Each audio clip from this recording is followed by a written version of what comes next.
Alright, getting ready to begin here. Stream 126. I found that I really didn't want to start streaming because I was having so much fun watching Kit Boga's channel. It's just insane what's going on in his channel today. Anyway, gotta do work. So, I think today I need to work on fixing this design flaw I found in my servers. And it was a flaw that I started putting in by having a lot of flags set when clients are making requests to change things in the profile, set passwords, that kind of thing. And the cause, not the cause, the effect of the flaw is that you can do a lot of incorrect client requests that step over each other. And it's difficult to prevent the same player from having multiple simultaneous logins and doing some really wacky things to their own account. So, deserves a redesign. Also, this plays into what the Raft consensus algorithm talks about for having clients access the cluster. So, the root of it is that we're going to have each server track. Right. Let me start over again. We're going to track which server each player is logged into and through which connection. So we're going to add a couple of IDs. Actually, I thought I would add 3, but I don't think I actually need a request ID. I think we're just going to need a client ID to identify a, basically tell the difference between 2 different connections by the same player. So every time we have a new connection from a client, we'll assign a new ID to it so that we can keep track of whether a request came from a client that's still connected or not. And then for the player record, we're going to have a server ID to track which server that player is logged into, along with the client ID. In case they log out and log in again, it'll be treated as a separate login. So I already had the idea of reserving 0 to mean no login or no reservation. We just need to add these 3 fields to a bunch of different commands, because my idea is that client requests will have commands created from them, and then we're going to have the concept of commands can fail or succeed, I guess, and we need to track which client we need to send the response to. So that'll be tracked through this combination of server. Actually, I guess if we have server ID and client ID, we don't really need username. Actually, I think I might need all 3. Anyway, so I'm going to be adding those 3 fields to these. These are the 5 commands I have right now, which are made in response to client requests. And then I'm gonna add some more as well. Log in and log out. So currently when you log in, it does a change profile to set your token. So I'm just going to pull that out as a separate command and then have a corollary logout command. And we need to log in and log out in order to basically update the server state, because this player record is actually part of the persistent server state. And yeah, basically have to do this. Also, while I was looking at the code, I noticed that the serialization of the create player doesn't include the creation and login times or the token, so it's not really persistent like it should be. So yeah, a lot of work today. Hold on, just fixing my off-screen windows. All right. So to handle some of the corner cases, I figured out that I need to have some kind of feedback path from the executor to the coordinator. So if a command is going to be executed, and the executor figures out, well, I can't do that command because, let's say we're trying to change a password and that account was being deleted. So the command should fail. We should send back something to the client saying, we can't change your password, your account doesn't exist anymore. So we're going to have this determination of success fail, and I decided not to have the executor make that decision, but delegate it to the player's object, since I had marked down that the player's object is the single source of truth for player information. And then once I have the tracking of who's logged in where and this feedback path, we can prevent multiple simultaneous logins. So we're going to be able to log out any previous player if they log in from somewhere else and that kind of thing. Hey there, multiple pixels. How's it going? So yeah, I'm a little stressed out about the design flaw and all this work that I think I have to do to fix it. But hopefully when I get through this, it'll be a lot closer to being ready to deploy onto the cloud. That's my hope. All right, a lot of work. It doesn't even fit on one page. I had it basically put into 3 cards here. Let me archive all of these. So the first one is to track which server each player is currently logged into and through which connection. So let's do that. So client record should include client ID. So I have a client record here. And let me think about this. I think this is accessible to tests, so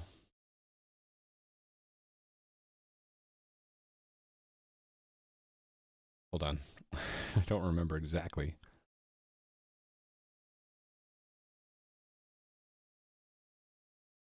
Okay, no, I coordinator is empty. I might actually get rid of that one. Get client connections, I think, is what I want to search for. All right. It's used by a lot of places.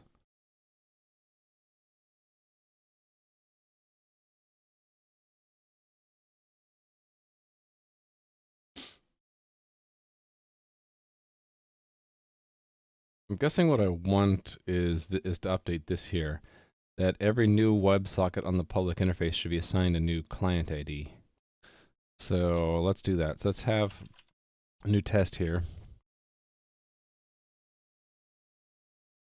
Each new public connection gets unique client ID.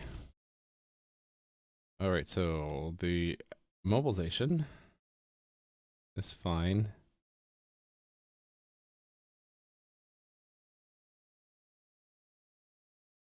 Oh, right. This is the old, right. This is directly telling the server that a new WebSocket is coming in, but I need a okay. Do I have a second one that I can play with?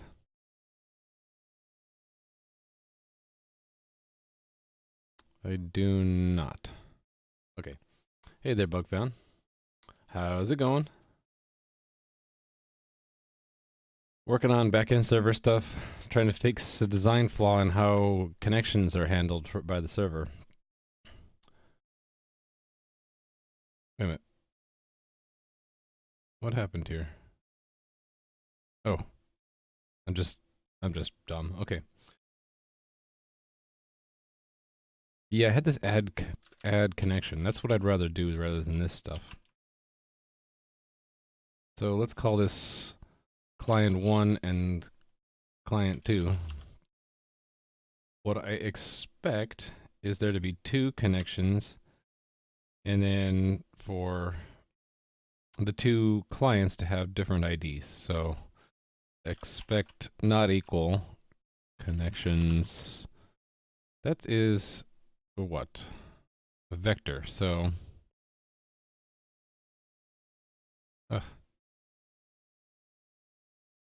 right, so actually I'm wondering why did I do this begin thing? I don't know. You just do it this way.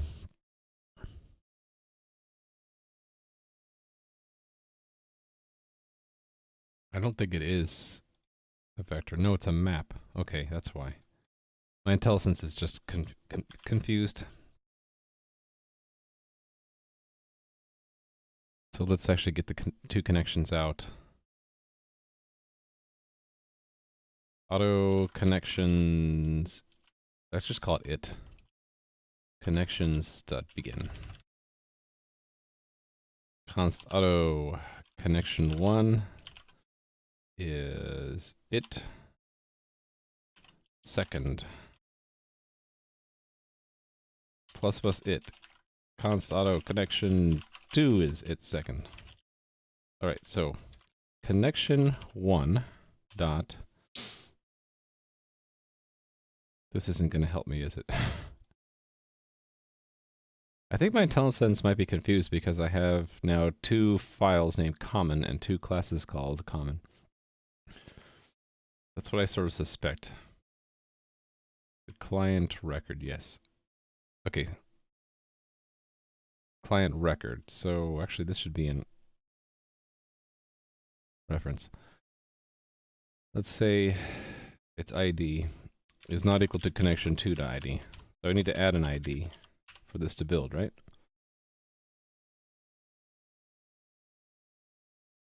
Right, ID is not a member of client record. Not yet it isn't. Let's add it. I feel like putting it at the very top. This is a unique serial number assigned to the record when the client connects to the server. Make it an int. Initialize it to 0. So this should fail because nothing is setting the ID.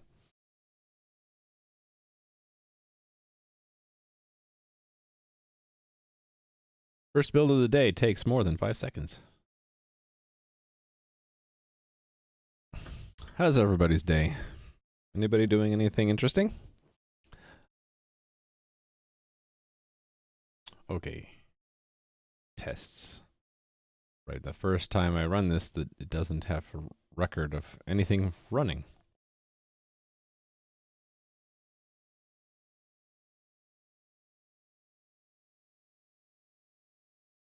All right, 0 versus 0, exactly. Nothing else should be broken. Good. Okay. So to fix it, I'm going to go to where in the code the new connections are made. I think it's here, like on a new incoming connection. Here it is. So here's the new client. We will assign the ID. So let's do that first. And we'll assign it based off of, we'll put the serial number in this class. So next client ID, and then we'll advance it. So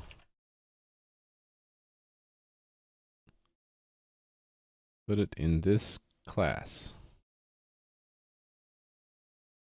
Put it near clients. So next client ID is initialize it to 1. I don't really want to use 0 for any actual client ID. This is the next serial number to assign to a new client. Record. Okay. That should be all I need to assign IDs to client connections now. Cool. Step by step. Approach the goal in little micro steps. Oh, I don't even have a shell open.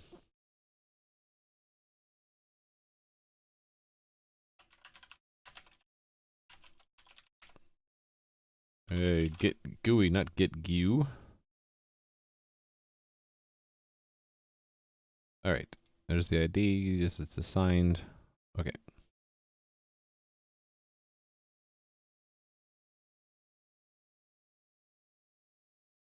Assign serial numbers to client records. Okay. I really should have this broken out in here, shouldn't I?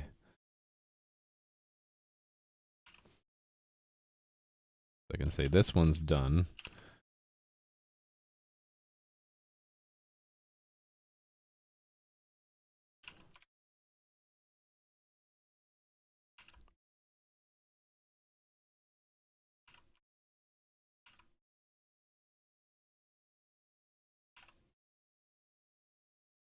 Pardon me while I update my notes.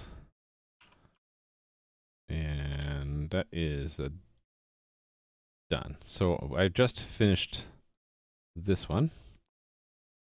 Player record should include the server ID. Okay, let's do that. And because player record is part of the persistent state, that means that it's going to have to be included in commands. So first things first, though, players has its own tests. Here we go. Where shall we put it? Probably in all of the tests that do a login.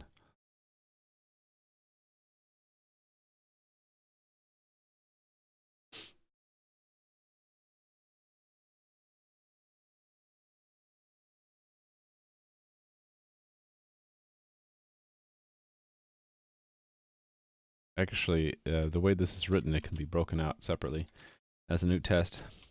So that's what I'm gonna do.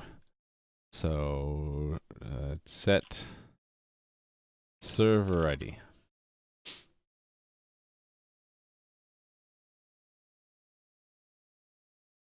Int server ID equals 85. Why not?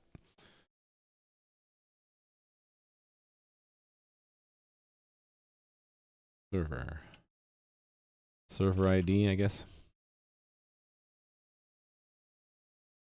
Expect that that server ID comes back here.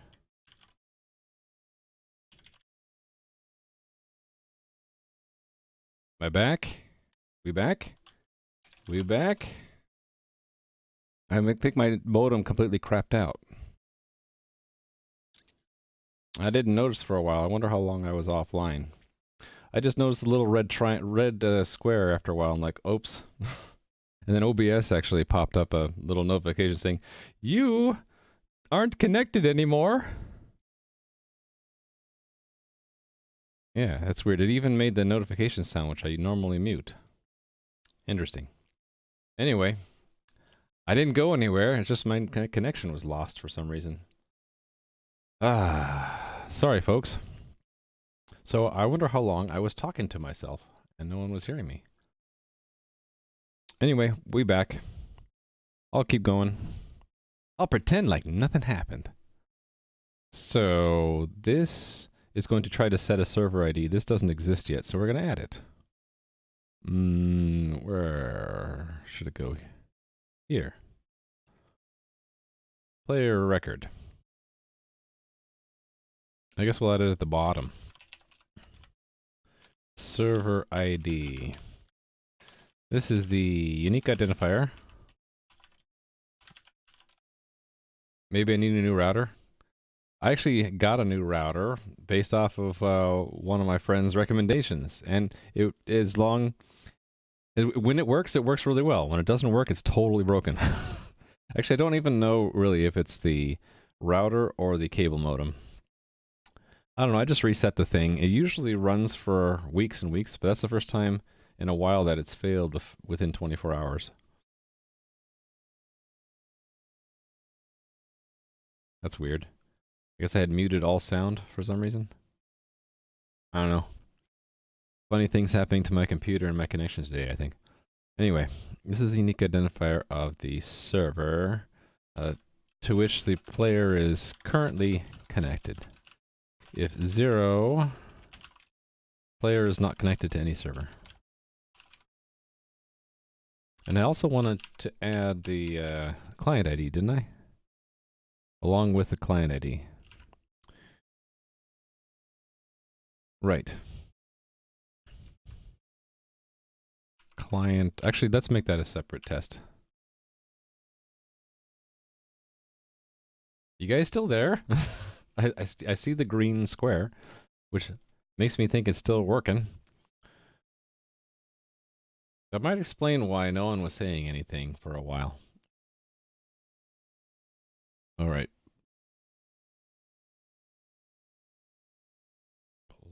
I'm gonna be like preoccupied looking at the little connection status now. Player tests. You're doing a website for an esports event, so out of your comfort zone? Huh. Well, everyone gets to opportunities to grow. Maybe this is your opportunity. I don't know.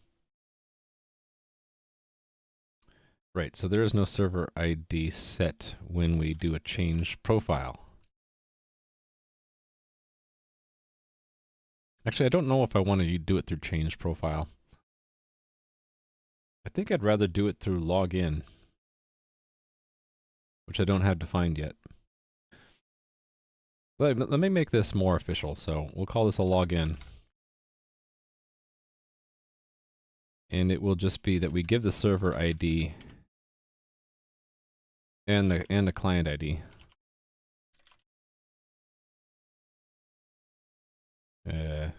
12. Why not?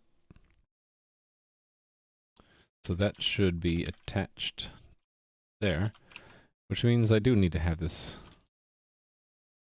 client ID. This is the this is a serial number assigned to the client connection through which the client, the player, is currently connected to the server. All right. Login doesn't exist. Players. Where are you, players? There you are. Let's add it up here. Right now it's going to be void, but I'm very soon going to add booleans to this because actually maybe not for login, but for some of these other things we don't want. What am I saying? Forget what I was trying to say there. Quality options for the second day in the row. Hey, that's why my modem crapped out. It probably thought, you need quality options, so I'm going to break and force you to restart the stream to get you quality options. So there we go. That's the positive spin on what happened. Playing with scissors. My modem connection totally crapped out, and I don't know how long. I was streaming for like maybe 5 minutes, and no one could see me. And then when I realized it, I reset everything, and now I have quality options. So there we go. You don't fully understand all the responsive design CSS classes, so the site is created using trial and fail. Hey, that's my mode of operation in CSS, is just try things out and see if they work. Okay, const string username. Usernamer. There's no const. It's int server ID, int client ID. This is not a const operation. Trial and error. Trial and error works. We learn from our mistakes, right? Trial and error with a manual. Hey there, Endorn. Hey there, Endorn. Hey there, I should wave to playing with scissors. And Kinkomatics. How are you guys all doing? Is anybody interested in playing Botland later? We should have someone queued up to play Botland in like 3.5 hours, right? We'll get into the habit of having someone for either me or Adam or both to host when we're done. Get that. Oh, look at that. We're getting a notification. Slick for one, thank you for the sub. Totally appreciate that. Very nice of you. Hope you're enjoying the stream. I apologize for the internet connection today. Yeah. And Dorn, did I wave to you? I did. How are you doing?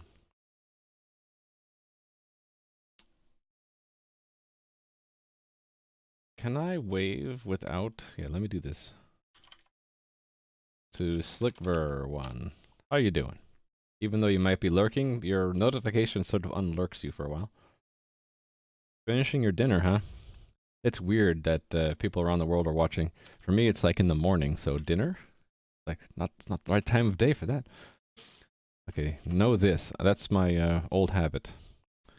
So, record the fact that the given user has logged into the game, connected to the server with the given unique identifier through the connection with the given serial number. All right, so I'm going to copy this part here and add server ID. This is the...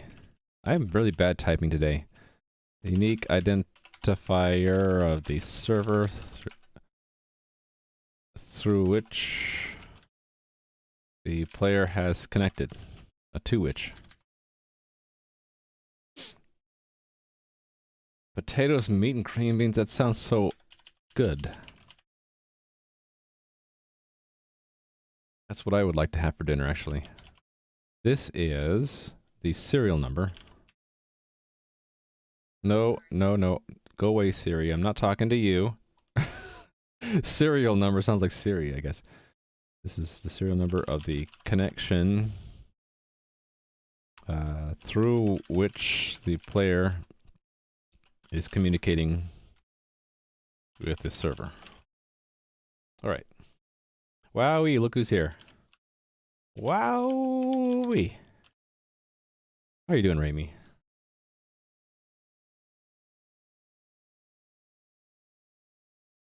I've been very fortunate not to need mods, but in the slight chance that I need one, we have Playing with Scissors for now, and possibly Rally Monkey. Although he's really busy usually and isn't able to watch all my streams.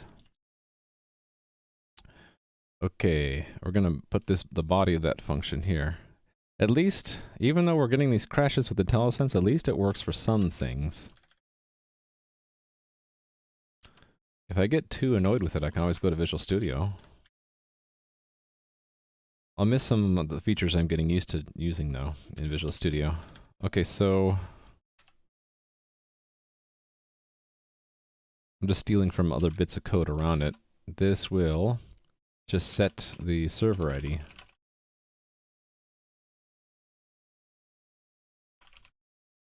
All right, let's build it. Yeah, but everyone here's following, so that wouldn't actually do much, right? Playing with Scissors?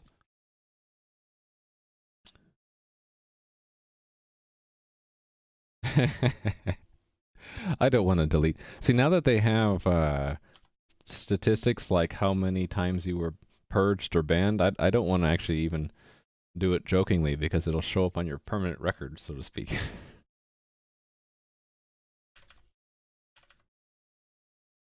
Yeah. Yeah, do you guys know that? Like, mods can now look and see, like, how many times comments were banned or purged or whatever, and so, yeah, it's probably best not to joke about doing, abusing mod powers, right? No, I know Playing with Scissors never would abuse mod powers. We talked about that. He's really good about it. Okay, this is built, right? Just got distracted. Let's try it out. Uh-oh. Did I pass the things in the wrong order, maybe? Oh, no, I just have a bug here. This is one of the reasons why we have tests. Both the test and the code have to be correct. Usually. If they're both wrong in the same way, it can be a problem. Alright, so we have the login. I should probably have a log out. Or just log out yeah, let's just have a log out. It would be odd to have a login to server 0, wouldn't it? And let's have it log in and then log out. So what I expect is that they both go to 0. Let's make a log out method.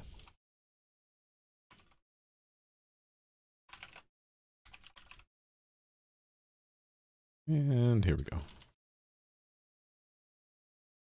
Yeah, as designed won't fix. Technically, if the unit test reflects the design, you can say, yeah, it was designed to do that. Yeah, sure. Record that the given user is no longer logged in.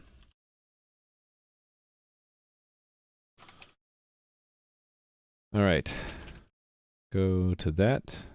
At least the control click that gets me to the code works. I'd be kind of bummed if that didn't work. I say that, and now it's just gonna, I bet it's just gonna totally break just to spite me. All right.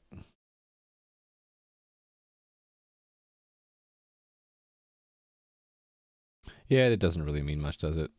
It's more of a, I think it's more intended for if the mods forget that they had to ban someone and they come back and they do something bad, you can say, oh yeah, looks like we had to ban him before, so it's a, you know, troublemaker or whatever. If they complain, like, why did you ban me? That's the first time I ever did that. The mod can say, well, actually, it wasn't the first time you did that. All right, so we're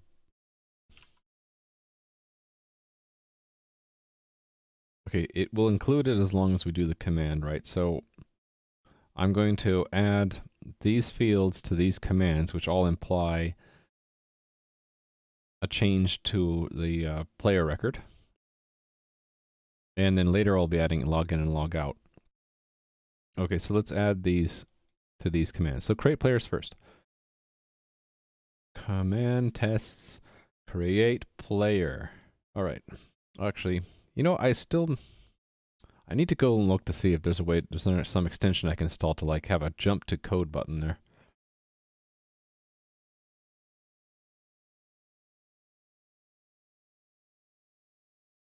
Botland bot timed you out. Used a blacklisted phrase? Shame on you, playing with scissors. I actually didn't know that Botland bot timed people out for using blacklisted phrases. Didn't know that. Did someone come into my channel trolling? Yeah, that's happened 4 times now. And I'm not that great in seeing it, so my apologies if someone does come in and start saying naughty things. And it takes me a bit to ban them. You have that button for some reason. Don't know why I don't. Which button? Oh, the button in here. Yeah, it might be just I have a different plugin than you do. Or you might have a plugin I don't have. It's not that big a deal. One of these days I'll just Google search it for an hour and figure it out. Okay. Where was I? I was in commands, right? Command tests. Command tests. Create player. All right. Right, so we need to include, the username's already there. We need to include the server, so constant server ID. It's 85, right? In honor of 85 filter. And client ID at, how about 12? Truly a lawless town? There are some laws. Do I have those written down somewhere? I must have these on my stream panel somewhere, right? I'd have to look at my own channel to find it. It's the usual laws, just being nice to each other. There were bots spamming links. I see. I've been fortunate. See, I shouldn't say this because it's going to happen. Murphy's Law, right? But I've been fortunate not to be hit by bots spamming links or anything like that. Yeah, that's true, Endorn. No longer a lawless town if you have a law that there are no laws.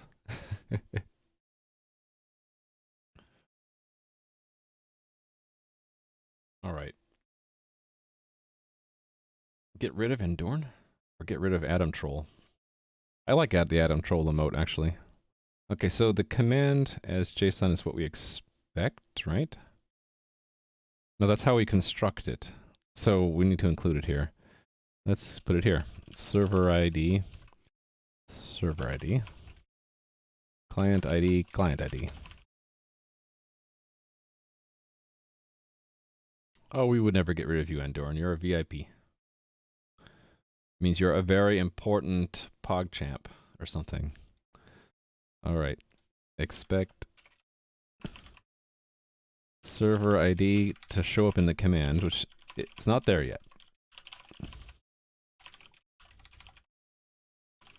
All right. And in code, let's just copy this stuff up here. In code, there. This goes there. You can notice my IntelliSense is not working very good these days. Yeah, look at that. It's like confused about what hash do I mean. What hash do you mean?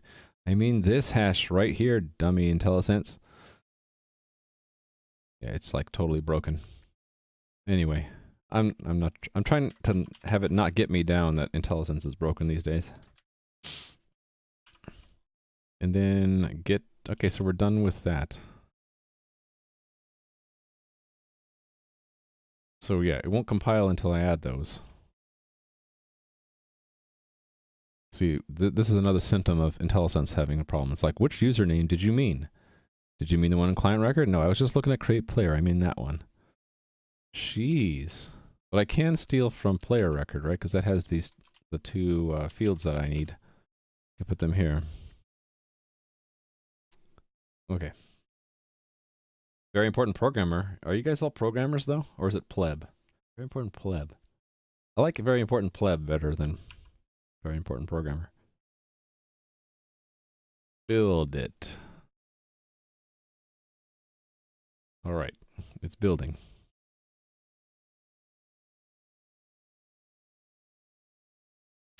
Okay, we don't have it coded yet.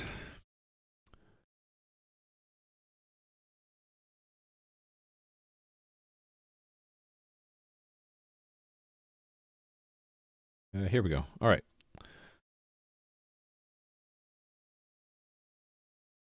Oh, I see. Why did I initialize it that way?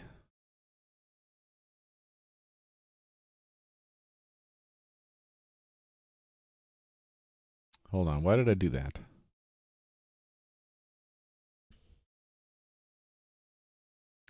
Oh, I want to do that. I couldn't do it with record because it has no constructor. Got it. So I really wanted to do it this way. And I think to be unambiguous, I need to give this a type, I think. Let's do this one as well. Just the way that my JSON value class works. There are multiple implicit casts, and so this is to make it unambiguous. Which is sort of a code smell. I should probably go back into JSON value and figure out how to prevent needing to do these casts. Do I like C++? Indeed I do. Been working on stuff in C++ for many a year. Still learning it though, because I did C++ like 98 for years and years. You have C++ midterm tomorrow and you hate it. I'm sorry.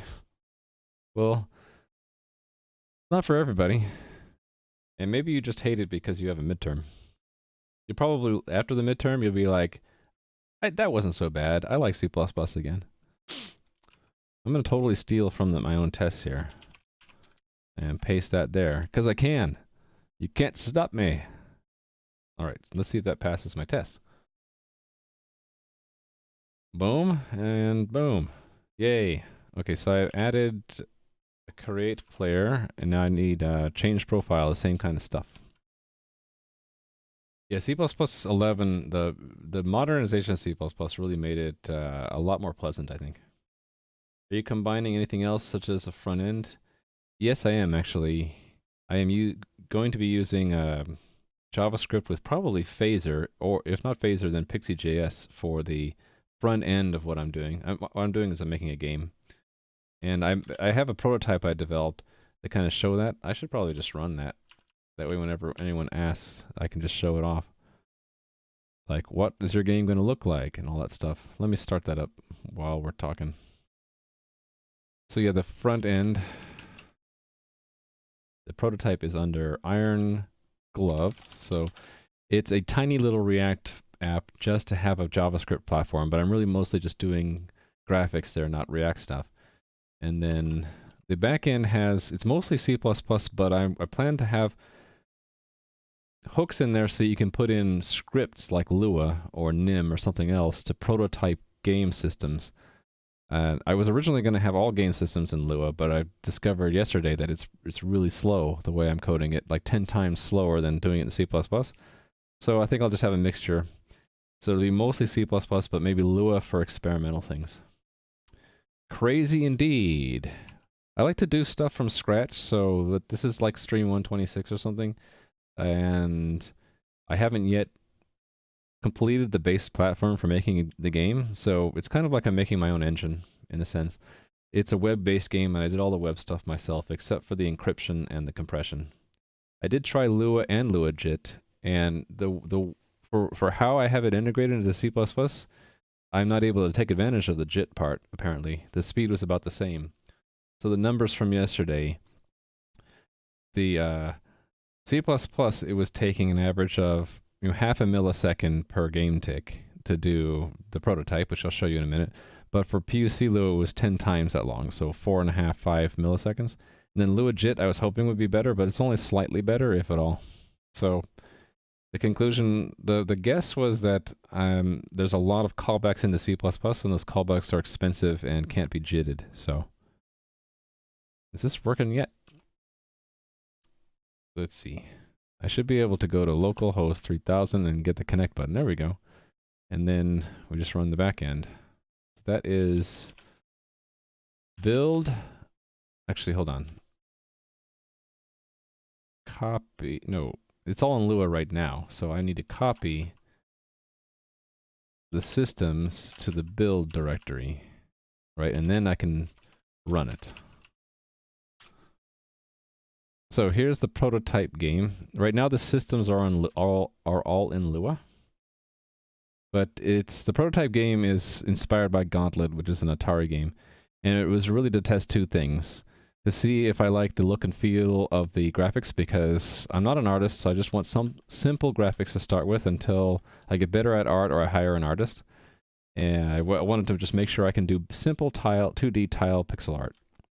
And the other purpose of the prototype is to test out my learning or my studies of entity component systems. So this game is all driven by entity component system logic. So all data is in component structures, all systems are code only, no data. And it works. Let's escape the dungeon. Maybe that slowness doesn't scale. Oh, it could be. What I was going to do is have both, and so I can actually be tracking both. Actually, this should have been printing out. I might not have the latest code here, because it's not printing out the statistics. Let's see. I probably forgot to pull in the latest in this directory. Oh yeah, look at that. I don't have the very latest. Now we have the latest. Let's build it.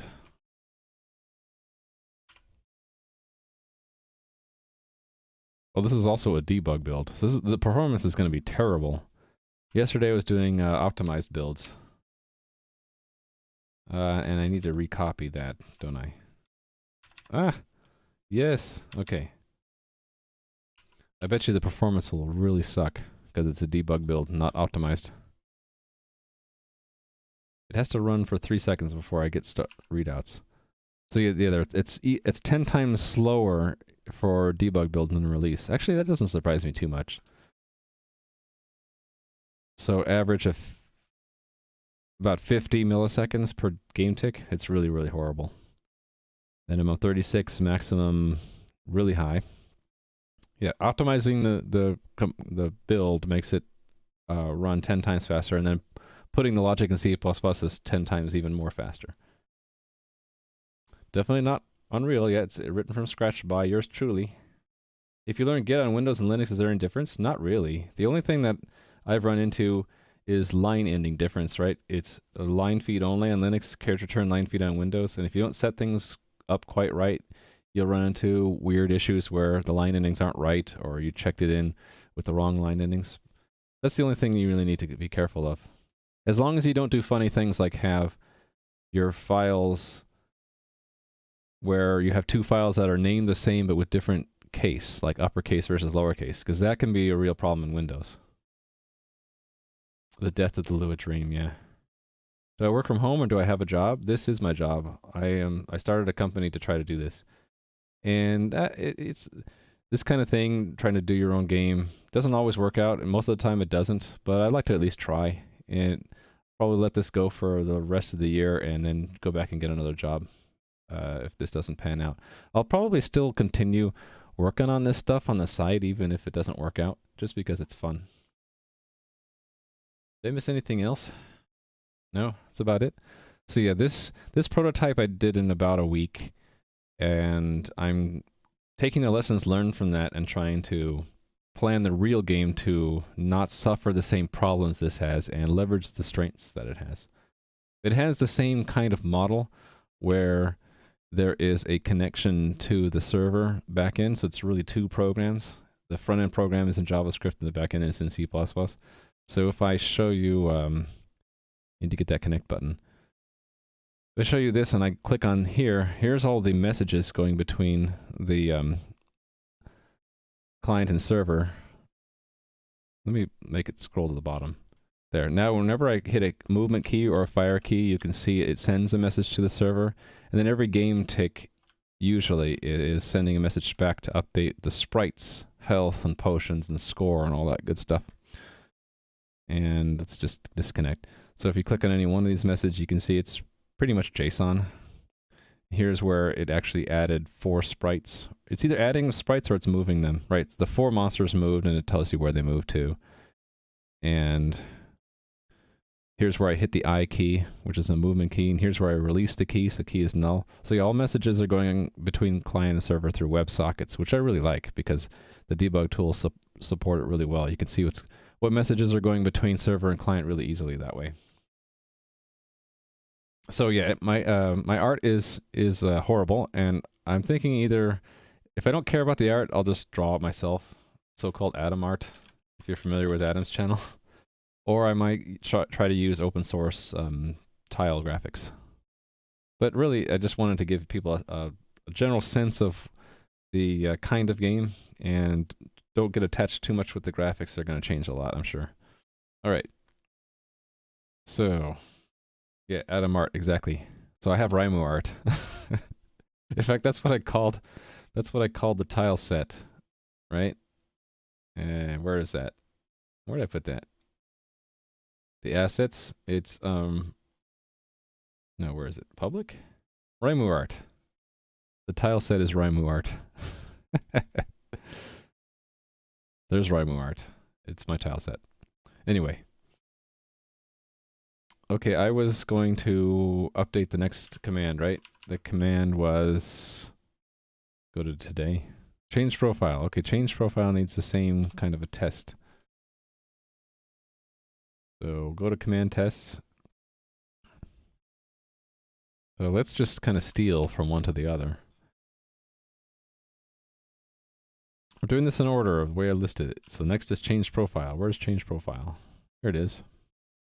Change profile also has a, let's use bookmarks.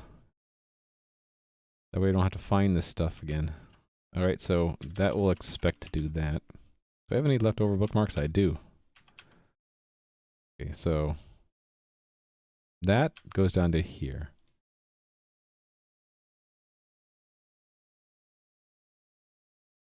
Okay, changes should include, no. Let me think about this. You can't change the server ID, right? Hold on, do these commands actually need to have that? Let me think about this. If you're changing the profile,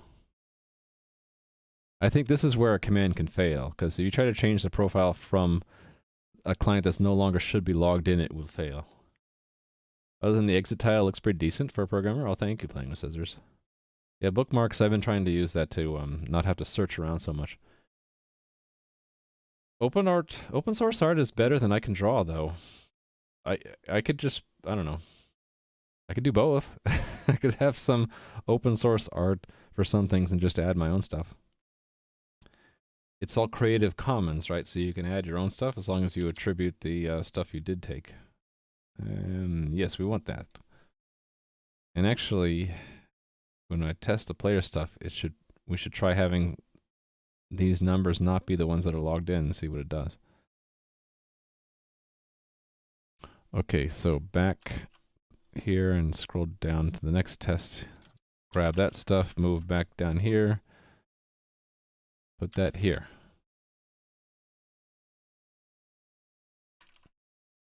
I'm just kind of being lazy and using the same numbers. I don't think it really matters.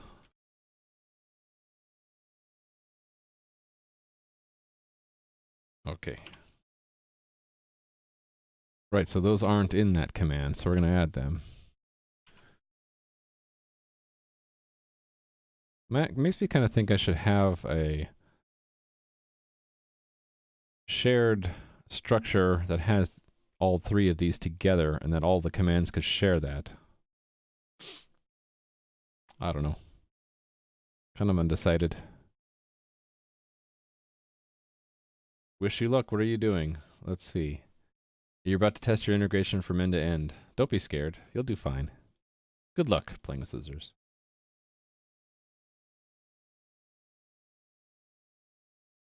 Well, that is kind of scary though. Testing.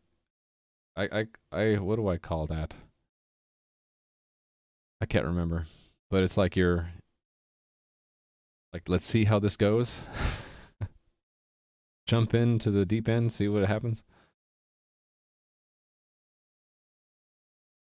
I'm surprised that this create actually worked. It makes me think I didn't do something correctly here. Create profile, change profile, create.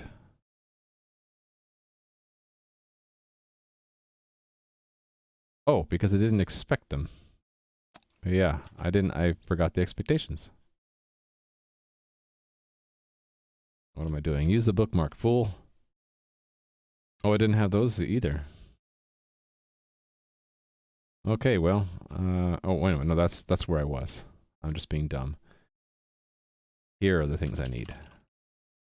Down here. All right.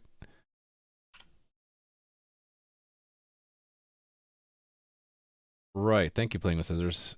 I've been programming a long time, but I would say I have not been programming the right way for most of my career because I'm self-taught and no one was there to tell me I was wrong. So recently, that's one reason why I'm streaming on Twitch is people can tell me when I'm wrong and I can learn better.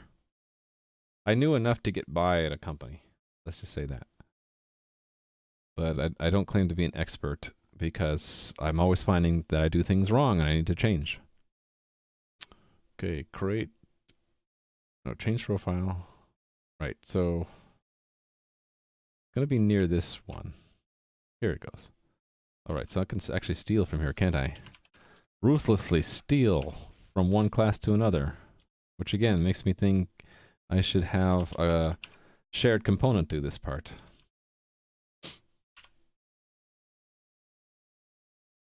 Is that true? I would like to think that at companies, people would receive training so they're not completely self-taught, but taught by their employers. I'd hate to think that everyone has, or most people have to be self-taught. Then on the flip side, that's sort of like self-sufficiency, right? If you can teach yourself.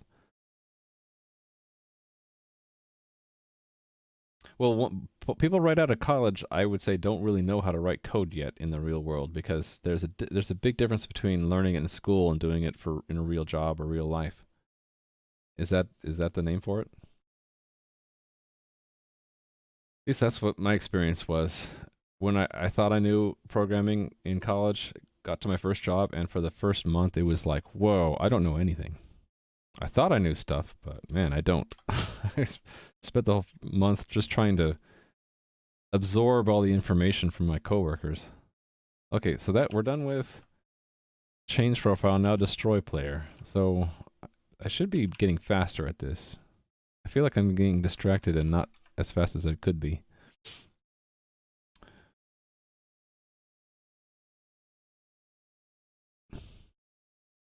This isn't so bad.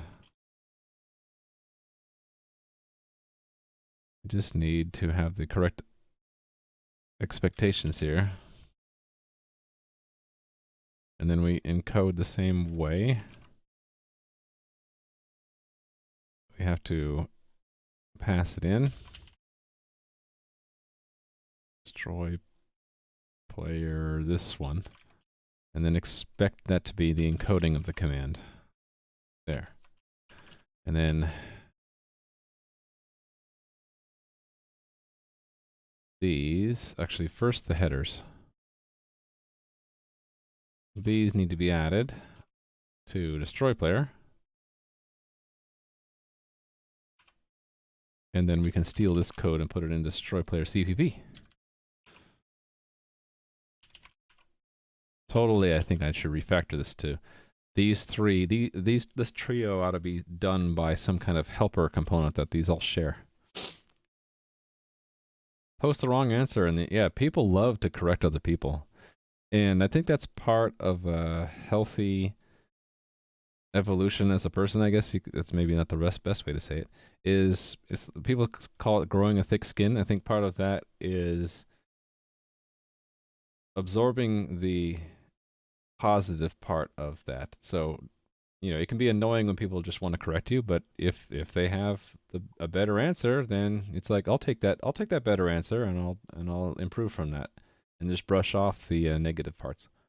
Forgot to create the webhooks in your company's website. Uh-oh. I admit that I don't know exactly what webhooks means. So there, I've exposed my ignorance. But that sounds bad. Oh, I didn't see the tests fail first. I guess I'm okay with that because I'm kind of on a roll here. 2 more. Set password. Let me just copy this whole block. Set password was up here somewhere, I think. Yeah, here it goes.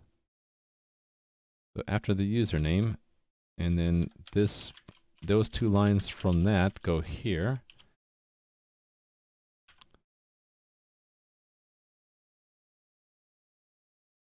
Right, the expectations are here. Those go, hold on. Down here. Webhooks notifies server of some event. Your integration listens to those events. Oh, so you don't know that the payment was made. Okay. Uh-oh.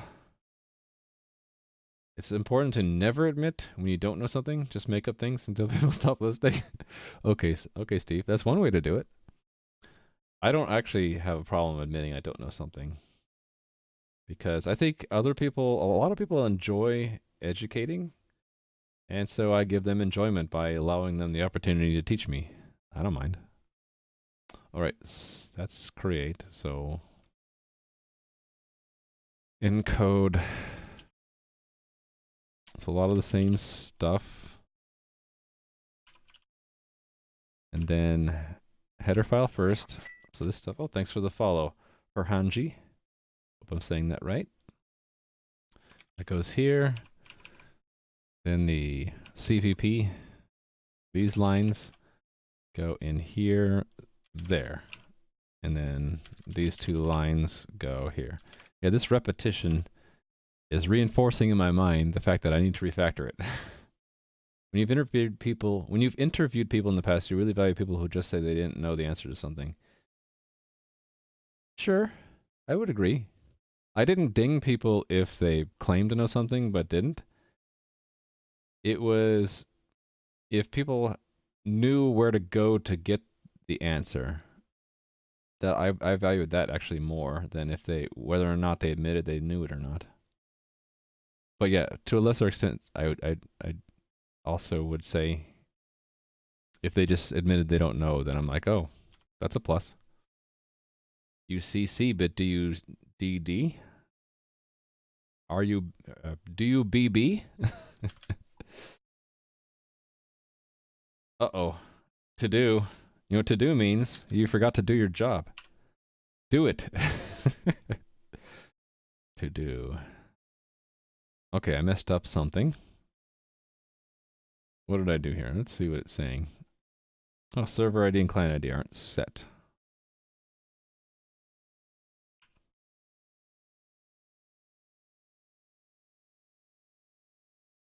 That might just be the test.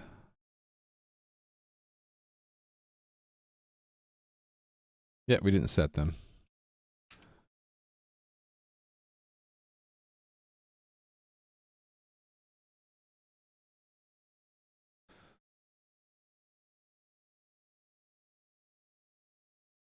Here. Just never set them.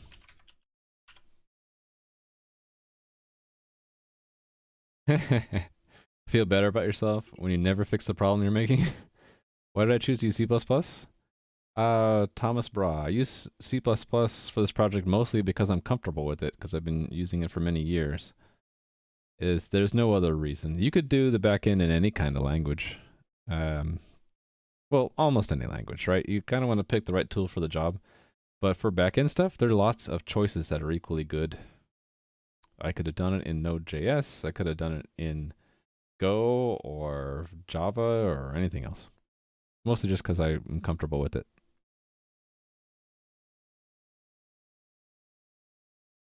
And I'm also older. So, you know, older people like to use older languages. I'm just kidding.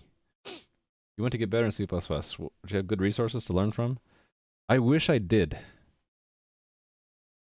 I would say it's difficult to find good resources. But okay, a couple books that I would recommend would be, I think it's called Learning Modern C++. I should have a page to point people to for this. Let's look it up, shall we? It's like Modern C++. Is that it? Is it? Anybody know the book I'm talking about? It's pretty popular. Effective Modern C++, yes. By Scott Myers. I definitely recommend this book. Look, it's got 5 stars even.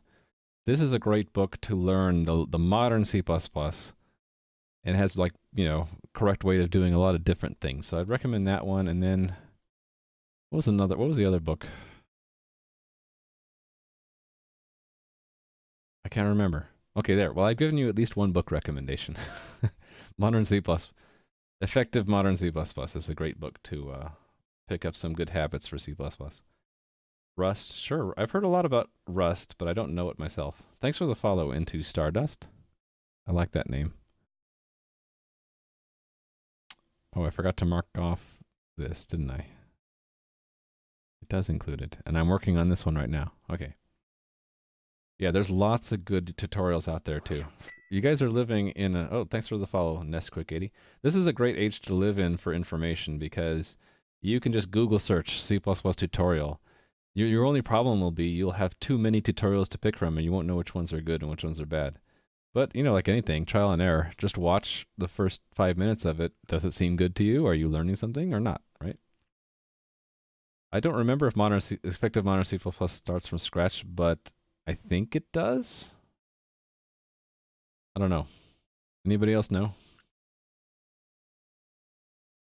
I can't remember. But Scott Myers is one of the more prolific C++ authors, so he probably has more in his library, including stuff for beginners. Yeah, you could try Nim. We were talking about Nim yesterday. It's on my list of languages to learn as a candidate for replacing Lua. Okay, so next was set password reset token. That's the last one I gotta do, I think. Right, so these, and let's clear the other bookmark, shall we? We only have one bookmark. Set password reset token. Here we go. So bookmark that. This goes there. This we copy to there. And then this goes there. Okay, and then the get type, we don't, okay, create is next, right?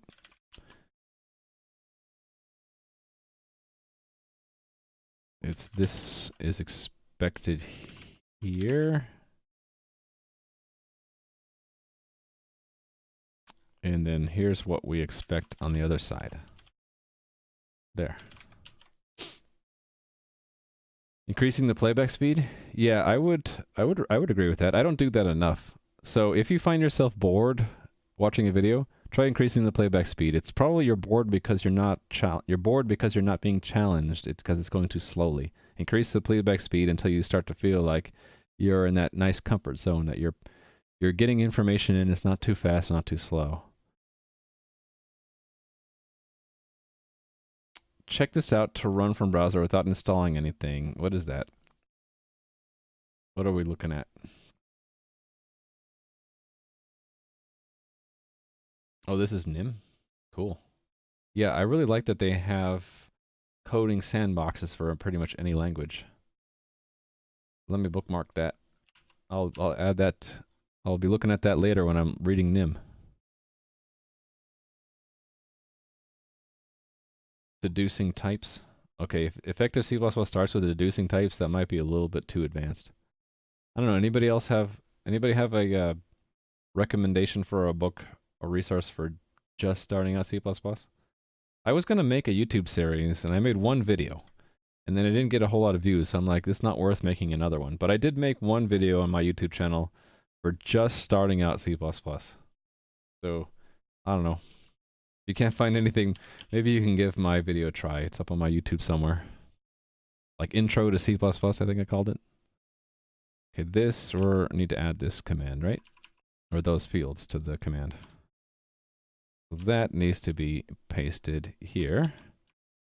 And then in the CPP version, the initializer and the encoder.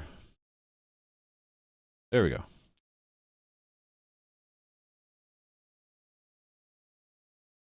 So recently, with my trouble with my internet, I haven't been able to export my videos to YouTube. I have to piece them back together from my local recording and upload them, which is a pain in the butt.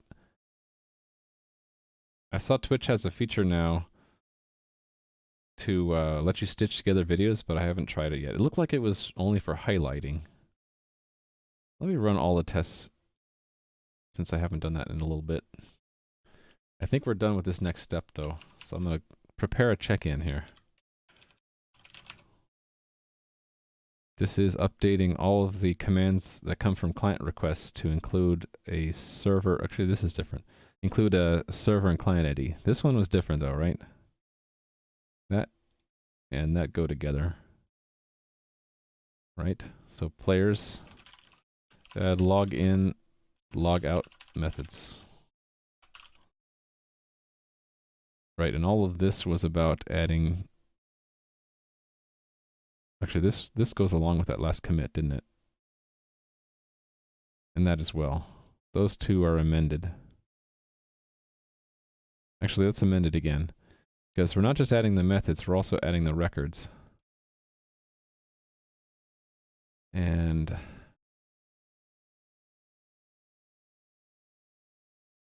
add IDs to record. These are all the command stuff. Add server client IDs to commands. Commands that... This is too long.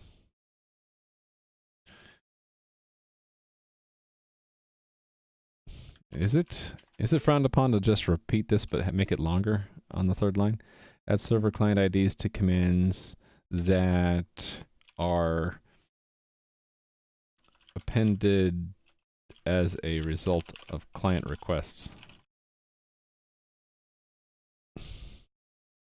Terrible idea? Okay, what should I do instead? Try to abbreviate that whole thing in one line?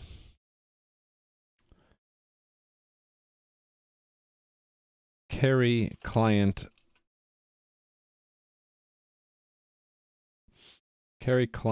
information in required in necessary. Carry necessary client information. How do I spell necessary in commands? I'm having one of those moments where I'm not sure I'm spelling something correctly. So I always just Google search it. Yep, it was correct.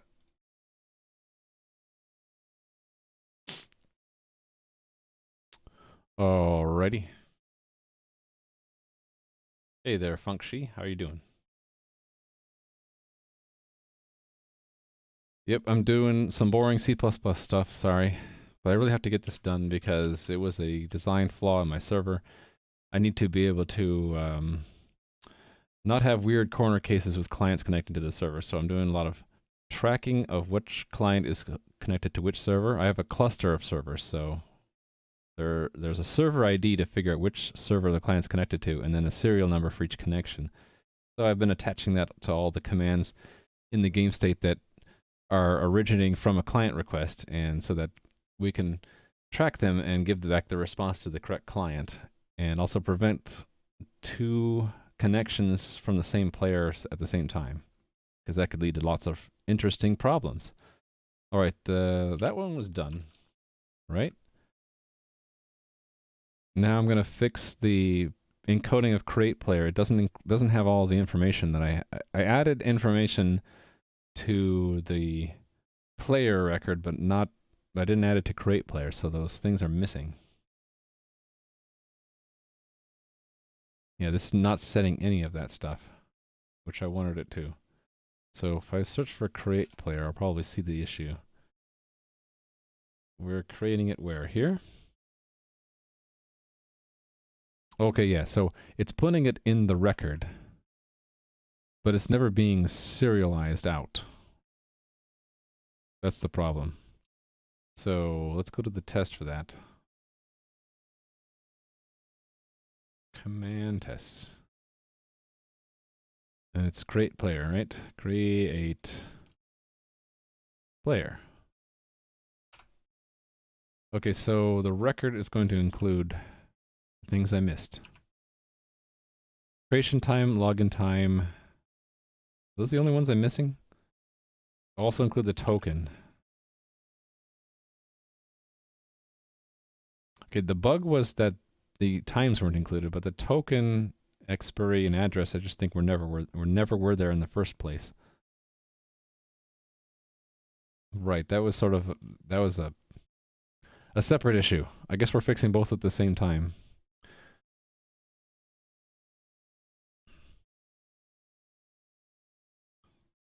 So they're put in the record near the email, so let's just put it here.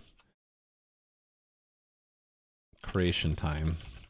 12345.0, why not? And last login time.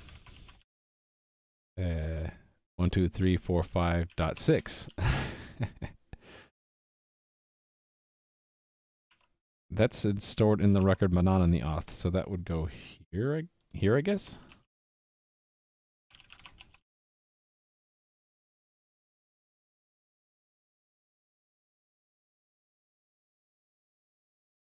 All right. Then we create the command and we expect to see those same fields come out.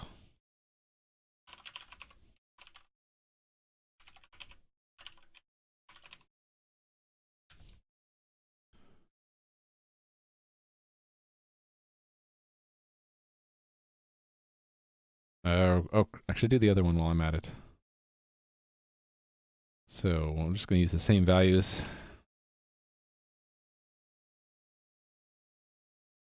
And let's see, it would be here, right? Command record, yeah, IntelliSense is broken. RIP IntelliSense. It's okay, I can keep going. Don't really need it. Absolutely. It's just a convenience thing, right?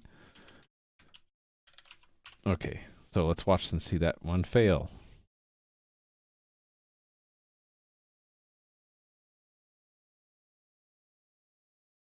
Or both of those. Both of them are failing, because we're not including the times.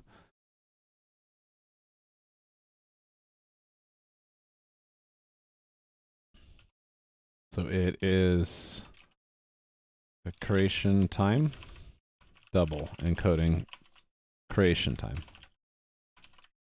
Yeah. My guess, here's what I guess. I decided to have a breakup in two places. Coordinator was a huge class, so I ended up breaking it up, and one of the sub parts I called Raft, and the class, what is it called? The class is called Raft as a as an inner class of Coordinator, right? But the file is called Raft. I think the problem is I have another file also called Raft. Actually, no, it's not Raft. Sorry. I think it's in the coordinator test. There's a common. The class isn't called common, but the file is named common. Okay, there is a struct. There's a struct common in a file called common.hpp, but I have another test suite in Raft that has also a common. Struct common, file is called common. So I think IntelliSense is getting confused, even though they're in different paths. If the files have the same name and there's the same type. So one guess that I might try to do is to fix IntelliSense is to actually just make the name longer and unique. So they don't have any two files with the same name, even if they're in different paths. So I would stop using short generic names like config and just say like coordinator config.hpp. Can't open header? Yeah, I think I had that too, but I think in this case it's confused by collapsing. They're probably using the name either of the file or of the structure in some kind of dictionary and disregarding the path it's in or the rest of the qualifiers in front, and so it's having two files and or two structures clashing together in their database. That's my guess. Sorry for the long-winded explanation. Okay, this was last login time.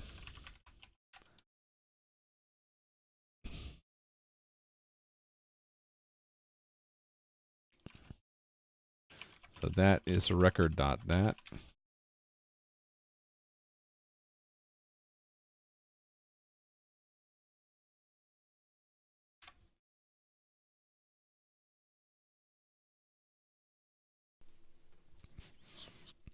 I hope everyone's doing well. I've noticed a lot of people have colds this week. You know what that reminds me of? Stephen King's The Stand, where everybody gets sick across the whole world, all at the same time. I'm such a positive person, aren't I? It just really seems strange to me that a lot of people get sick at the same time. I guess it just means it's going around. And this was Crate Player. Not sick at all. Don't get sick playing with scissors. Lock yourself in your room. Don't let the zombie hordes get to you. Yeah, see, it hit Steve. It hit me and my family. Is it because of the weather? I'm not sure. There's a band called Death by April. All right. This was in the player record, so maybe I can just copy from there. Where are you, player record? Here you are. Oh, here they are. So these will go and create... Actually, hold on. Create player had the record directly in it. I don't need to store it. So I just did this wrong. We don't do that here. We do that here. And that just doesn't equal. And with a semi at the end. With no parentheses. There we go. You're working remotely? I guess technically I am too, right? Well, I'm remotely delivering my work to you, but I guess I'm working locally since my area is my company area. Although that reminds me, I've talked about this before occasionally. When the weather gets better, I might go to the beach and stream from there. Wouldn't that be interesting? Then I could say that I'm also working remotely. Okay, let's run this test to make sure they pass. Yay, they pass. Okay, so I'm done with that one. Oh no, we also wanted to carry the token, so that's kind of stealing from another test, right? It was do I have it in here? I might not. It's not the password reset token, it's the login token. I don't think I have it in here. Yeah, I don't. I'm not renting. I live in Southern California, so the ocean is not that far. So I could take a trip to the beach, stream from there. Is there a way to restart the CPP language server? The only way I know to get it to work again for a while is to blow away the build folder in which, way I have it configured, the database is. I could also just try deleting. I think the database it's here somewhere. Although I'm not seeing it now. Is it maybe in the individual directories here? Maybe not. Okay, now I admit I don't know where it is. Where does Visual Studio keep its cache? Place an extra room? Yeah. I have kids that are about to move out to college, so we're thinking about taking one of their bedrooms and it becoming my office. It's hidden from the user, okay. So, but I should be able to see it on the shell, right? It's in the build directory somewhere. I know, because when I blow away the build directory, it goes away. Maybe it's not here. Maybe I've just not been doing this correctly. It really is in the VS code directory. Hidden, though. Would it show up in Explorer?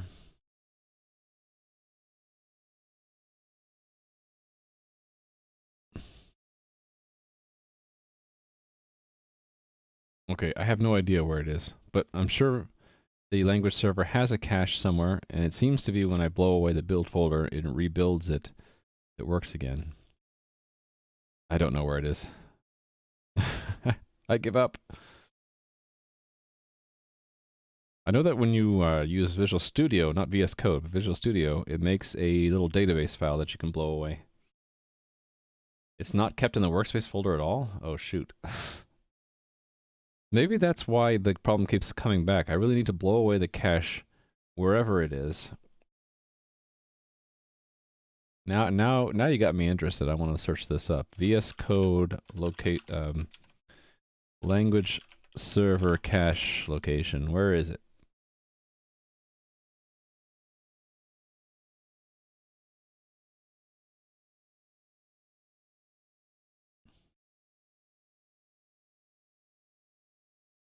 Who knows?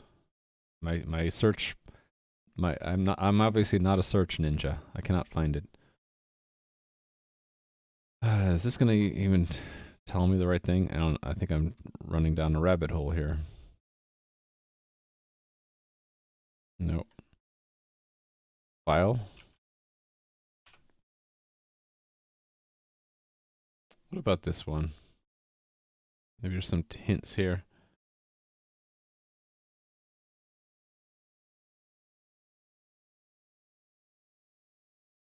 App data local temp.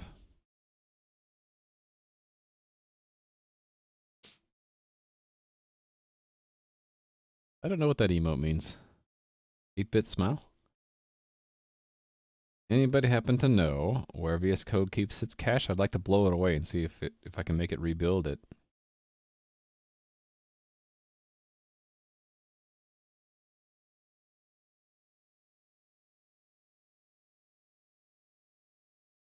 Your two most complex methods have a complexity of 10 and 7.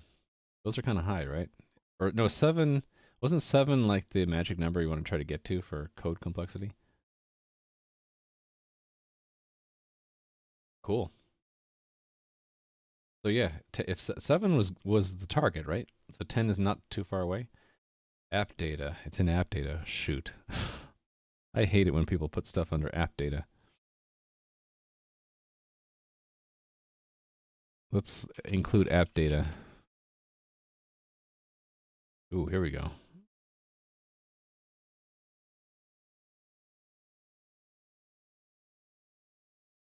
PHP language server? This is specifically a PHP question, right? Yeah, that's not the same thing. But maybe it's some in a similar location.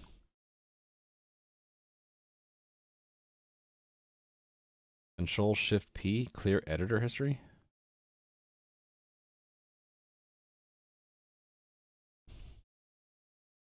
Clear editor history. Okay, we'll give it a try.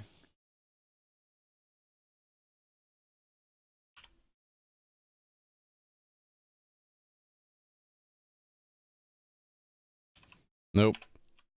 Nope, didn't work. Yeah, is it roaming? Regular is local, right? Someone has got to have said where it is.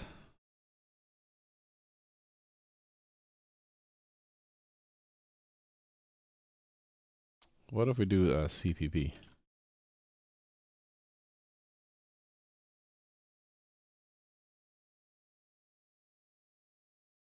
Yeah, I gotta, what was that? What I try? Blah, blah, blah. My tongue is tied. What was that? What was I going to say? Playing with scissors does PHP a lot, so we have to respect PHP here, right?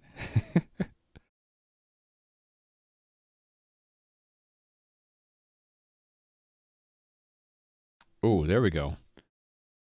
App data, code, user, workspace storage, and then there's a hash code. I can just blow away everything, right? So let me do that. What the heck? Probably shouldn't do it when it's running, so let's just close out VS Code. And we'll start app data, what is it? Code? Okay. No, it's local. Let's try local. There's no local. Remote? Roaming. There we go. So there is it's user workspace storage. I wonder if I'm gonna screw things up royally by deleting.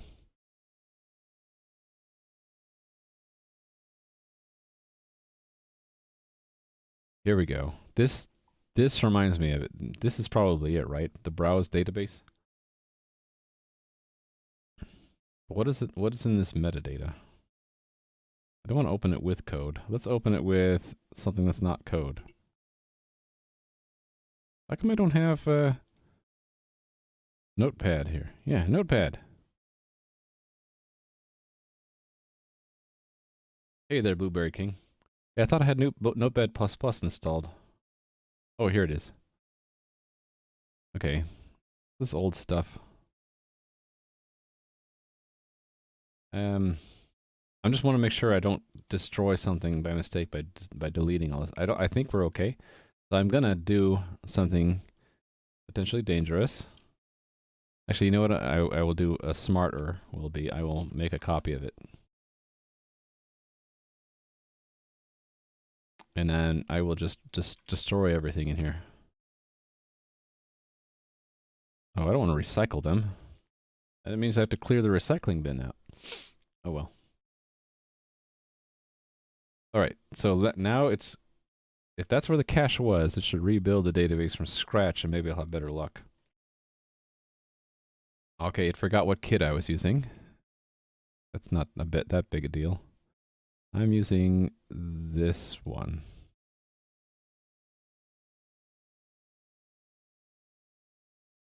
Hopefully it should not need to rebuild. It should just yeah, it should just be allow, sure. Yeah, it forgot where I was. No big deal. It didn't forget my extensions, which is good. It shouldn't have forgotten my settings because those span workspaces, so we're good there. I was in commands tests, right? I was working on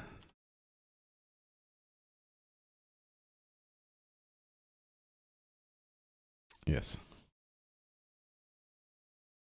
I was sitting here and I should be able to now. Oh, look at that. It's fixed. Okay, so for future reference, if you go to your app data roaming code user workspace storage and just blow everything away, it'll force it to rebuild it, and it might work for a while. Interesting. Okay, moving on. Oh yeah, I wanted it to include the token, so let's do that.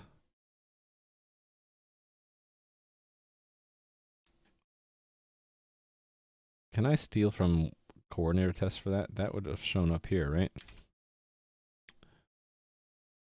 Okay, there was a momentary green squiggly, which meant it didn't know how to find a header, but then it figured it out.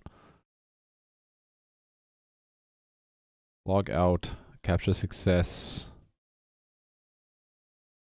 Let's just collapse everything and look individually. I just want to log in success. Yeah. Oops.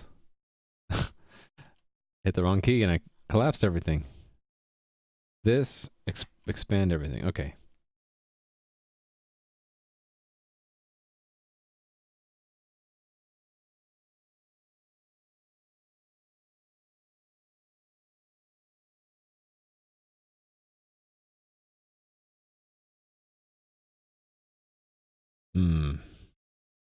Okay, well, don't really want to take that. I just want to make up numbers. So we'll just make a token, login token. What is it actually called? Let's look and see.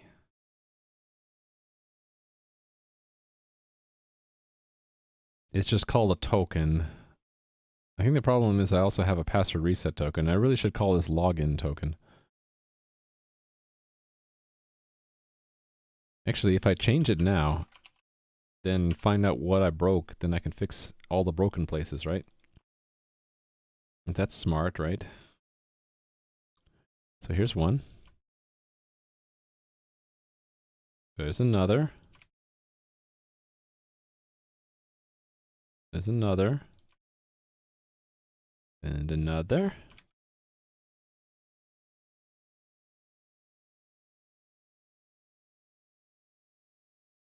Oh, my bad. Let's just build again. This one I know about. It's not my problem.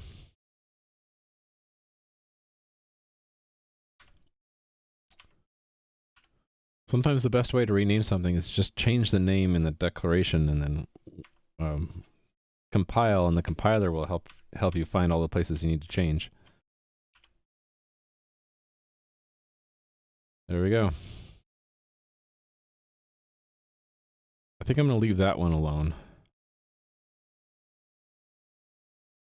Well, do I? This one, that's a unique name.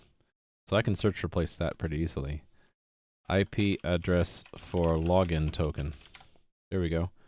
Do it. 22? No problem. Token expiry, maybe I can replace those too.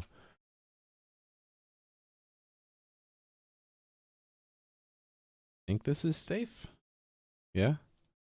So login token expiry. 30 places. Any reason I'm handling IPs as strings? Because I really just need to make sure they're identical. And if I move to IPv6, I don't have to worry about having two different data structures. Like, I guess it's just simplicity. So that's the only reason. Something I make a feels like something I make a script for. Shift. Okay. Anyway, let me rerun all this stuff. Yeah, it lost. Yeah, we had to restart, so it lost all the information about what tests were run. Okay, so hopefully I can get back to this where we are including in the auth a login token, right?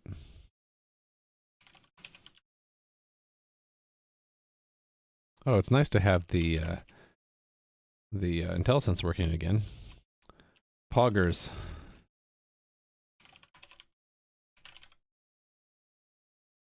IP address. None. Yeah, business.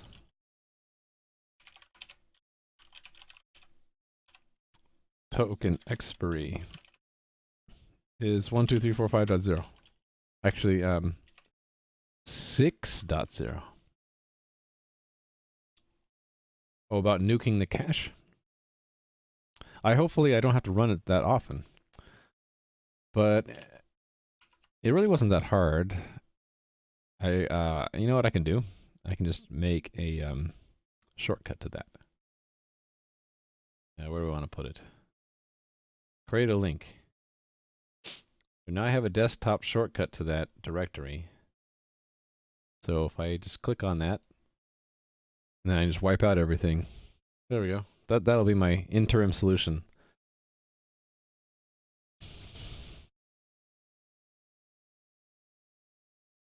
All right, so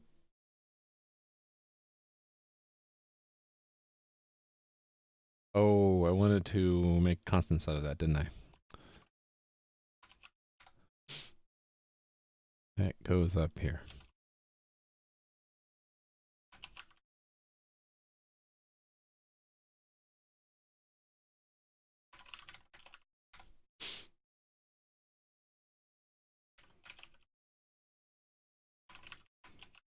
I could be doing this smarter.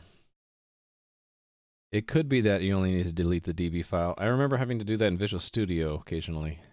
I don't know. I wish they could just fix their shit, you know? Then we don't have to delete caches. It should just work. But then again, that's sort of my grumpy old man stance on a lot of things these days. That, like, computers should just work. We shouldn't have bugs. People just wrote better code. Just write better code, you young people. You whippersnappers.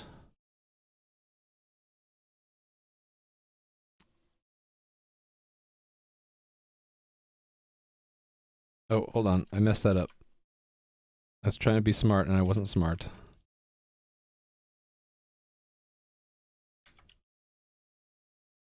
I guess I hold Visual Studio and by association VS Code to a pretty high standard because it's a pretty it's not a pretty. It's a heavily used tool by probably millions of people, right? And it affects productivity to such a scale that you would think that just for the good of humanity, they would try to make it just work better.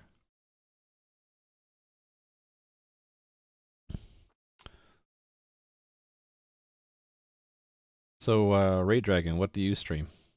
I only follow people that are interesting to me. If you stream something cool, I'll just follow you. I don't mind. Do you stream programming or games or what? Let's see. Gonna put it into the record here, right? Can't run on a 10-year-old. I thought you could because it was just an Electron app. But I don't have a 10-year-old PC to check. If you say so.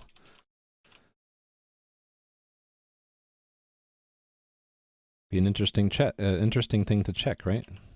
How old of a PC can you have and still run these modern tools?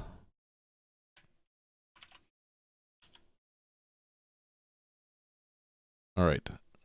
We're done with that, right? That's encode. Oh, I didn't do create. I'm not done. So the same records. Token expiry, we'll put it up here. Under algorithm, I guess. And include them in the JSON. Under algorithm. And then we'll expect them to be equal. So a couple more of these things here. 3 more. So it's a login token. Not that one. That one. This. And expiry. There we go.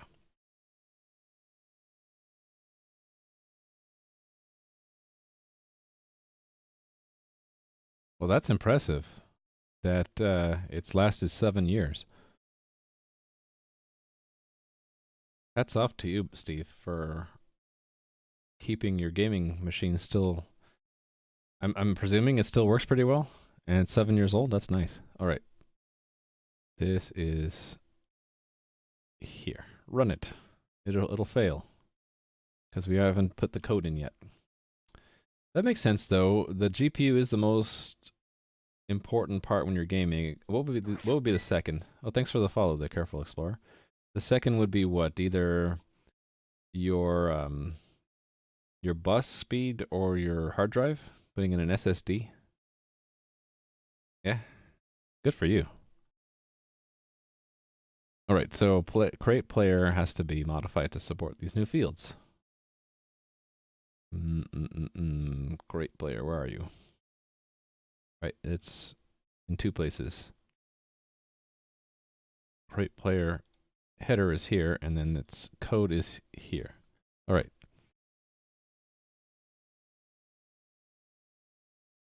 i7, wow.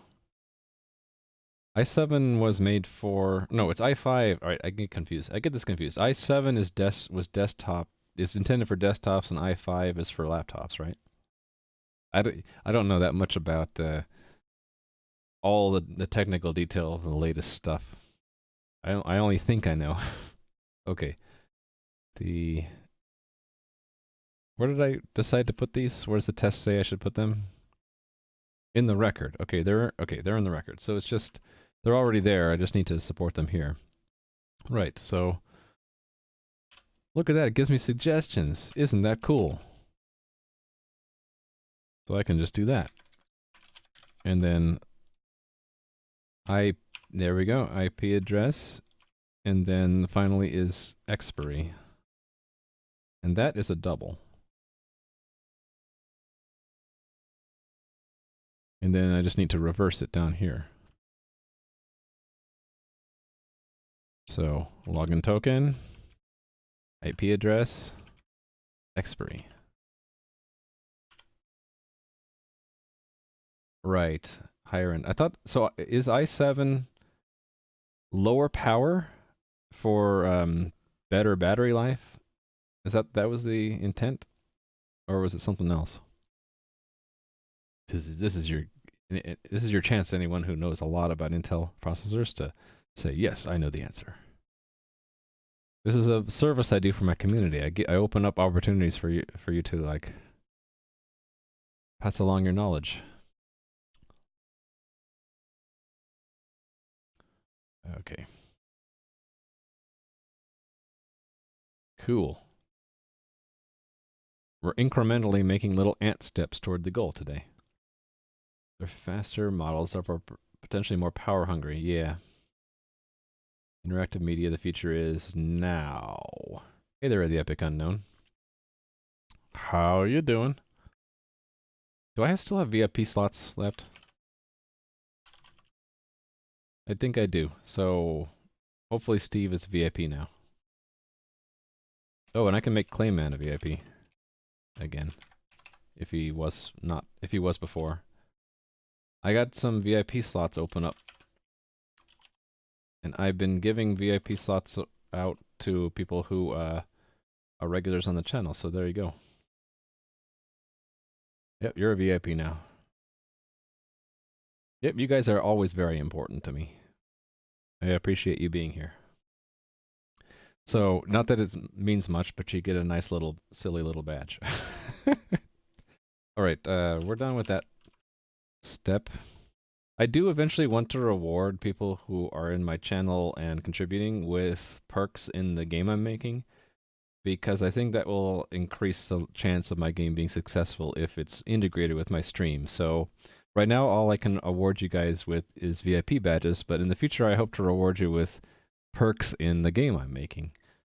Name things after you, special levels, more access. It'll probably everyone who's right now a VIP will never need to pay for the game. That kind of thing. But unfortunately I can't reward you guys now. You bought an Odroid, cheap Raspberry Pi mini board, 8-core CPU. Yeah. There's a lot of cool things you can do with very small, cheap hardware. Okay, Steve, I will name a pink bunny after you. Definitely. In fact, I'm going to put that in my notebook. There you go. It's immortalized. Useless internet points. I mean, it's a silly little thing you can do, but if I'm trying to make something real, and I am trying to make a game here that supports me, if it's successful, I want to reward everyone who's helped me along the way. That said, the chances are very low, and so I keep thinking realistically about it, that it's like it's a shot that I'm taking, and in a very low chance I succeed, I'll reward everyone who helped me, because that would just be fair. All right. Even if it doesn't succeed, like I said before, I'll probably just continue this work just at a much slower pace while I go get a day job. I really don't want to have to do that, though. I had a day job for 24 years, and it kind of burned me out. All right, I should be paying more attention because there's probably something I need to do here. Yes. Okay, we're adding a new command that takes over from change profile. So change profile will no longer be used to set the token. We'll have a special login command to do that. Got it. Okay, so we're adding a new command in command tests. So modeled after change profile. Twitch cryptocurrency, the Twitch coin. We could. Who are we kidding? We should all be using bot coin, right? I say this because I'm in Adam13531's channel a lot, and the currency for his game is called Botcoin. Maybe I should say that Botcoin. Hey, what about this idea, Adam community people? What if you could spend your Botcoin or earn Botcoin in my game as well? We had like a crossover thing. Wouldn't that be interesting? I should ask Adam about that. Like expand and cross-pollinate games by having currency crossovers in some way. Or I could just be crazy right now. I don't see any harm in throwing out ideas and people could tell me that's either a good idea or you're insane, and I'm like, okay. Well, it didn't cost me much to come up with that idea. Okay, this is going to be from this point on not change profile but log in. Log in. Look at that, search replace, do all that work for me. So we just don't have changes, that's all. Command as JSON. Hold on, we're missing something here.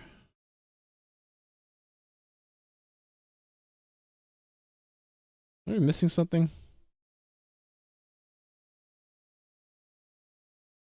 Oh no, the type is stored separately. Right, so this is fine. This is fine, we're all fine here. Thank you. How are you? Okay, the login changes is missing. Good. Changes is gone. Login type login. Okay, good. So we just need to make the login, which I will shamelessly copy from change profile. So that is now login, and we're going to go rename all the things. Login, or should it be log in? You've had very negative experience with which language? PHP? Yeah, but Playing with Scissors educated me a while ago that there are really two PHPs. There's the old PHP from several years ago, and then the modern PHP apparently is a lot better. So if it's been many years, like for me, it's been many years since I dabbled with PHP, it probably deserves a second chance, right? You know, Playing with Scissors is awesome mod, and he does not threaten to abuse his powers. And I've mentioned this before, so I don't have a lot of moderators because I feel like moderators have a responsibility, and that responsibility is to, you know, moderate. And I haven't needed a whole lot of moderation because my community's been pretty awesome. If, in the unfortunate case that I did need more moderators, I wouldn't just give it to anyone. I'd only give it to people who are willing to accept that responsibility. And, you know, I kind of feel like I'm asking you to do something by being a moderator. So I would feel bad making everyone a moderator because I'm like asking you to do something. Whereas on the other hand, VIP, I'm giving out bling and you don't have to do anything. You like the VIP badge more than the sword? Yeah, I mean, I could take. You don't have to be a mod. I think I do need at least one mod though, in case, because I have gotten trolled a few times. I'd have to find someone else who'd be willing to step in and do the ban hammer. It's interesting. I thought actually I would get trolled a lot more, but apparently it's not so fun trolling science and tech as much.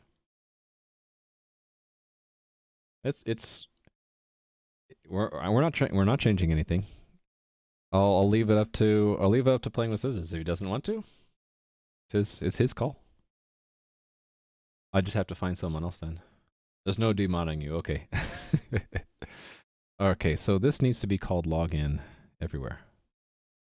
That's easy. We just search and replace. Boom, it's done. All right. This represents a server command which is used to, okay, it's not this. It's used to mark that a player is now logged into a server with a particular combination of server ID and client ID. Right. And yeah. I'm grateful, actually. I should be really grateful about not having to deal with a lot of distraction from trolls. You know, I feel like I say this and that Murphy's Law is going to be, they're going to come in and start spamming things, but cross my fingers. Hope that doesn't happen. This is the player's username, and I think we just need to, that's all. Oh, hold on. No, we need the token. This is more than just this, right? It's used to mark that a player is now logged, right? And to set a token that can be used to log back in. Persistent login. This is actually something that I hope people will let me know if I'm doing wrong, because I just made this up myself. I figure that all you really need for a persistent login is some kind of randomly generated token that's cryptographically strong, so crypto random, and then track which IP address it's valid for, and then have it expire after some amount of time, like a day or something. I'm hoping that this is good enough and can't be exploited. But if you guys think not, there's a problem, I'd be appreciated. It would be appreciated if you let me know. I'm hoping this is good enough though. So I will just put this under login. Because we're copying that into the auth and then this into the main structure whenever we log in. All right. That's it for login HTTP. Okay. CPP. This one. Duplicate, change the duplicate, login. Log in. All right. This what's this saying? Oh, can't find that file. Yeah, we need to pacify CMake, I think, by adding this to the CMake list. Commands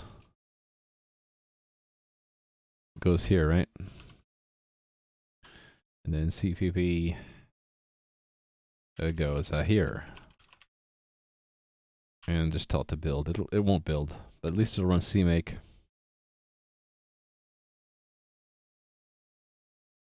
Oh, right. It actually helps me out because it gives me a clue that it won't find that header unless I add it to, there's like a commands.h pp. There we go. And if I add it here, then it'll pick it up.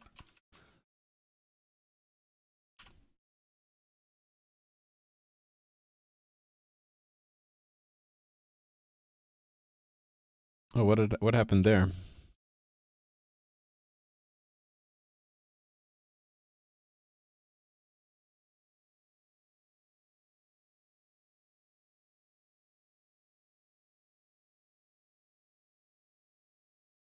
What did I do wrong here?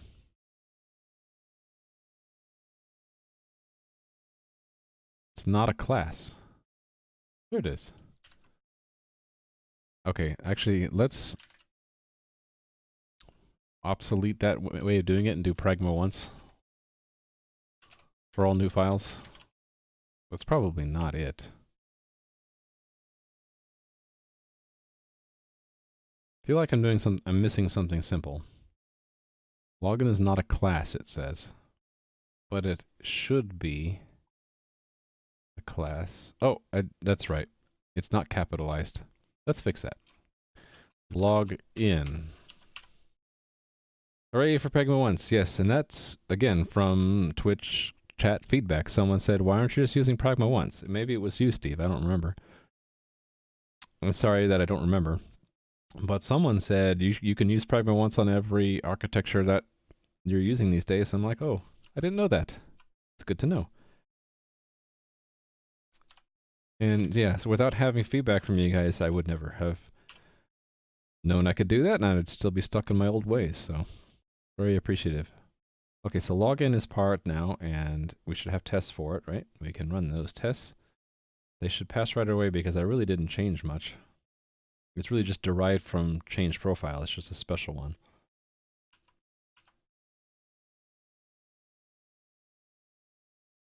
Okay, this implies more than just that the command can be made. We should also be able to execute the command. So that is in executor.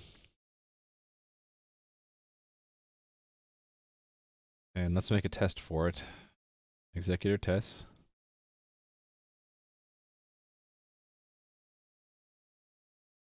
Yeah, let's copy change profile. So this will be log in. Do you use a style guide checker? Not really. I'm just kind of stuck to the style I've been using for a while. With it slowly evolves like a glacier, and I think I'm just kind of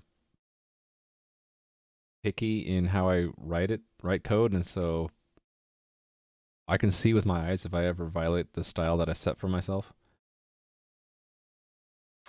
But then again, I do work mostly solo, so it could be that I'm just not seeing everything, and maybe a style guide checker would be beneficial. Yeah, I don't use one right now. Okay, this is going to become log in, and we'll rename these ones. Monica, hey, I've never seen that emote before, but hey there. How's it going? Do you say, is your name Jars or Yars? Or Hars? I don't know. And hello there, Weisbach. I'm saying your name right. That's a cool emote. Owl 2019 Tracer. Nice. Okay, so we're adding a login command. It's taking the place of what I used to have for change profile.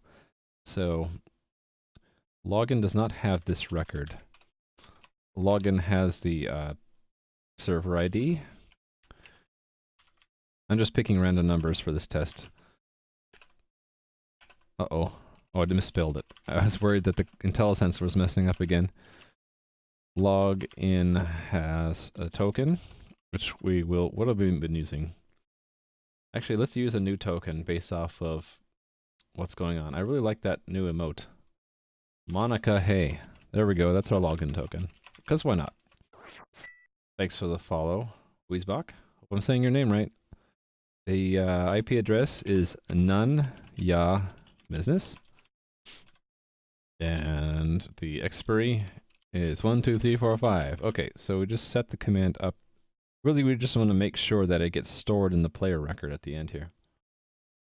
Cool. So we put it in the journal, we commit that, then we... What is this doing? Oh, did that test change it twice? Is that what happened? Oh, I messed up. So we have to create... Okay. We do have to create the player first, then change it. So, hold on. Do that first. Publish and commit it.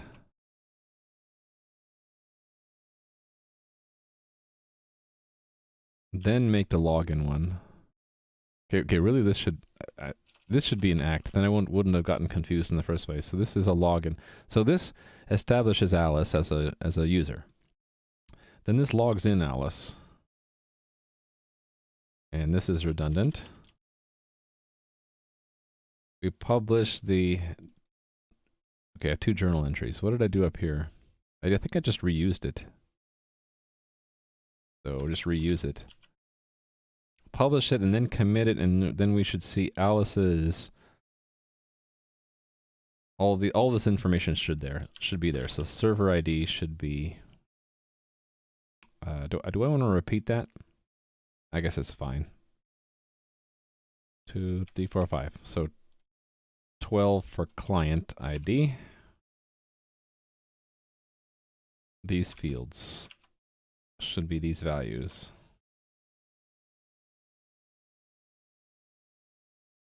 Why does it say that?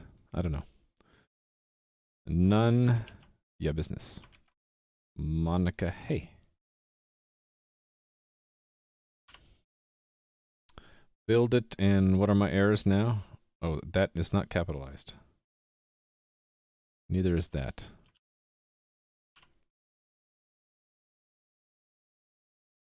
Oh, did these go in auth, don't they? Yeah. So auth, and then those things. I had a substructure for all authentication stuff. Okay, I'm gonna look really silly if I keep having errors on these lines. What am I doing wrong? It's not a member of auth? Oh, is it not capitalized? It probably isn't. I'm so inconsistent. Okay, this one is capitalized. I feel so dumb. Okay, what is it? I give up. It's not capitalized. I probably just misspelled it some other... Oh, it was the L.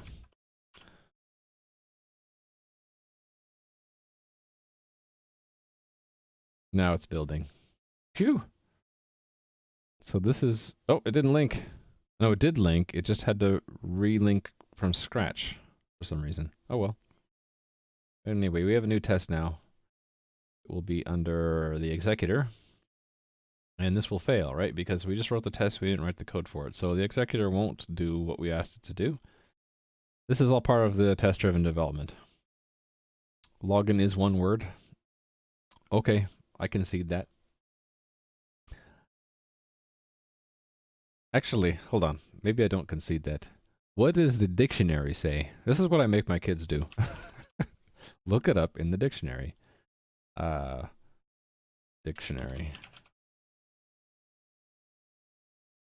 Well, dictionary.com agrees with you. Cambridge English Dictionary also agrees with you. Okay, you're right. I am thoroughly wrong. In fact, you know what I'll do? I will look for all logins. Match whole word and actually not match whole word, just match case.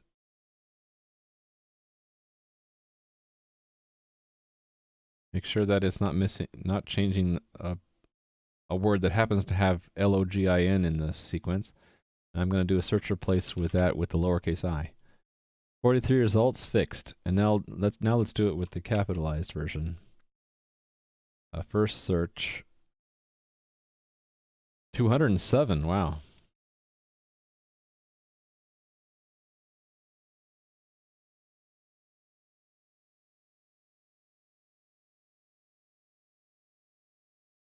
Is logout also a single word? No one's told me that wiki isn't a proper source. I looked it up in Cambridge English Dictionary too, though. Okay, yeah, that's where I might run into a problem because some of these do imply the verb log in. And here, this log index is going to get changed. I don't want to change that. Maybe what I'll do is be explicit about this. So that's the verb form, not the index.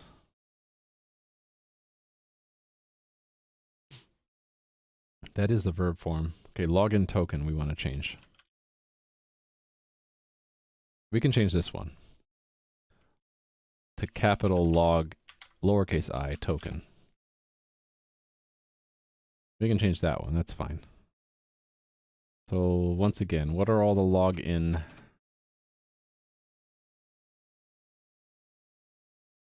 You said something stupid? That's okay. I can use a regex.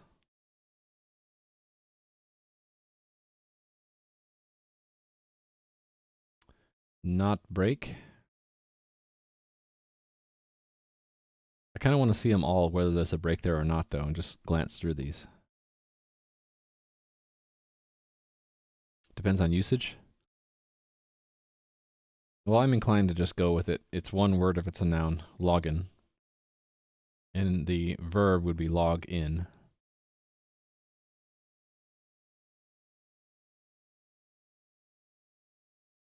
So this is like the verb form, because it's a command, right? Log in. On login. So we can fix that one.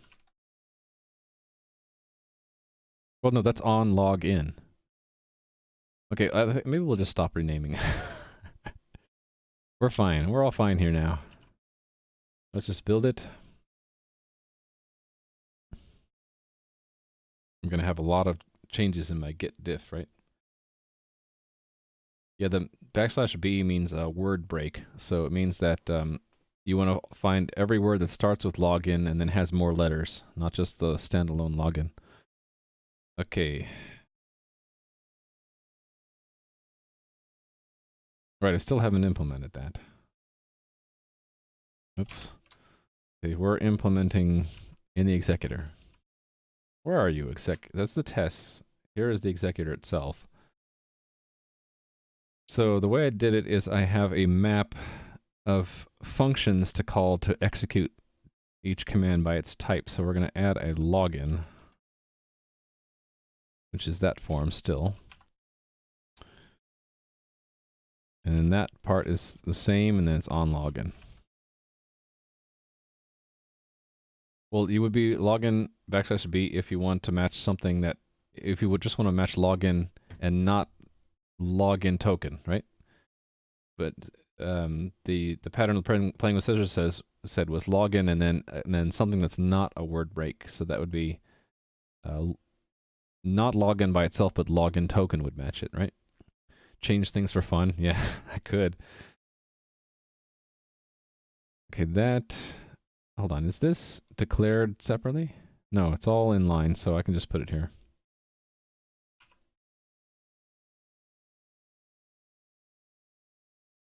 Hold on. Is that right?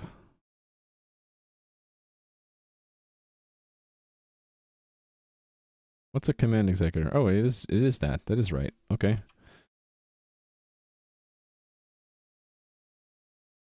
So let's making yet another execution. Execute that command. Execute the login command by moving. Okay, it's not. This is not what it does. By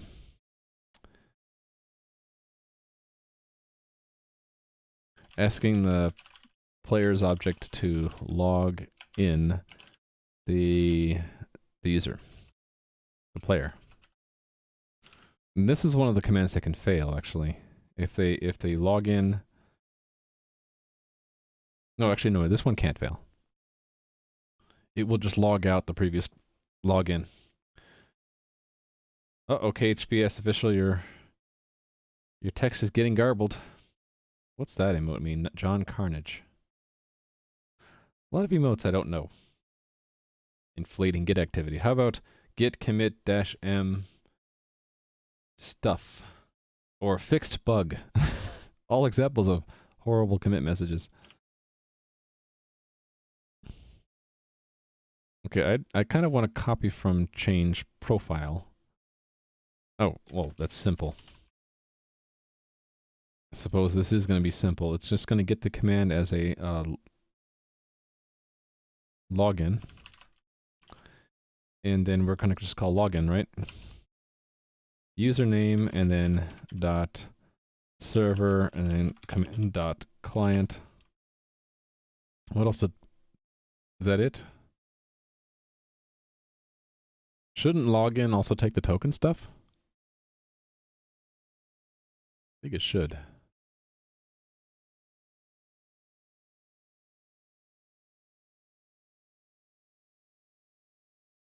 Yeah, I think it should. It's none of your business what you did, yeah. Great. This is gonna fail because it's still not getting the token in there. Let me go back and fix this one. So players tests for player login. So what I'll do is I'll merge this in. This test is sort of combined into login, right? So these expectations move down here.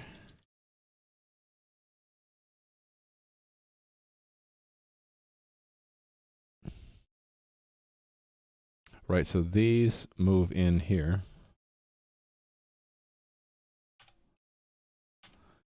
And change of, instead of that. Actually, do I want to? Yeah, I don't want to hard code that stuff. Hold on.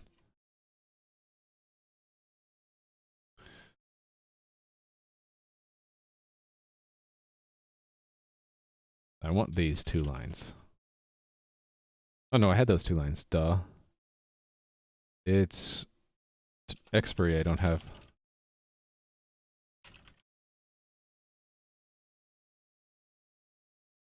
Wonder why I didn't have it in the other test. This is enough arguments where I start to think I should put it into a structure and not pass them as separate arguments. Anyway, we're removing this test case. We're no longer changing profile to set the login token. So that is no longer a behavior we require. Instead, we require login to do that. Okay. Log in. No, players.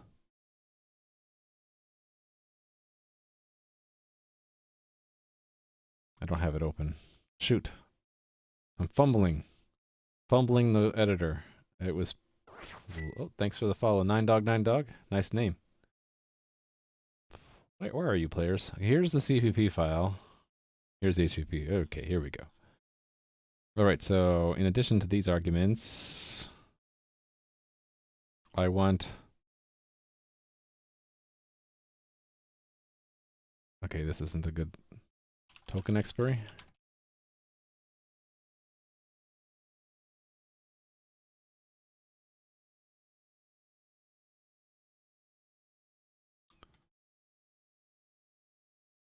Hold on. I'm trying to copy it from someplace.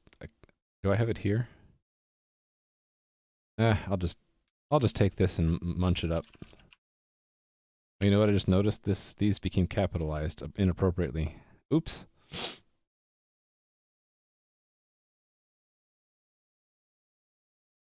You know what I'll do? I'll just do that and wait for it to break.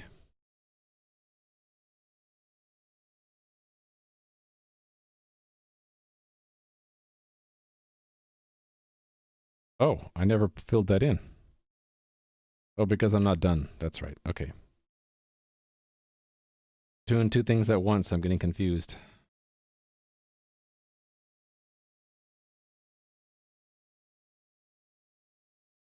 Layers first. Right. Okay. So this I'm going to take and munch up and put it here. So the comments move up here.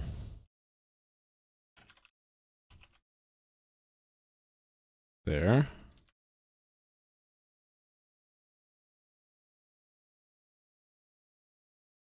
Alright, and then that moves down to here. Const reference. And then this goes up here.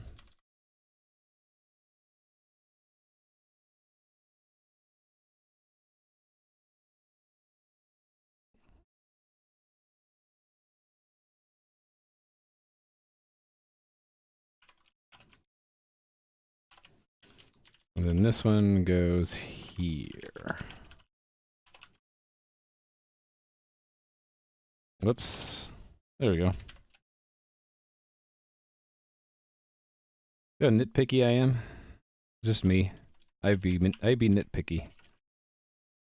Alright, then that goes in the body here. And then we store player auth login token. All three of them. Alright, so that should make the player's test pass now. Oh, oh, that's right, I broke the capitalization. A login, okay, it's the executor. This one. Oh, no, the test is wrong. Test is out of date. Oh, right, we have to log in with something. It doesn't matter what, though. I don't even need to make these constants. Make it a bit simpler.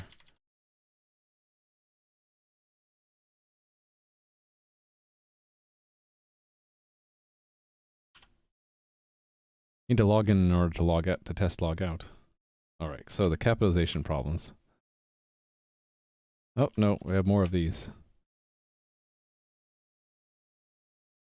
Right. Command dot login token. Command dot login IP address. Command dot login token expiry. Here we go. So these need to be not capitalized.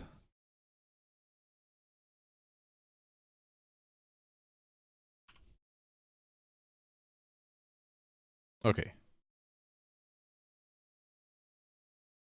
Okay, but the command test was succeeding and it shouldn't have been. I must have messed up this. Or I think it's just because I updated that command to carry more, right?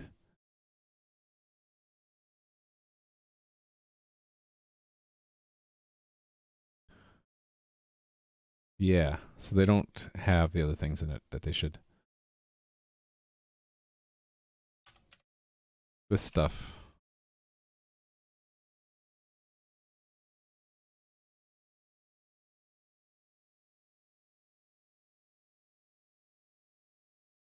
Oops.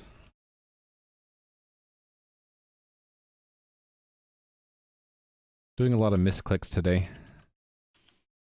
Okay. And then we compare that they made it through.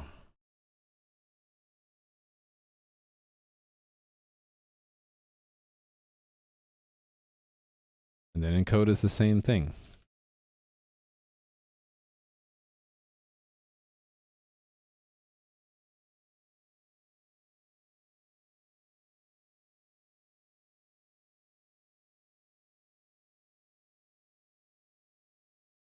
Okay, and then one final walk down here.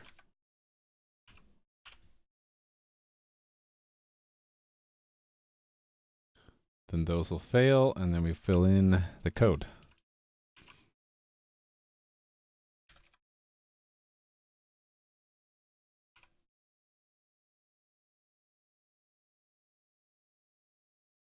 So much nicer when the telesense is working. This is a standard string.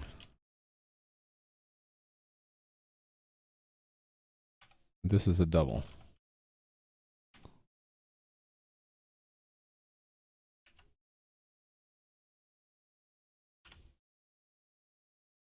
Oh, what happened there?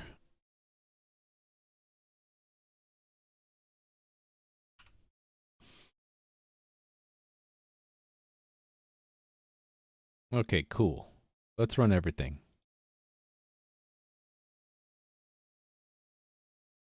It should be executing the command now, although how did that happen? It should be like that.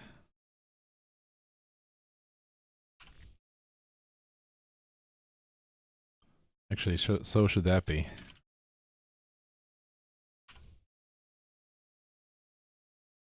Run them all, I say. There's one more place that I always forget to go to. In the real program, in the integration layer, there's a place where we have factories for all the commands, and I always forget to do this, so I'm going to do it now. Right here. We have to invoke a registration using the command factory for the actual command so that it can be serialized correctly. There we go. If I don't do that, then the commands don't get serialized to the journal correctly, and then follower servers don't pick it up correctly.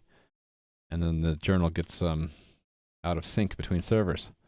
We don't want that. All right. Anything else I need to do? I think that's it for login. I just need to add logout and current players. Oh, right. That was a two-parter. We wanted to append a logout or send a new player's message if a follower when we hang up on a client. Current players is used to let the leader know that we no longer have that player connected, and they can then append the log message. If we're the leader, we just append it ourselves. Right, and then whenever a new leader is announced, all the followers report to the leader who's connected. And then what the leader does in response is if it gets a current player's message and there are records showing logins that are not confirmed by that message, then we do a logout. All right, so let's check in all of the miscellaneous stuff I just did. Like, I mean, multiple check-ins, right? Let's add the login last. Let's do this one first. This one was a rename, right?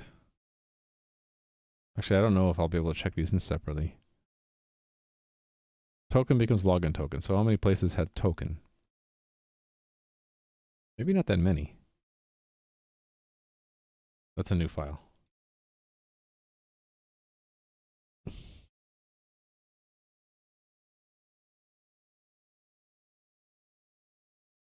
Ooh, I don't want that change. How did that happen? That we want to discard. And probably this one as well, right? Yeah, that one got accidentally changed.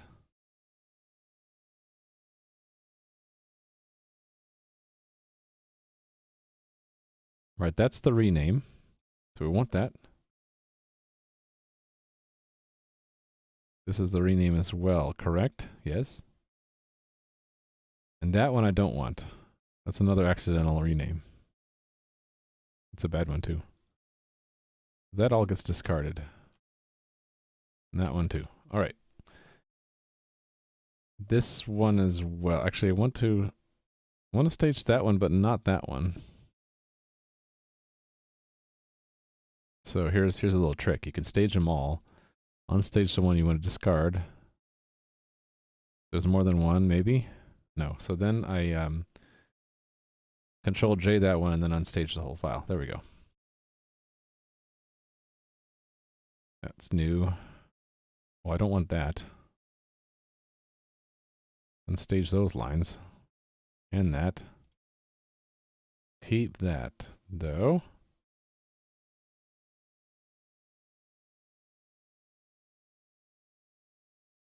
So, command tests. Don't want that, but unstage that. There we go. Hey there, Honest Dan Games. Shout out to Honest Dan. He's also a Twitch streamer who develops games and other things here on Twitch.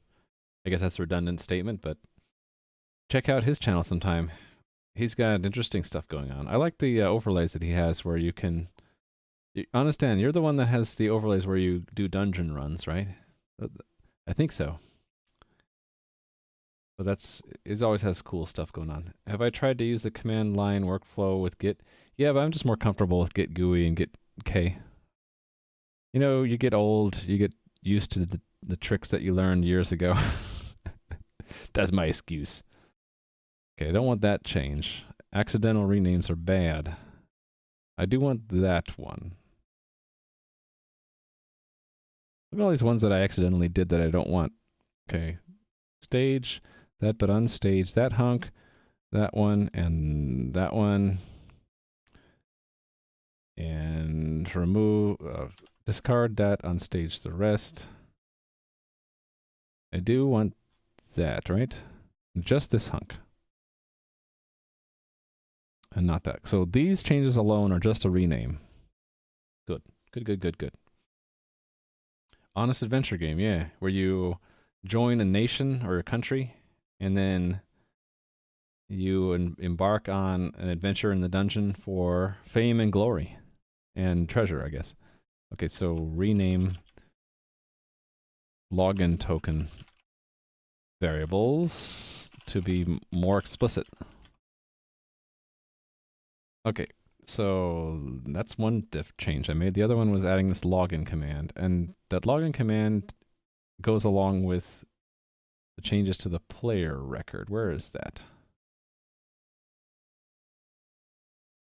Just here? Okay, the player record already had these.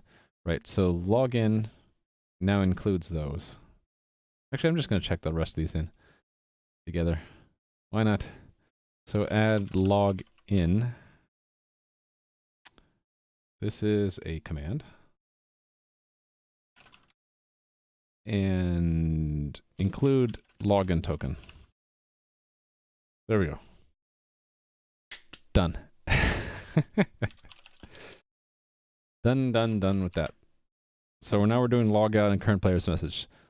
So yeah, anyway, if you're just joining me, I have been working on this game, multiplayer RPG. It's my first game, and so it's taken me a while to set up the platform on which to build the game. So for those impatient to see what it looks like, I do have a prototype that I play around with on stream. It's modeled after the 1985 hit classic Gauntlet. I call it Iron Glove. So this is demonstrating and prototyping two things about the game I want to build. One is the UI style. So it's 2D grid, basic graphics, because I'm not an artist. I don't have an artist on the payroll yet.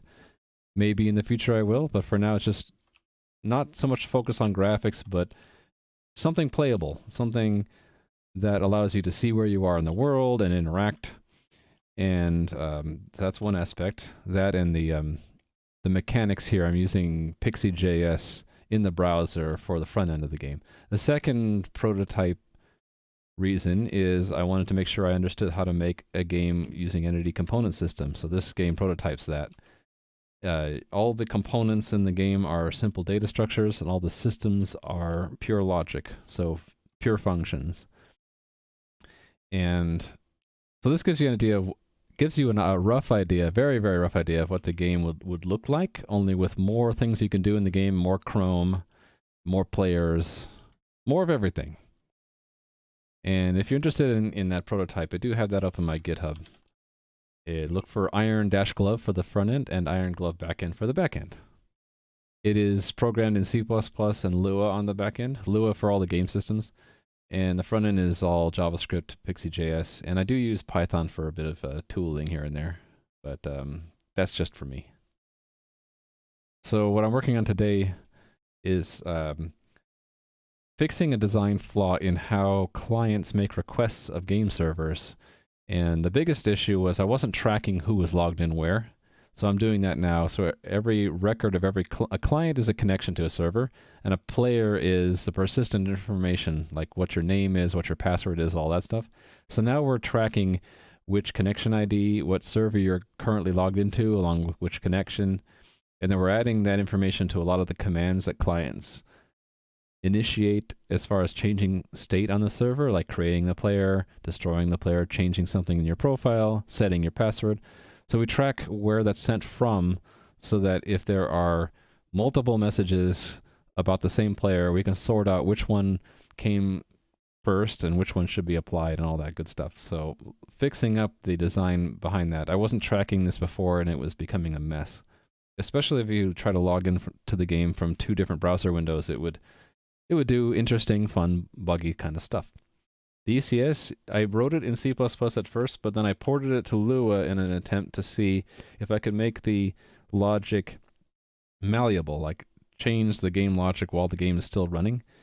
And I did it. The logic all fits in one file. It is, where is it? Where did let me collapse everything. Iron Glove backend, systems Lua. So here it is. So there, from that prototype you saw, there are 8 game systems. The rendering, the weapon is the rotating axe. Firing, that's me able to hit an input key to fire an axe. Keys to move the player around. There's the AI of the ghosties. Generation is the spawning of the ghosts. Picking up is either treasure, hitting the exit, picking up food, picking up a potion. Hunger system is where your health slowly ticks down over time. So each of these are all written in Lua now. And I have still the C++ version of this hanging around because which was handy because I wanted to compare the performance, and it turns out for what you saw there, an average of like 6 enemies.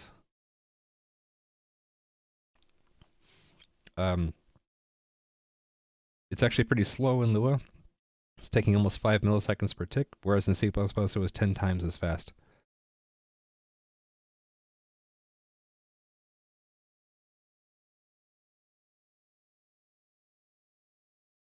So yeah, I did some performance measuring Lua and C++. It could be the way I wrote the Lua code, but yeah, it's 10 times slower than the C++. So I went back from saying I'll do it all in Lua to more like I'll prototype new stuff in Lua, and then when it's stable, port it to C++. Once it goes into C++, it's a lot harder to change the game logic without restarting the server or unloading a server plugin and then reloading it. It's a lot harder. So I also, on the side, some people suggested trying Lua JIT. It didn't really help out, probably because of the overhead in how the Lua code does a lot of C callbacks. Sure, you can link the ECS implementation. I'd be glad to compare what I did to anything else. Go right ahead. So yeah, anyway, that was yesterday, and today I am fixing these design issues in how clients connect to servers. So my apologies if this is sort of boring C++ stuff today, but I got to get through it. And what was I doing next? Right, adding logout and current player's message for the reasons detailed here. Somewhere. If we disconnect a client, we need to mark that they're no longer logged in. And if we're the leader, we can append a logout command directly. If we're a follower server, we send the leader this message so that the leader knows what commands to append to the log. This is using a consensus algorithm to run the game on multiple servers at once. It kind of looks like this. And servers talk to each other through WebSockets, and we use a consensus algorithm called RAFT to replicate the state across servers. So what we do depends on whether or not the server is the leader server, where we can append commands directly to the game log, or if we're a follower, we have to send a message to the leader to do it. Pretty much a pure ECS as good as it can get, but it wastes memory storing empty. Actually, I don't mind wasting memory so much. If you don't mind, I will look at that later. I actually have a backlog. I think three or 4 days now. People have been giving me things to look at. And I haven't followed up on it yet. Like, I haven't looked at that video yet. I haven't looked at NIM. I haven't looked at this markdown stuff. So sorry if my follow-ups lag, but I generally take down notes of interesting ideas and try to follow up here what I learned and what my impressions were. So I'll try to get to that. It might not be for a few days. All right, log out. Log out will be like log in. By the way, guys, if you have any questions, let me know. I'll try to answer them. I'll be streaming for another, what, hour and a half? I generally go 4 hours from 10 a.m. Pacific to 2 p.m. Pacific. Trying to make this game, you know? I feel like I'm an ant climbing a mountain. I'll eventually get there. It's just going to be a lot of steps. Doing this myself. So I'm basically copying one command to make a new command here. And the tests will also have to test the new command. Go away, Windows. Don't want you. Okay, so the login, every command has basically 3 tests. How that we can create the command with the right pieces in it, that we can encode the command, and that we can get the command's type. So all of these become log out. Fortunately, the way I have this, actually, you know what I can do? I can search replace from this point on. That's fine. This is fine.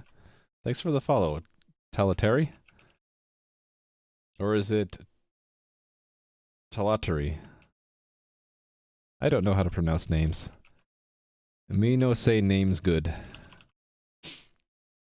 Most games are Unity, at least it feels that way. Yeah, even Leland, who is another streamer on Twitch, who's been using Lua, the Love 2D engine, he's switching to Unity. And I'm like, feels bad, man, for alternatives other than Unity. You wish you were confident in your C++ skills as you are in C#. Yet there's Unity for C#. And if you are in C++, it would be an Unreal, right? Would be a good option. There's lots of game engines out there. You guys have it easy. I mean, back in my day, you didn't have these fancy game engines. You had to do it yourself in assembly while going uphill both ways in the snow. It's like, okay, we're only needing to know. Do I need to know the server ID and client ID when we log out?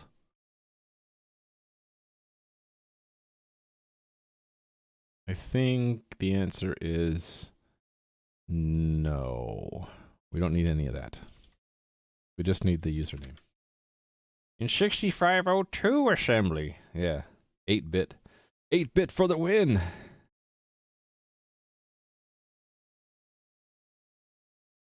Oh, he's considering Godot or Godot. Is it Godot or Godot? He was also thinking about Game Maker Pro, right? As a possible engine. There's a lot of engines out there, though. Or whatever language you want to use. So this is going to be a very simple command, I think. Oh, right. So it won't find the command until I do a couple things. So commands, the command has to be added to the build system for it to build. We can still find it even if we can't build it, but to find it, there's a common header file called commands. I need to include it from there. This is sort of a API aggregator. Now, okay, won't find it because I haven't actually changed the command stuff, have I? Log in becomes log out. This represents the server command which is used to mark that a player is no longer logged into the game. Could be pronounced both ways. Okay. Hey there, Flying Baloney. That's a great name, too. You guys all have such creative minds coming up with these names. Tried many engines that support 2D, but nothing beats the performance of good old SDL and C++. Yeah, but you have to end up doing a lot more work, don't you? Actually, that might not be true. There's probably a lot of add-ons and prior work that you can leverage on top of SDL and C++. That's probably a good way to go. Have you tried Unity though? I've heard that the performance can be pretty good. A lot of popular games are written in Unity, even 2D ones. SDL is an interesting little library. It's actually kind of fun to play with. I'll show it to you guys. It is the simple direct media layer. And how do we go to it? There we go. So it basically gives you access to all the things you need in a game: audio, keyboard, mouse, joystick, graphics hardware. And it's pretty low level, but you have all the tools there to make the interface to a game.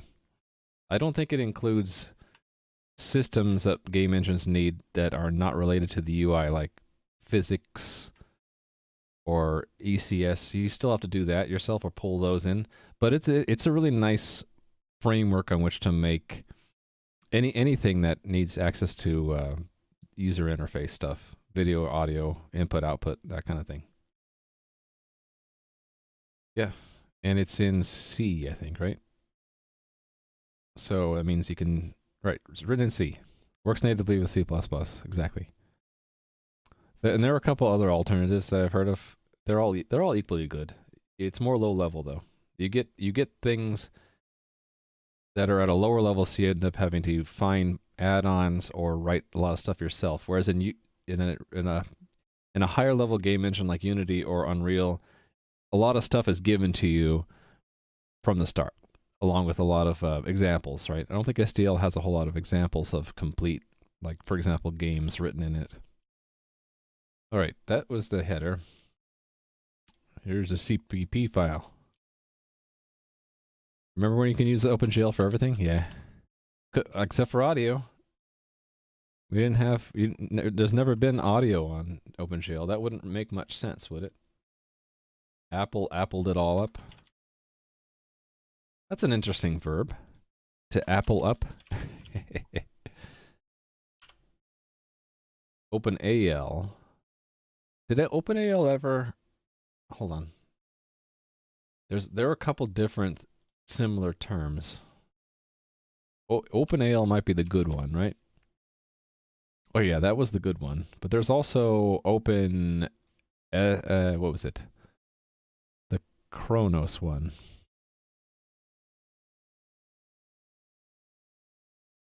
I might be just getting confused. Kronos Group Audio. Kronos Group Audio. Okay, I can't remember what it was. Okay, anyway, OpenAL, I actually used that in hobby stuff that I've done in the past. That's actually a pretty good library. The only catch is you want not the one made by Creative, but you want the free one. What's it called?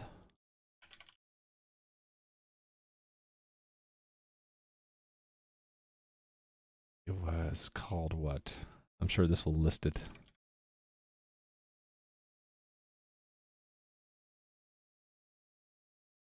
OpenAL Soft, that's the one. OpenAL Soft is here, and it is the open source fork of it, and it's actually maintained. You can see there have been changes in the last month. And they actually say here it's the open source fork of Creative Labs one. But what's really cool about OpenAL Soft, I don't know if OpenAL has it as well, but it has 3D audio in it, which is really interesting. So HRTF, that's a sign that they deal with 3D audio. That's head related transfer function. it makes audio like sound like it really is in the room with you if you do it right. And I think Minecraft uses OpenAL as well, and you can enable HRTS in Minecraft if you haven't looked at. There's all sorts of crazy stuff you can do. It very good library. I shouldn't get off on that tangent. Okay, see ya, flying baloney. Anyway, let's test this new command. Sorry, I go off on tangents sometimes. Some of the stuff is interesting to me, like because I worked a lot, many years in a group which did audio stuff. So I was going to look at command tests because we added some new tests here, right? Logout, and they're already working. I didn't expect them to fail. Let's just run everything. Tangents are fun. I hope so. I worry sometimes that if I go off on a tangent, half my viewers are going to be like, oh, he's going off on something else again that we don't care about. All right, everything is running. Did I have something in the exec? No, I'm not testing this in the executor at all. Yeah, let's do this. Players has a logout. It's just executor doesn't do it. Right, so we need to test logout. Let us do that. Log out. So what I think I'll do is we will include the login, publish that. Actually, let's just copy it. And then we'll commit the first two together. I think this always commits all of them, right? So it loops and commits all of them. So it will commit the create the player and log in, and then what we'll do is we'll make a log out here.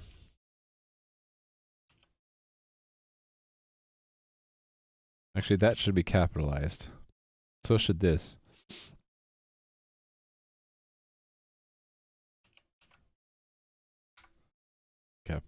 Capitalize the L here now and here, because that's the verb form.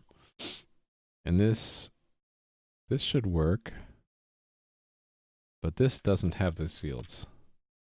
Right, so here what we expect is the token to be empty, the IP to be empty, the expiry to be 0, all of this to be 0. Hey there, entertainer. Clever name. What'd I do here? Mess something up. Oh, right. These are different, right?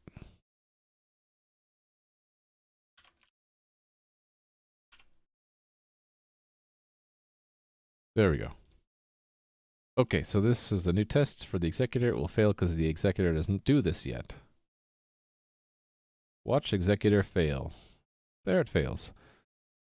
So let's code the executor to pass the test. Find my table. I add the new handler. This is log out. I'll go to log in and just kind of duplicate that. The executor is actually pretty simple. It just takes commands and does them.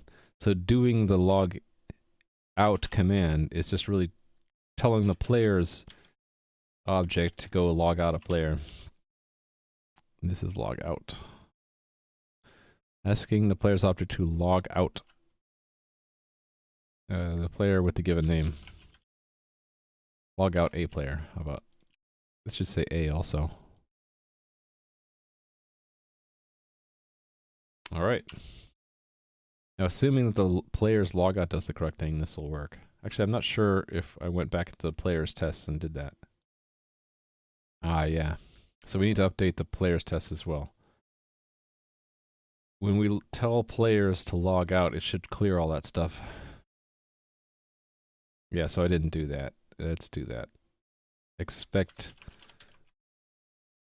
Two of them are empty strings.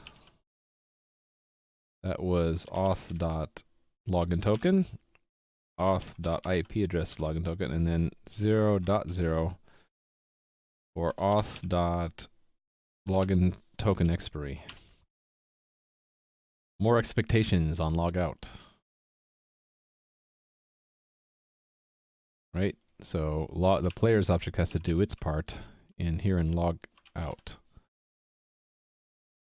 Actually, it's quite easy because I can just steal that code and turn this into a dot clear there and there, and then make this a 0.0. That should be all I need to do. Pass that test now. Pass that test. Yay. Run them all. So logout works. Or it should work. This is all back-end stuff, by the way. I still need to do the front-end work. Also, the work between servers hasn't been done either. The coordinator. But first things first, right? Establish the command and have the command executed correctly is essential for the other stuff to work. So add logout command and execute it properly.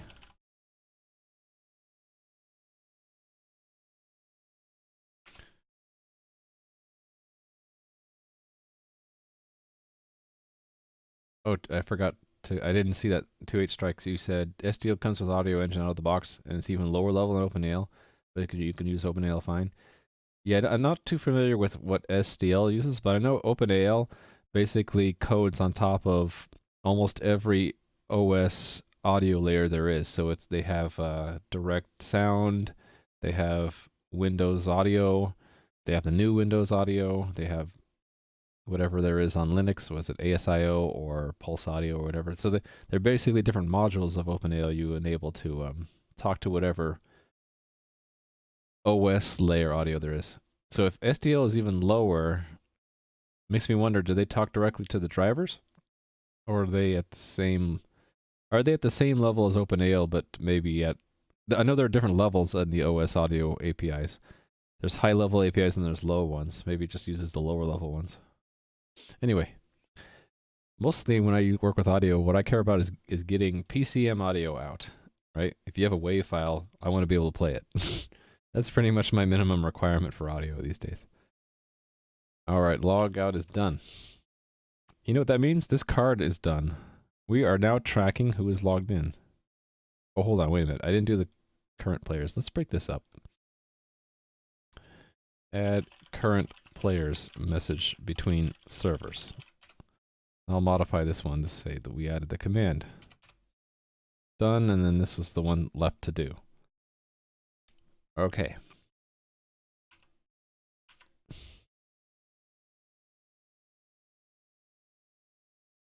So when we hang up a client, that actually happens in multiple places. So I probably should, first step would be to go do some refactoring. This is all in the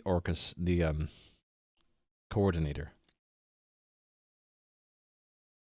When you used OpenAO, you had to point it to a PCM buffer memory that you're responsible for filling, and it would just pretend that the data was sound in a loop. That was one way to do it. There's also a it's either callback or a buffer swap API. It was pretty low level, yeah.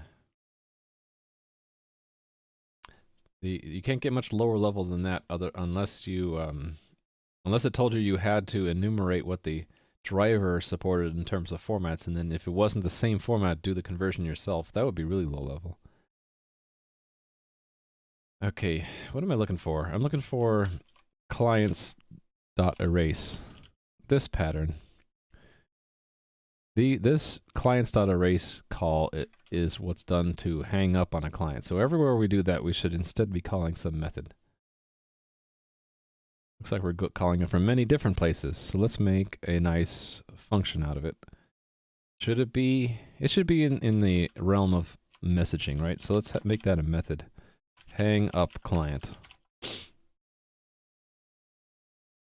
We'll hang them up by WebSocket, because why not? So in all the places that we do that, we'll do that instead. I could probably do this with the search replace, but this feels more comfortable right now. Oops. And there's not too many places.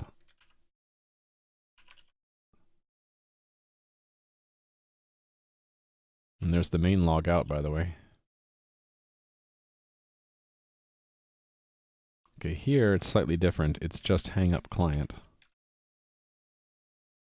don't know if I like that name, hang up client. Well, this is different. This is a little bit different.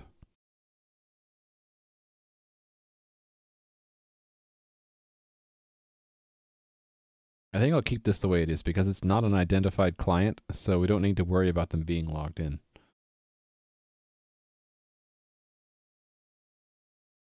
Right.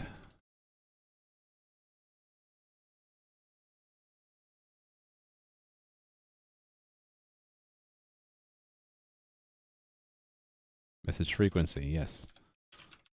Too frequent message, you get banned and hung up on.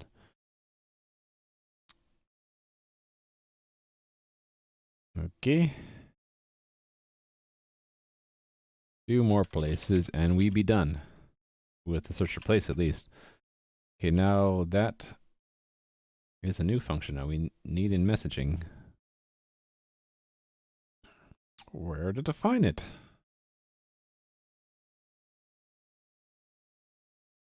I don't know, it doesn't really matter where, right?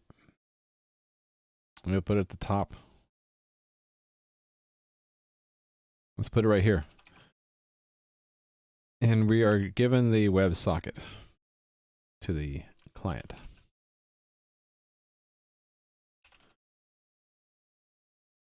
Disconnect the client connected to this server through the given WebSocket.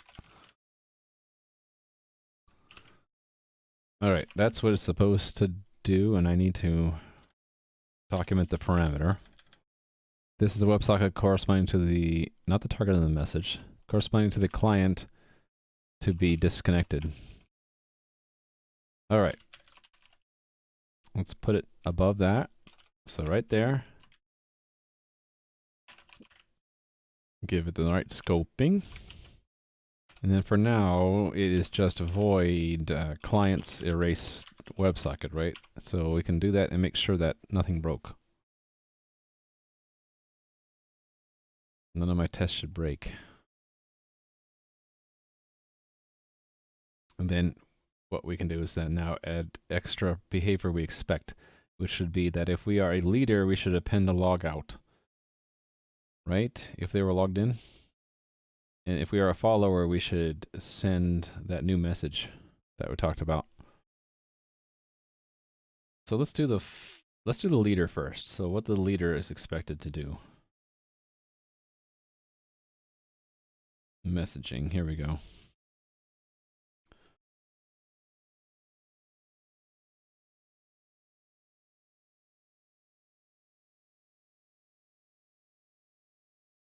I'm just looking for a test I can just copy and change. Something that's like similar to what we're doing.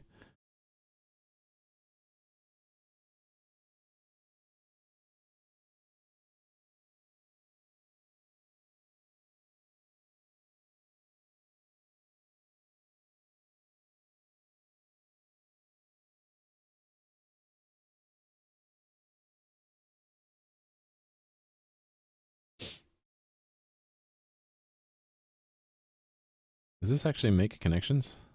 No, it doesn't.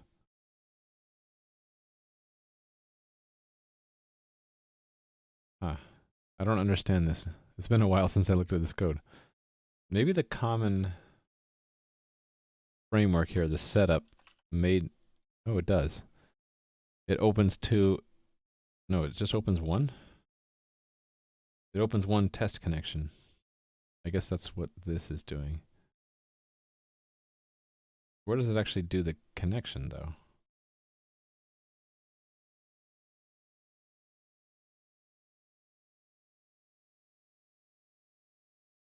Oh. It's this part right. Is it this open? Hold on, I'm confused. Oh, maybe... Oh, it might be in the... There might be a setup for messaging. Let me see. No? How does this work, then?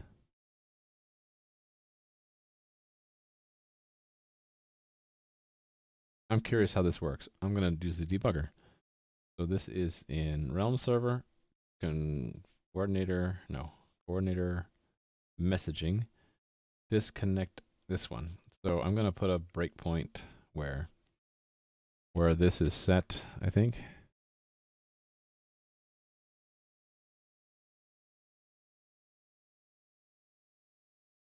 Where is that set?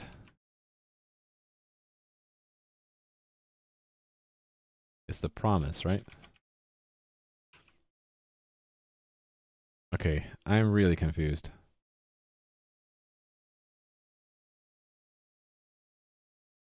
Make connect. Something is calling make connection. So let's see what is.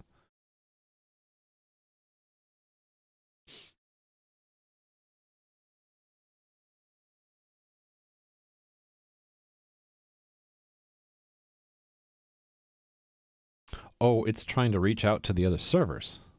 Oh, I see. Yeah, right. The Realm servers are supposed to try to make connections to their peers. So it's in right. Find a missing instance. It's trying to connect to another instance. Okay, now I understand what it's doing. So go back to the test I was looking at. Don't need that breakpoint.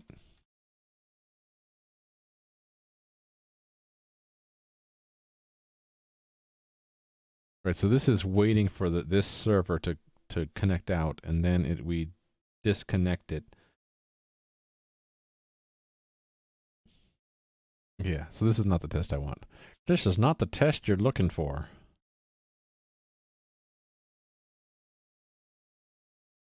What do I want?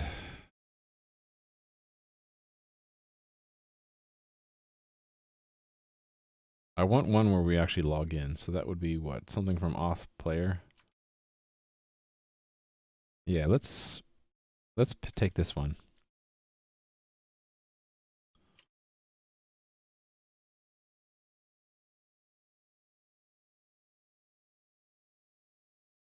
Actually, can I just modify this test? When we say that we want to log out, it disconnects us, right? The messaging? No, auth on logout calls the hangup client, right? Okay. This is, yeah, we can just modify this test.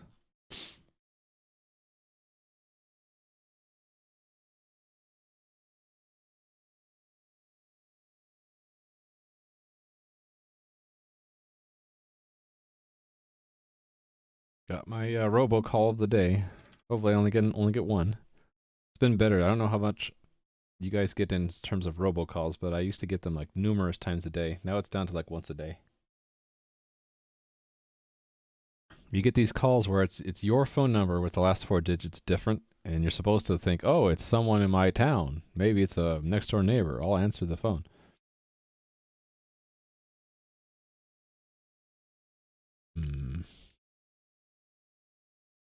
Actually, a lot of these are different because when we log, it's no longer change profile. It's log out, right? Yeah, we're gonna have to change a lot of stuff here.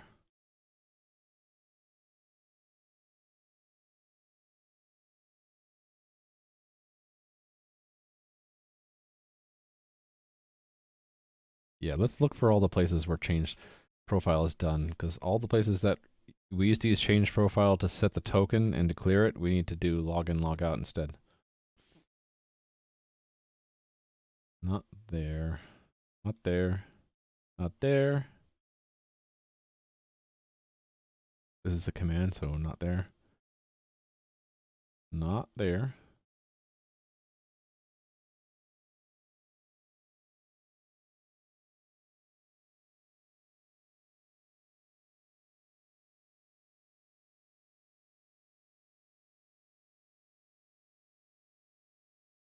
Okay, this is the actual code I'll have to change. We'll have to do a login instead of a change profile.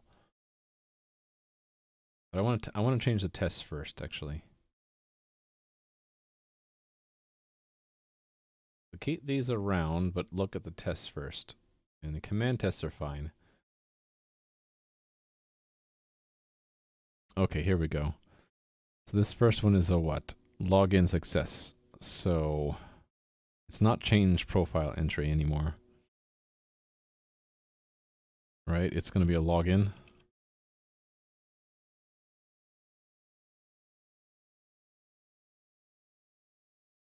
We expect a login command. And there's no changes. It's simply a login token. And it's not a, yeah. It's just login token. We don't need to do all this fancy casting. Actually, I can just use that where token is used. Whoa! A lot of pop-ups at once. So make sure that the token is at least one character. Why is it greater than 1? Actually, it should be just greater than 0. Or really, that it's false, that it's empty.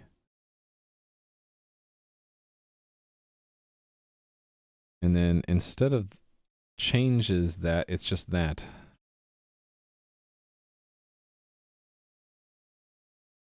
And same thing here, instead of change, it's that directly.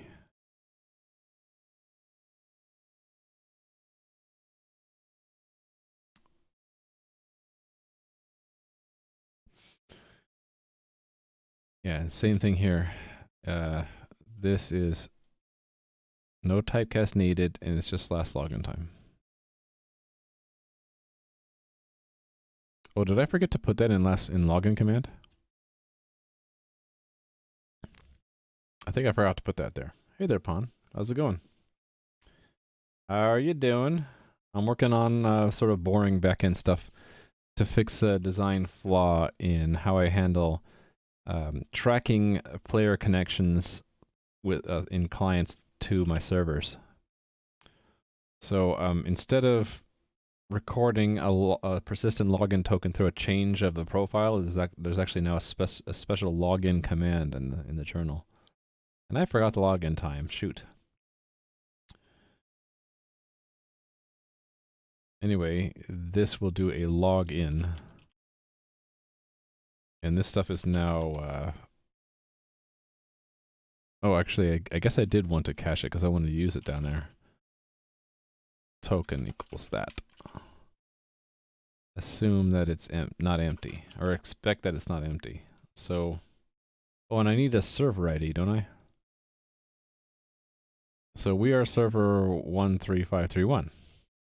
Most excellent server number. Connection number. I actually have to get it from here, don't I? So we will expect a couple more things here. Expect equal 13531 for the login command server ID, and then we need to get the client ID.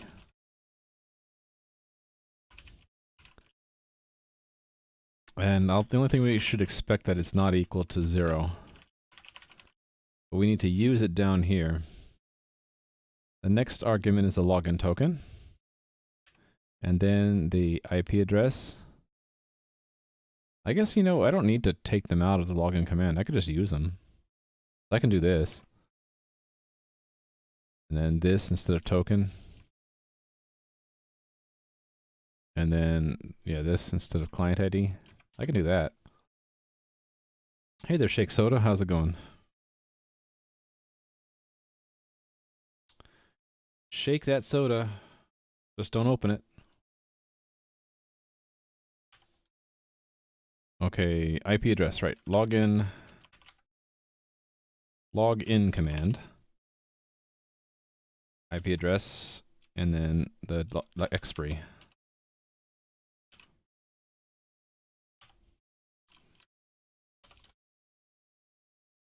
I'm keyboard challenged today, by the way. Right, there we go. So that simulates the login command. Now, it's a new way we simulate login commands. And that's what we expect to get back out. And instead of token, it's this. There we go. All right. I have a feeling I'm going to have to change a bunch more, too. Hopefully I don't have to change too much. Login registered user correct password.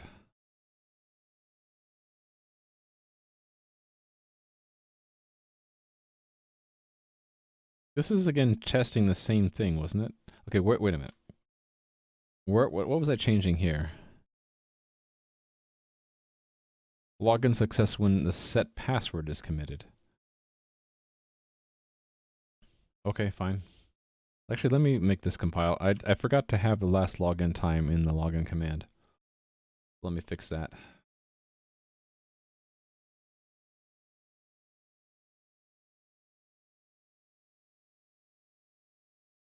Login has a time. Login, or last log, what am I calling it? Last login time.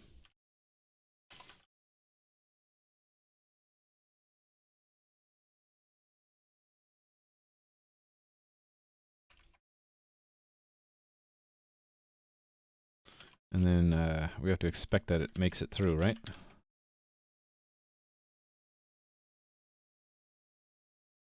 And then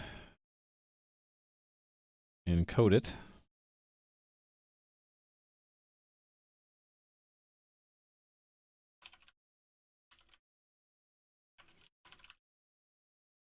And then expect it comes out the other end.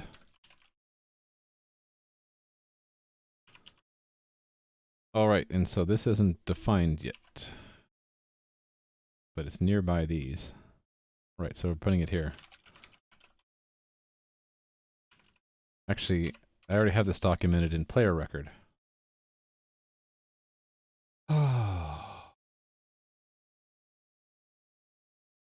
I don't know if I've been getting enough sleep recently. Get tired. Maybe it's just leftovers from having a cold. Where is that last login time? It's not in auth data, it's here. There it is. This is the time, according to the service timekeeper, when a client last logged into this account. Okay, let's say when this login occurred.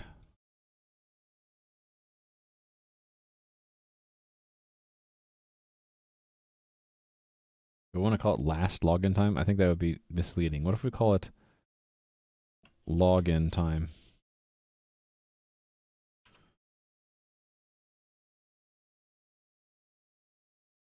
We'll change it everywhere here and everywhere here as well.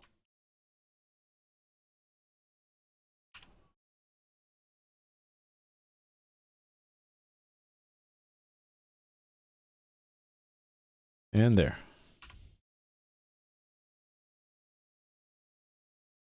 Okay. Make sure I didn't break anything. I have a feeling I always have this feeling that I've broken something. Oh, look, I have broken things. Actually, no, that's the test requirement changed. This, though, is probably a break. Yeah, because I didn't actually update the command itself. In its source, log in. It has to actually pull it out. Login time, decode from that, and it's a double. And then the opposite direction, login time, login time.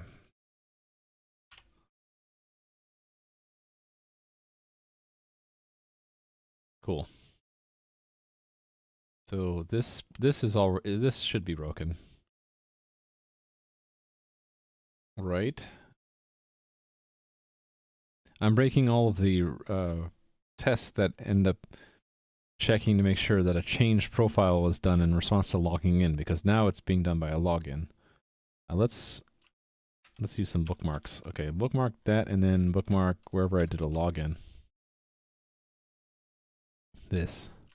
So I'm going to take the same code out. I think we want all of this to paste it here.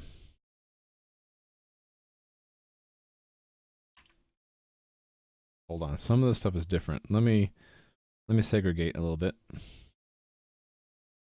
and we'll compare. Change profile becomes login. Alex is Alex. The token It's just some kind of token. There's also server ID and a client ID that's not 0. Login expiry is something we expect. Last login time. The login time is not the current time, it's 5.0. Why does it 5.0? Oh, that is current time. So I don't have to hard code the 5. So this is good. Only this command is different.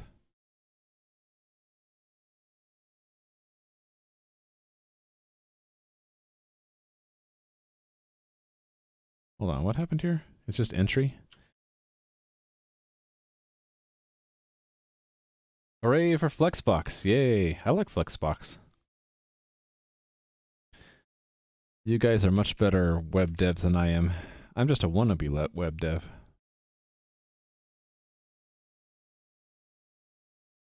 Okay, that's just stale. Okay, so that's what we now expect. And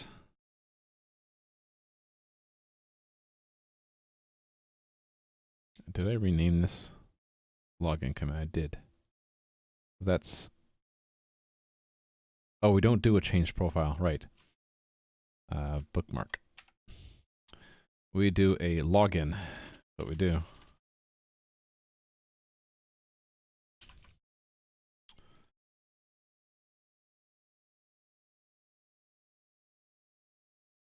And then we expect that login token to be given to us. Here. Alright. I hope I don't have any more. It's probably one more, because there's one more way you can get a login token. It's if you create your account.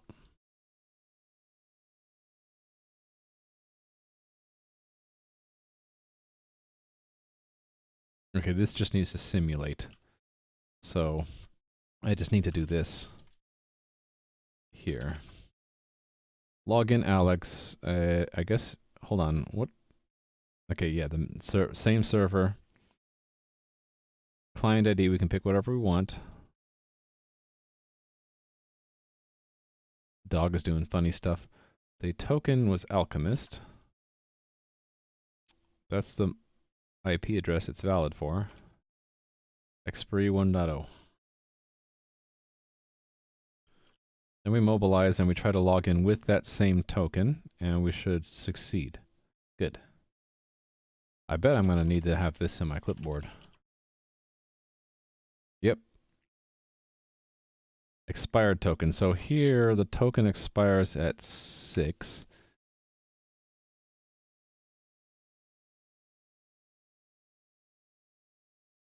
Actually, this shouldn't oh, we start at 5 and we go to 6.1. Yeah, okay, got it.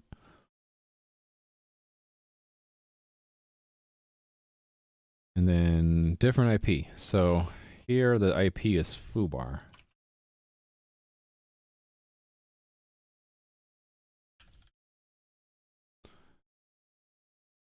Incorrect token.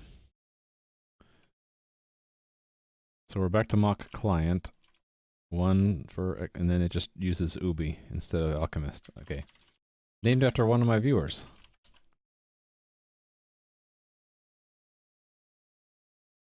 Log out from leader. Okay, yeah, this changes too, because we expect a log out command for a log out. Log out. And the only thing we can check from that is the username. There's no token there, so that's done. There we go. Change profile does do a change profile command, so that stays.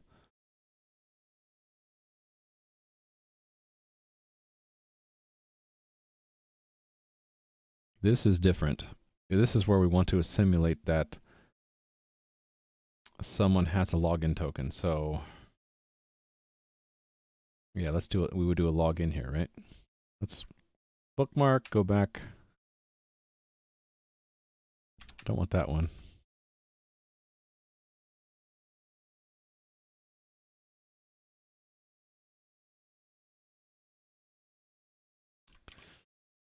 Login.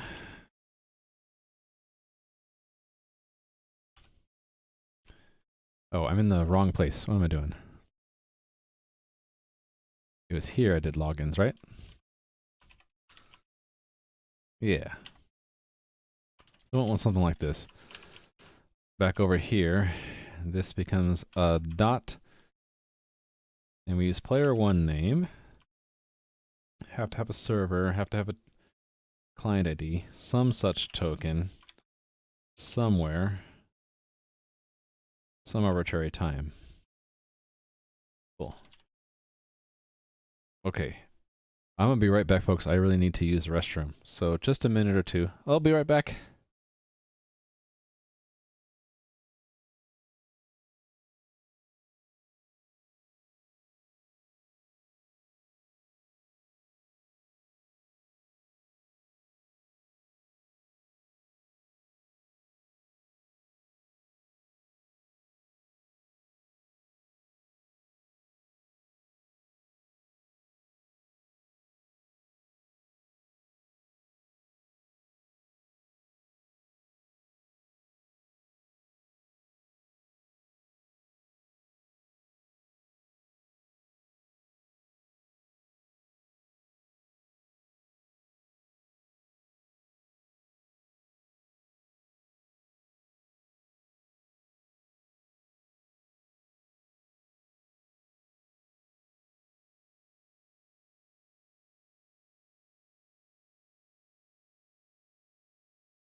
I'm back.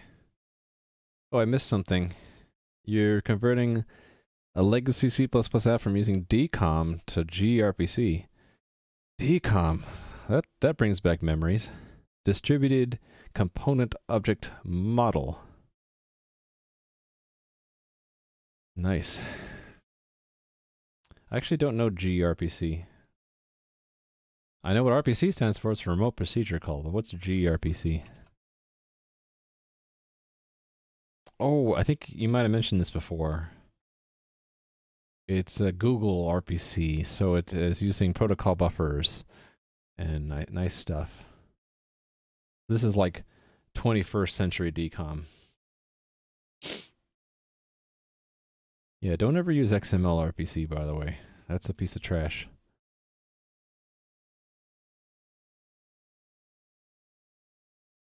Cool.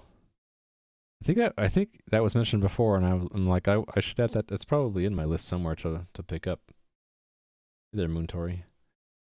Now I'm kind of curious. If this was mentioned before, I probably linked it. Yep. Hey, look, it was bug found.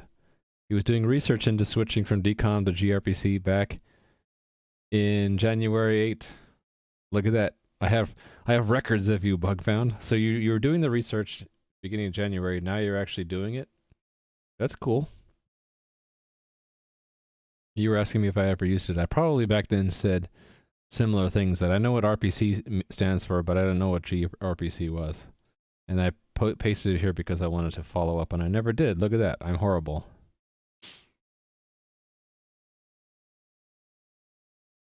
Sorry about that. I'm bad at following up sometimes.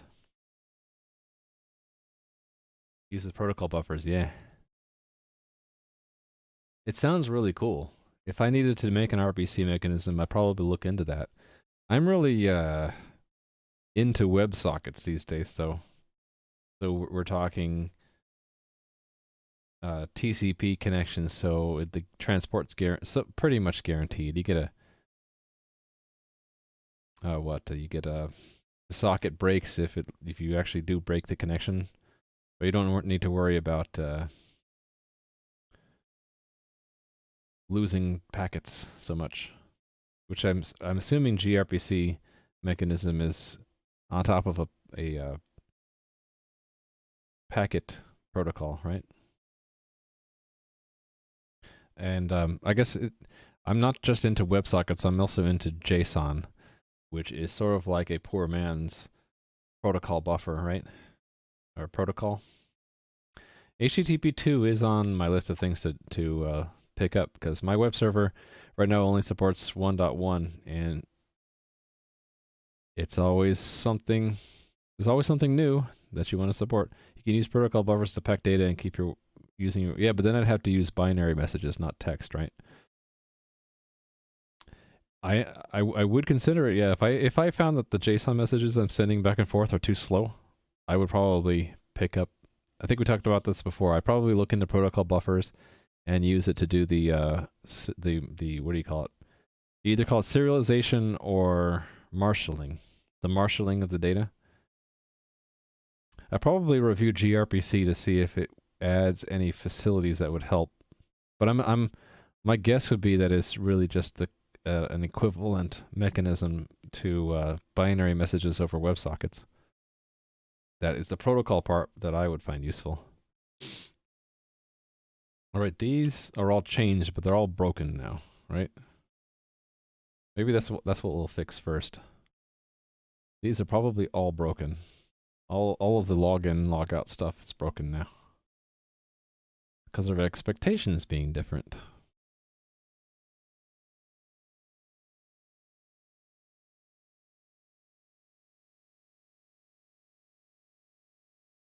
Login registered user and set password and log out. Well, the test for creating a user should have also broken. Where do I create a user?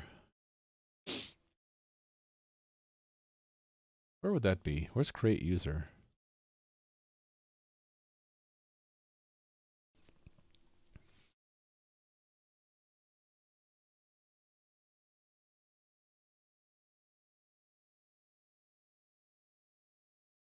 I gotta have creating user somewhere.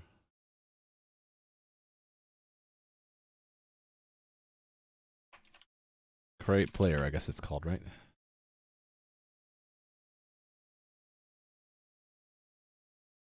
Oh, it's under profile. Okay. Profile. Create new player account.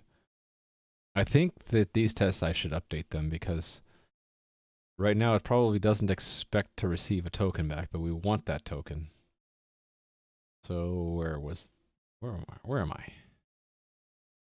Profile. Okay. Collapse everything. Open up that. All right, it's the first one. Simple enough. So we do all the captcha junk, and then we expect it does a create player, but we only expect 2. So what do we expect the player to receive back? Oh, look at that. I forgot to do that test.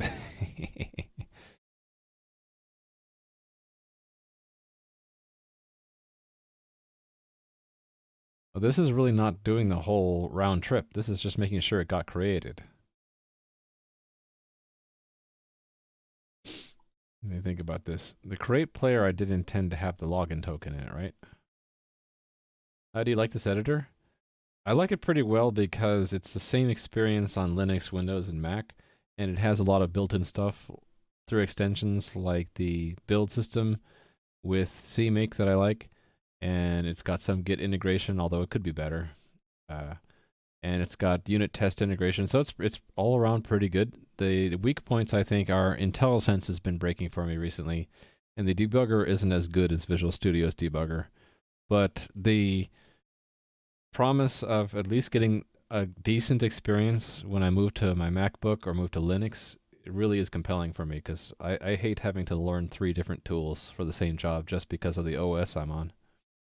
It does not include a compiler. What you have to do is hook it up to one. So especially with the CMake plugins, which make it a little bit easier, it can discover and you can pick the tools you want. So I have Clang through Cygwin, and I also have Visual Studio Community.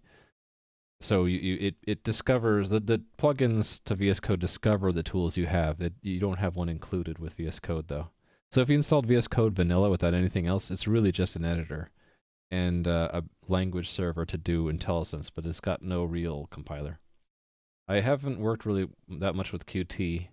That's a pretty well-established, venerable library for doing cross-platform GUIs, right? And it's in C++, if I remember right, or is it in C? So nothing wrong with that. It's just I had never really worked with it too much. Pretty nice, yeah. All right, I was gonna verify that I wanted that the create player command includes the token. Yes, it does. So really, I should be checking that here. So bookmark that, and then I need to go to one of the tests. Hold on. One of the tests that expects a token. Right, so that would be what? Login, user correct password? So here. So we should expect this stuff. Let's bookmark that, go back to here. Here's where I want it. Actually, I want more. I want this as well, right? So I expect all of these to be true. The server should match whatever server. The client ID should not be 0. Okay, and all these login commands are just command. See that pesky pop-up? I think that's a problem with the language server integration with the build system and the editor. It just says, hey, I can't find out anything about that file, and I think it's complaining about Google test. It's a little bit annoying, but I close it and it doesn't seem to make any additional problems. Again, see, oh yeah, it's Google test. It can't find it. It can't make IntelliSense for Google test. I don't care. I could disable that, but I'm worried if I disable all of the warnings, then when there's one I want to see, I won't see it.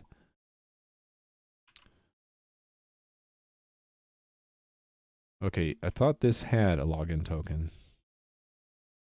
Oh, it's in record. Right. It's record.auth.login token. And the same thing for that and that. There we go. Using it for UI is pretty nice, but it has its kinks. I'm not surprised. There's no real perfect library framework for everyone. Everything's got kinks, right? Oh, I need to compute what the login expiry should be. So that, again, this is bugging me. The login expiry is computed from the current time plus the max age. So we'll set that just like the other test does up here. It's set before we add it. Yes, it is. So we set the token max age, and then we compute what the expiry should be. And we set the time. I need to get the current config, change it, set it. Get the current config, change it, set it, and then use it, add to the current time to get the expiry. Thanks for the follow. Oh, this is going to be a tough name to say.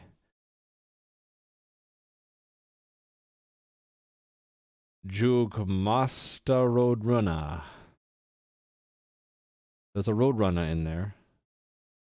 I think it's Jugmaster Roadrunner. Sorry if I butchered your name. Very good. Oh, see, now it's capitalized. Now I can see how it's supposed to be said. Jugmaster Roadrunner. Okay, so we are going to expect that token expiry field here. And this is extraneous. We remove that. Okay, I think that's right. Now, when it comes back to the player, though, we should get a token back. I need to have it expect that. Right, successful login after create new account. Right, so in addition to this login success, we should get a token back. So wherever we had a test for that.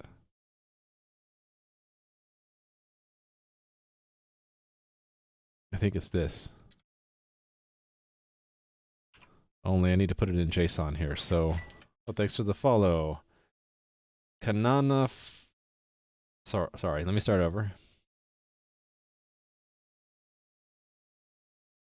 Okay, this is a difficult one. Kananov Sarkam. Kananov Sarkam? I'm probably saying that wrong. Jeez, you guys have challenging names. Okay, the type is login token. I wonder if I should combine login status with login token. That probably would be smart, wouldn't it? And then token, login token. One thing at a time though. So we'll expect now a login token after a successful login. I don't know why this has a problem. Probably because... Why? Why would this have a problem? Oh, it's because it's not login command? It is just command, right? And it's command record.auth.token. There we go. Oh, did I say it right? Kanana Sarkam? Okay, there's probably other places where I did a check for login success, so let me search for that. Oh, wait a minute. That needs to be moved. That needs to be copied there. All right. What's this change profile result?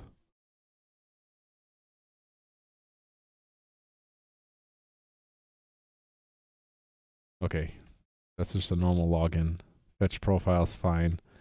Bad username, bad stuff. Okay, these are all change profile stuff, not create users. Okay. Okay, I think we're good. So I've been working the last, what, half an hour or so, just updating the tests to reflect the behavior changes I want to see in my server. So it's all in unit tests. The tests now fail because I haven't changed the actual behavior. I've just changed the expected behavior. To change the actual behavior, we gotta go change the actual code in the server. Oh, by the way, I should, since I haven't done this in a while, anybody who's joined and is wondering what I'm working on, I have a note page you can read. It's going to be a multiplayer RPG, but I'm still setting up the servers. I have a prototype I did in about a week to kind of give you an impression, just a vague impression on what it might kind of look like. The art is bad.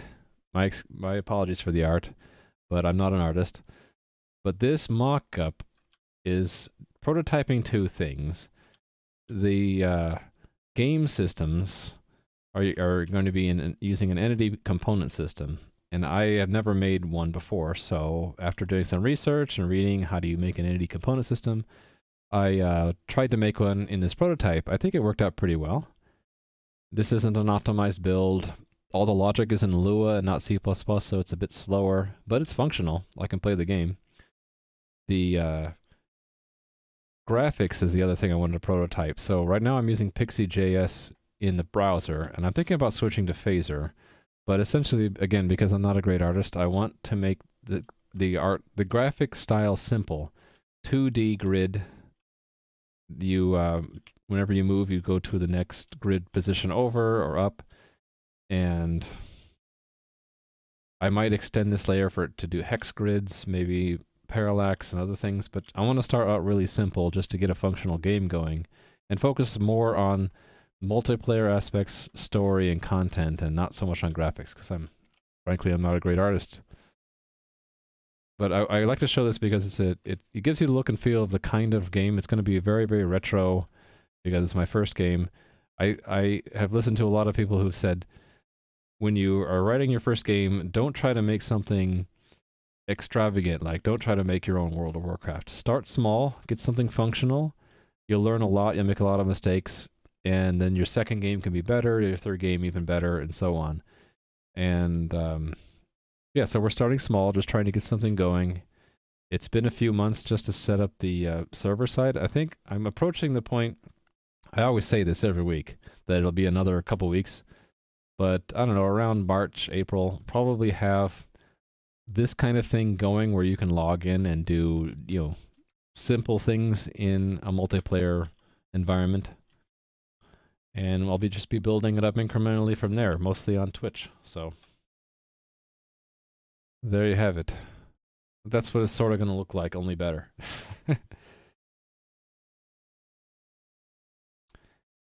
You saw me throwing something at two enemies. They're behind each other.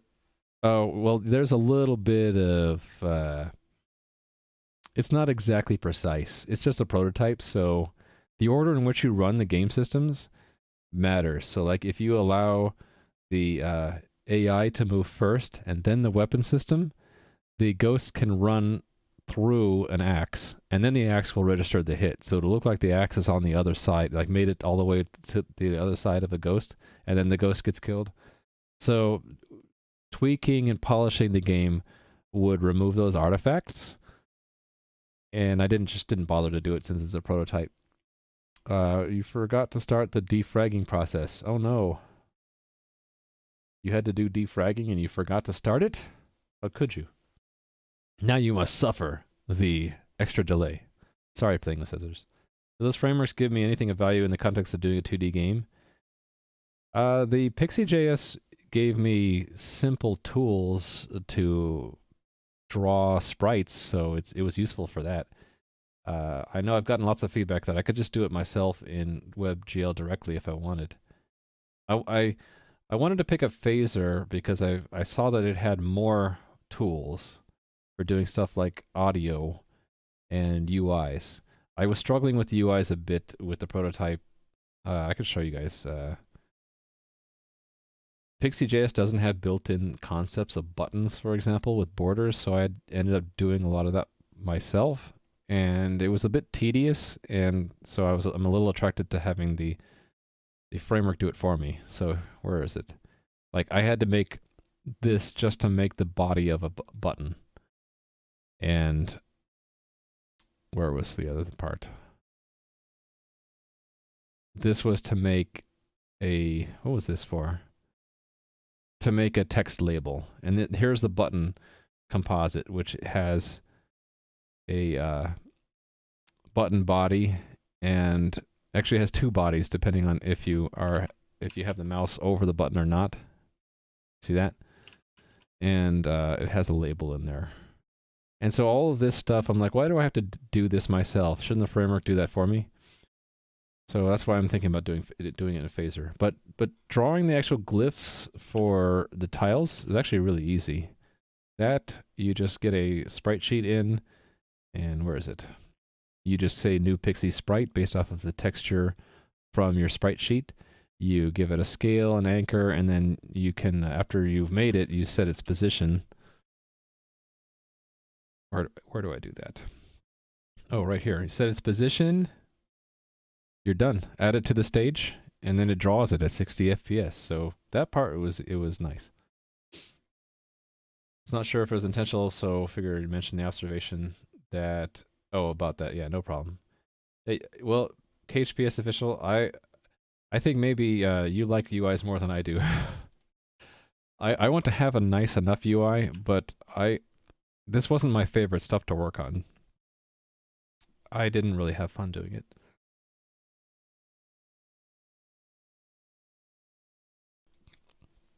Yeah, so Shake Soda, I think you're right. Pixie.js doesn't do enough more than just doing it on Canvas. Oops, sorry, losing my voice.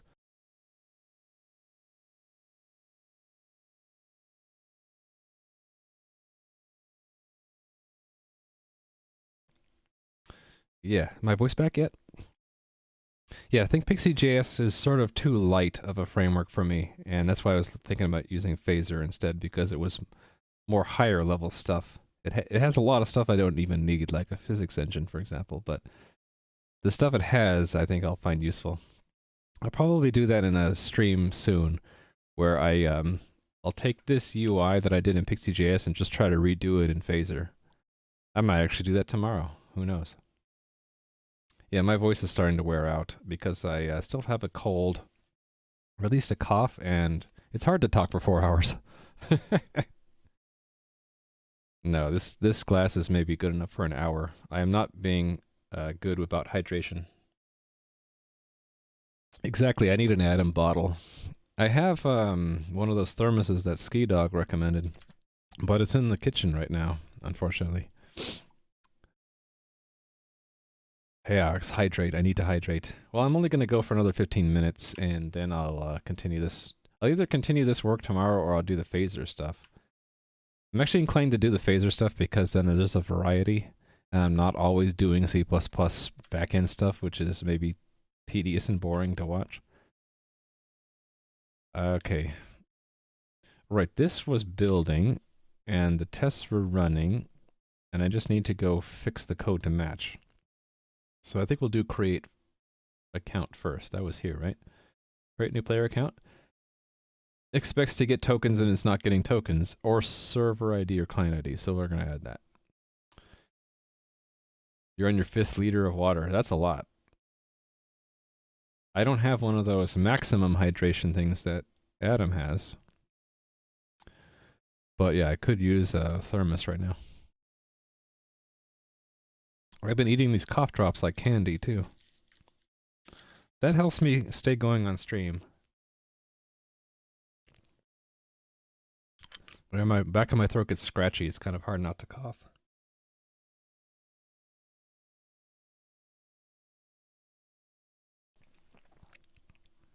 Summer?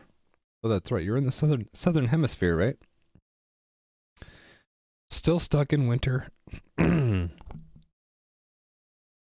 Losing voice. Actually, I'm gonna be right back to get more water. Hold on.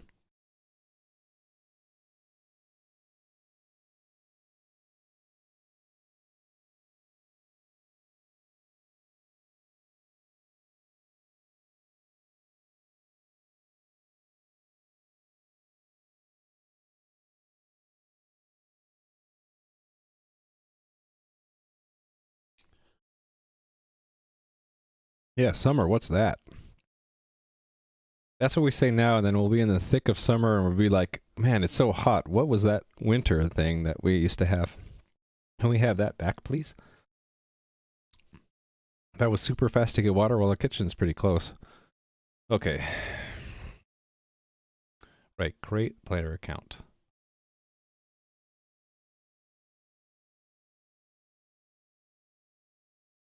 It'll be on create player.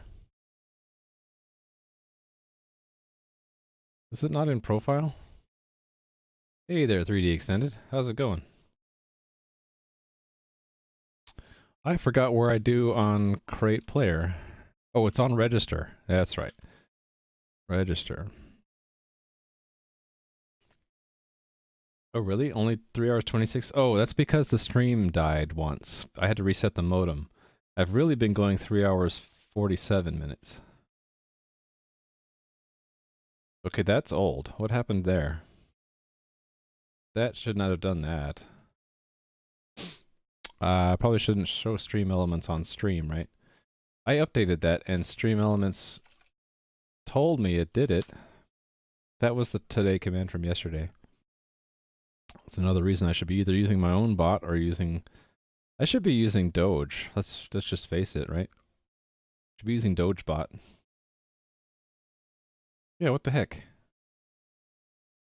That's not what the today command should be doing. What do I have to submit again?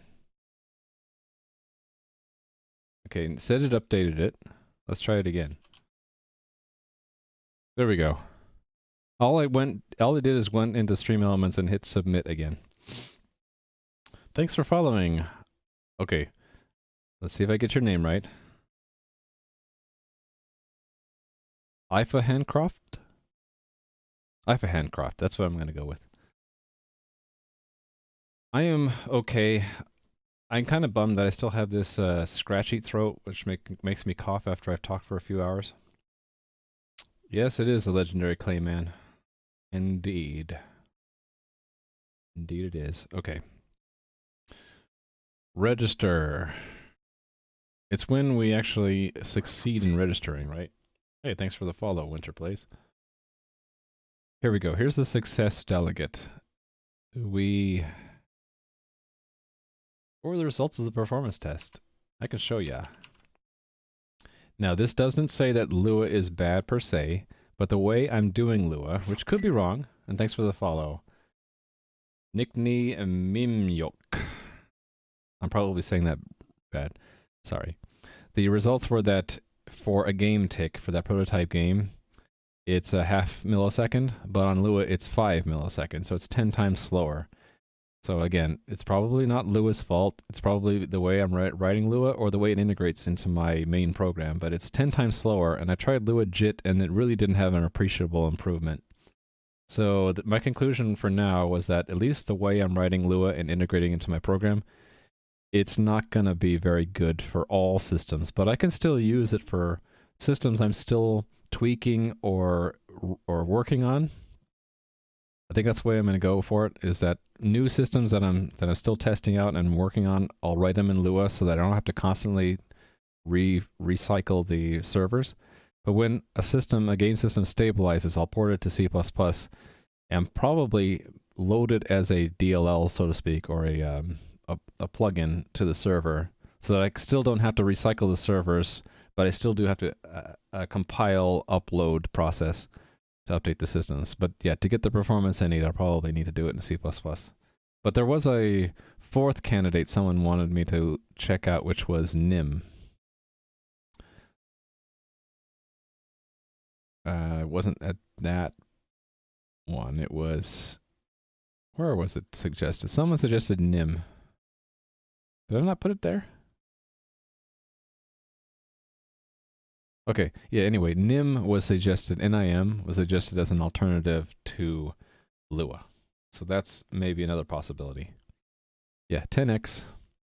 It's also 10 times more slow if you don't build with optimization. So it's 100 times slower to do unoptimized Lua than it is to do optimized C++. Hot loading? Yeah. I'm considering it, like I said. Like a plugin library. I've done that before, so it's just more work. All right, so if we are the leader and we ask the profile to register, I think here we're going to put in a token. So where am I doing the token stuff now? I'm doing the token. Let me put a bookmark there. Remove these old bookmarks. I think I'm doing it in auth. Login, right?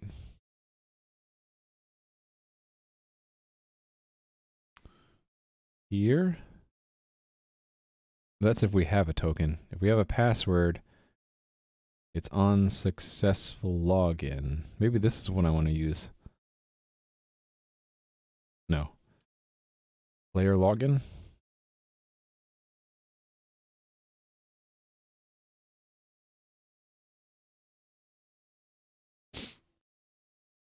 Where does it actually generate the token, though? Here's where it generates the expiry. Oh, here we go. So I really should refactor this out, I think.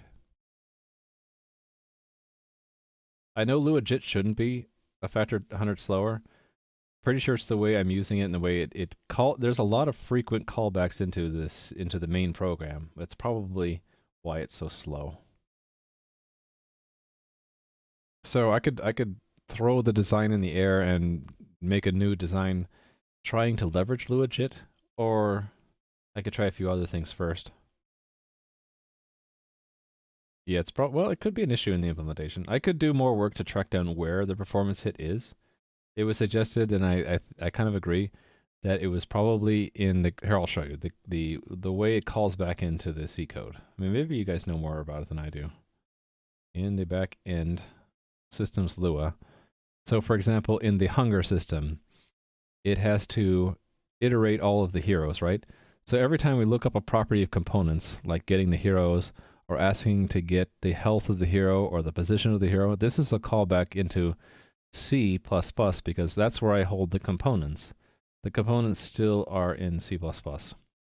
So like you could say, well, one thing you could do is move all these components from the C++ vectors of structures to putting them in Lua as well, right? I could do that. That might be the performance bottleneck. So one thing I could do is every time I make these transitions into the C++ through this components object, I could measure the performance for those parts. Right? I could also measure the performance of individual systems. It could be that one of these systems is really slow. And one suspect is this rendering system because it uses a lot of callbacks to construct a JSON object. So an alternative would be I write a pure Lua implementation that builds JSON strings. Maybe that would do it, right? So there's things I could look into if I wanted. I guess that they're still on the table. I haven't closed the door on that. Yeah, I think the more that I do it in one language or the other and not cross over through these wrappers, I think the better the performance will be. Someone was suggesting that calling back into C at all sort of handicaps the JIT in the first place. And so one idea would be to do all of your C calls up front in like a batch and then do all the processing in Lua. Performance nightmares? I wouldn't call them nightmares. It's more of challenges.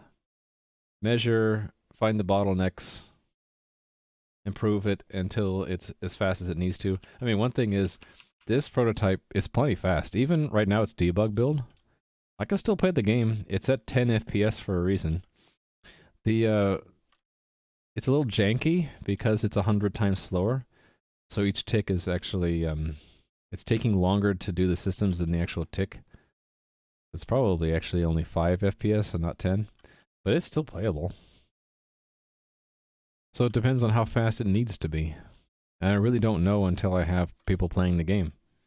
It could be that performance could be, really, really bad and doesn't matter because the game's simple enough to support it.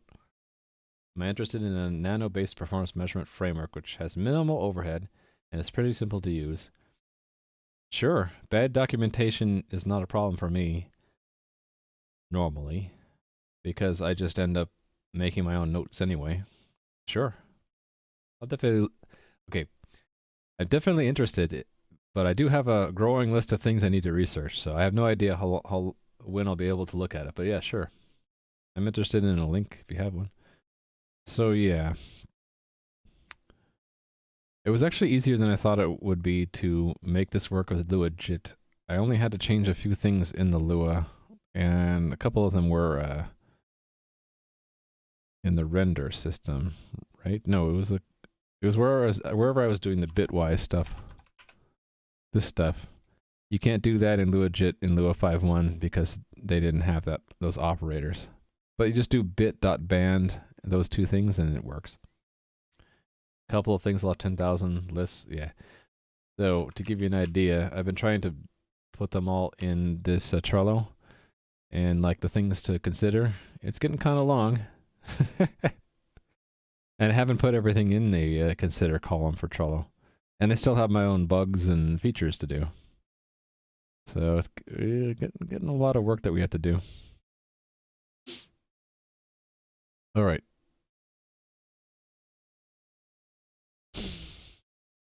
It was pulling in. You know what I'll do? Let me think about this. It's this player login, right? It's constructing this token. Let me make sure that this is the only place it's done.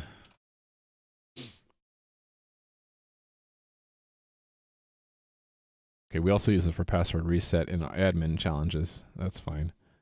So there's the player login. There's the implementation of generating the token. Okay, so yeah, it's all in one place right now. So it's going to be two places instead, unless I try to combine this.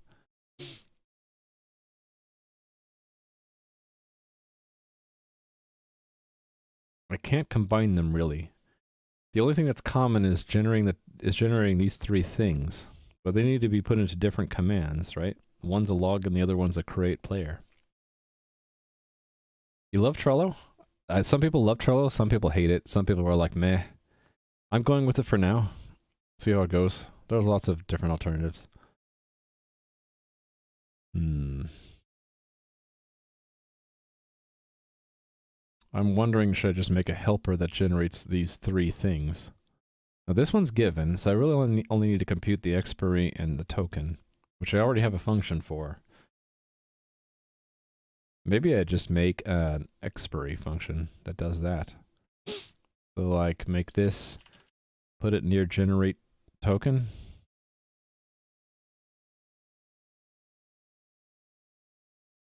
like put it here. Okay, hold on. That's the body of the code. What do I want it to return? It's a double. Double. Generate. Actually, you know what I can do? I can have it return two things. I can just make it void. Generate login token. And then we can have it set a string and an expiry. That's what I'm going to do.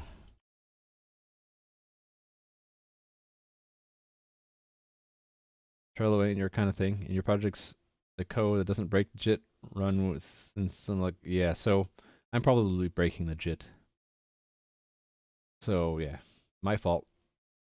Favorite way of tracking work is actually handwrite in a book? Really? Props to you. That's how we used to do things in college. Back in my day, we didn't have these fancy to-do lists. We had an engineering notebook, and we liked it. Okay, generate a random token to serve as a replacement for a user's player. Oh, call them what they are. They're players. Password.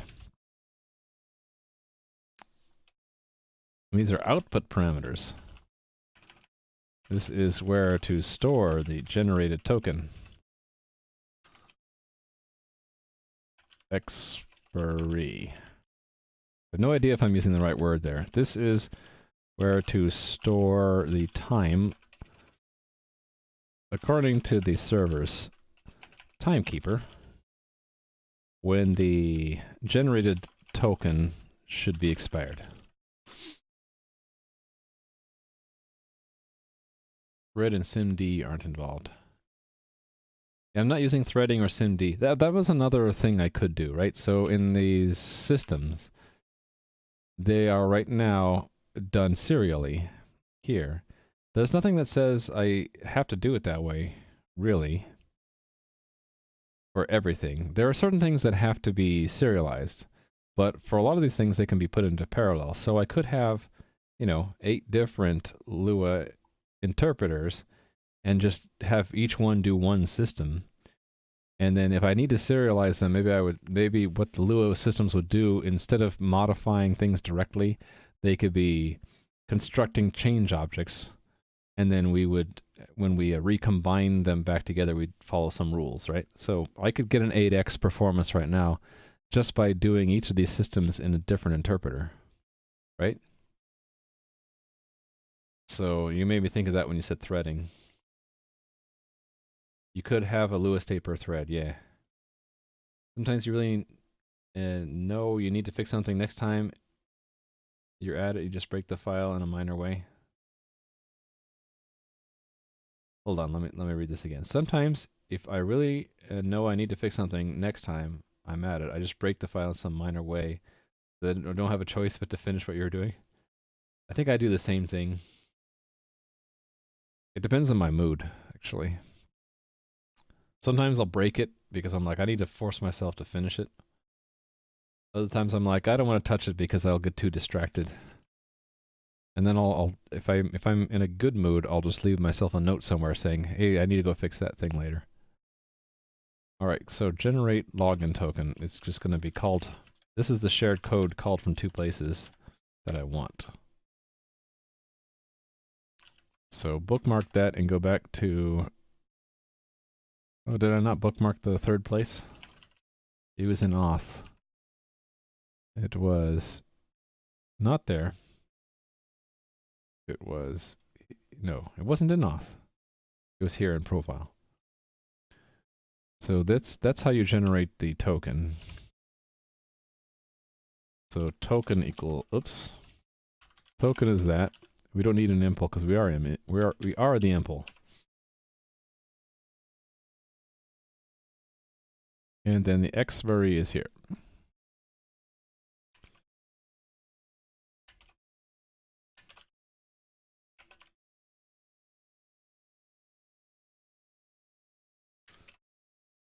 Okay, and then impl can go. And that's all we need, right? So we'll use it here. So this is double login expiry and standard string for token, and just we call it impl generate login token login token expiry. Should probably just call this login token.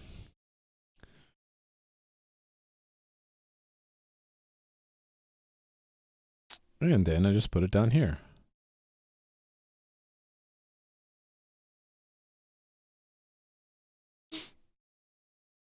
Okay, now I need to do the same thing in register. All right.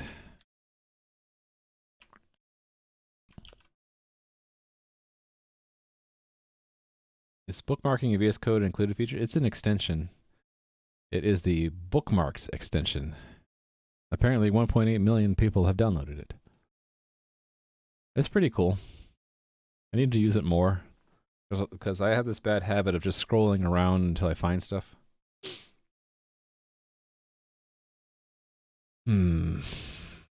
Generate the token, now we're going to include it.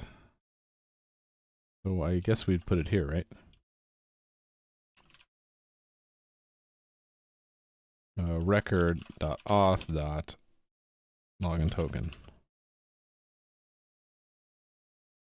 Actually, there are 3 things we need, right? The expiry. We need to know their IP address. Oh, we're not getting the IP address. Well, we'll get it soon.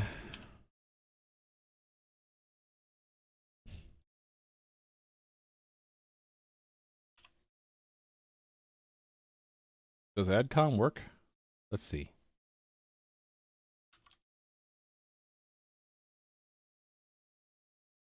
I'm using what is it called? Stream Elements. I don't know if Stream Elements does that.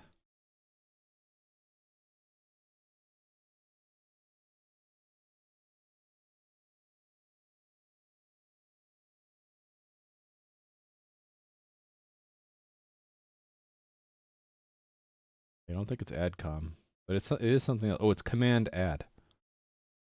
So we should be able to take that command and say, oops.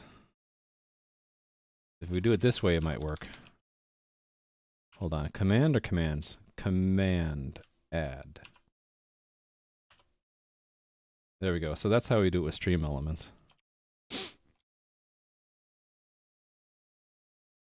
There we go. But thank you, Playing with Scissors. AdCom must be a Botland bot thing. I wonder if I could... is Botland bot open source? Maybe I should ask Adam. Or use Dogebot again, right? Oh, it is. Ooh. Botland bot, maybe I should compare that. So I only picked up Stream Elements because it was simple, and I wasn't intimidated like I was when I looked at Streamlabs.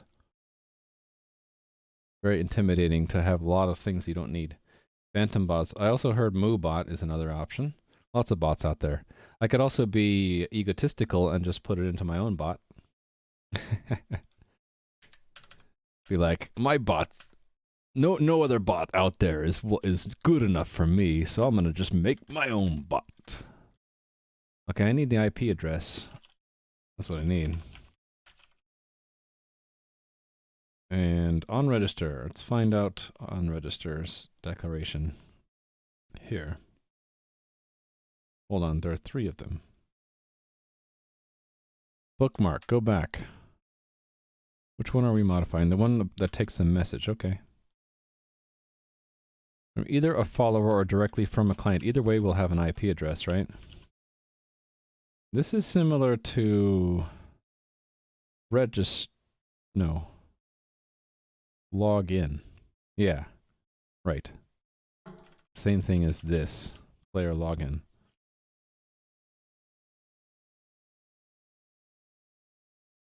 This is the IP address from which the player has registered. Yeah, my current bot, it's called MathBot, but we all know really that it's just a computer program that I could do anything I want in it, and it's using an account called MathBot 2001 that I had to make.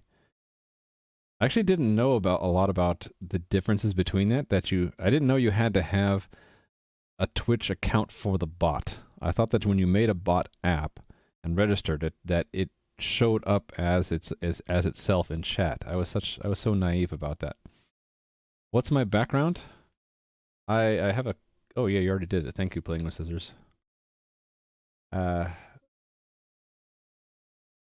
Was that Ski's impression? I'm not sure what you meant by that, but I think Ski Dog has a lot more work that he's put into Dogebot. That he's actually thinking about marketing it now, which is great. I only made my MathBot for fun and to demonstrate some of the tech I was making. You can use your own account if you want, yeah. But to have it show up as not me, but some bot, I have to have a second account, right? That's what I assumed. There's not a whole lot of documentation out there. If like you knew nothing about Twitch, it would be hard to find all the information you would need to make a bot. Like there's technical information on how to use their API, but there's no page I could find that said, "Hey, dude, you need to make both the bot program and another account, and the account has to the bot has to use that." There's nothing that says that, which was sort of weird. Maybe I'll write a blog about it myself, and I'll be the only one. Ha ha ha ha ha. On register from a follower has a context and the message probably includes this. Oh no, it has a client. Is that what I want for register? Instead of the message, I want the client? Probably. But we'll see when we get there.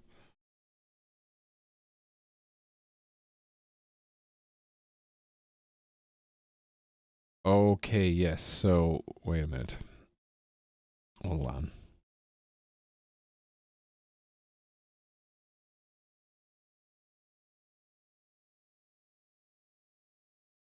That's from a follower. So how does login do it? How does this one work? Oh, it gets it from the client's IP address. Whereas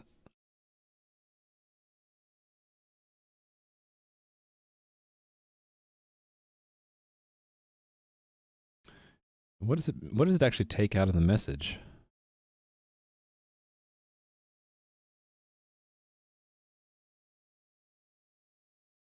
Hold on.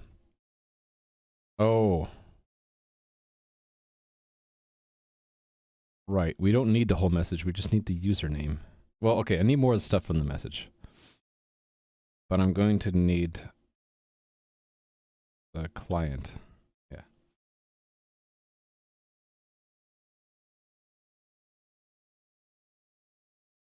You always forget how to get the token to log in with the bot. You can use the OAuth thing, right? There's like a trick I found out. That's another thing. Like there was nothing that told me exactly what to do. So I had to figure out the API call to make, and then I just use Postman to do it, and I get the token, and then I store it in a secret file, and I use it from there. Could generate. I want to do this right, so I kind of want to do it like we're doing with player login here. So that is this stuff I want down here. I want the client instead of the no, I want the message and the client. I think that's what I want. Because the message has more stuff in it in addition to the client record. From the client record, we can get the IP address. So let's go down there and do that.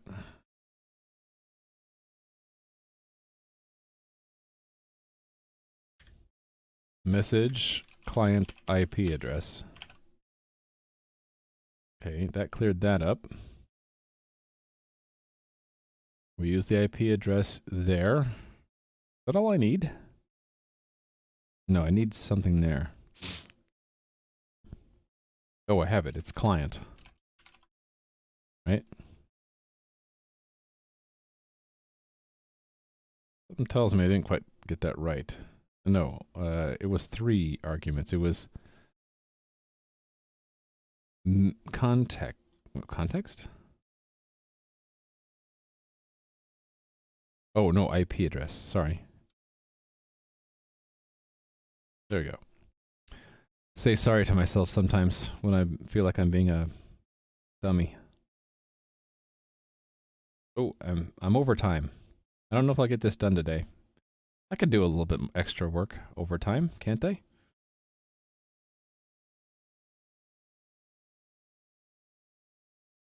Okay, where is that error? Oh, shoot. Yeah, that's not going to work. The server message handler has a very specific format. It's that. So we have to glean the IP address from the message only. Is that how... Hold on. Is that how the player login works? Oh, player login is not a server message. It's on player login. And it calls that. Okay. You're right. So it's in the message. So I could just do that.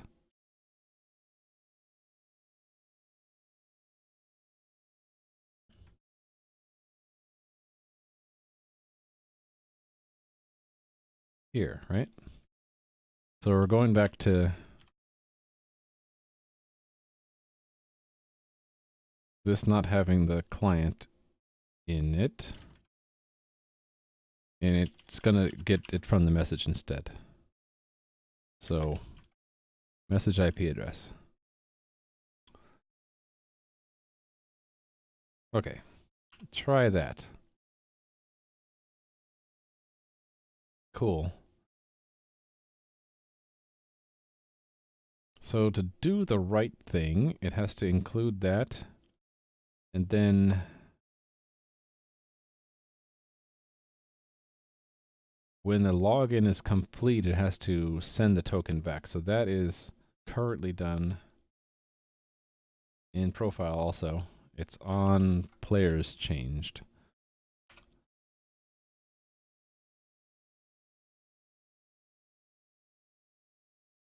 Right, it's when we're registering. Right now it just sends that, but we also want to send the token. So I want to oh, thanks for the follow. Let's see if I say this right. Jabezali? Jabezali? I probably didn't say that right. Okay, I will combine these together, I think. But right now, that's what it is. Actually, what does this do? Does this already do what I want? Here, log in. Oh, that does the whole generating the token. How many places do I do this? That's the question.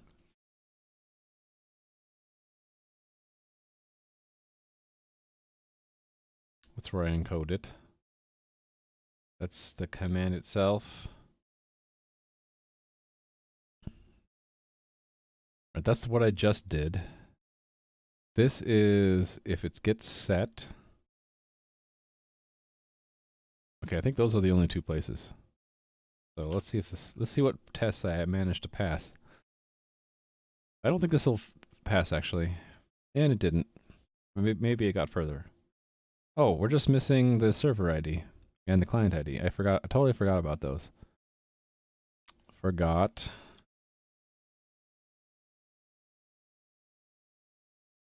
That is in the register.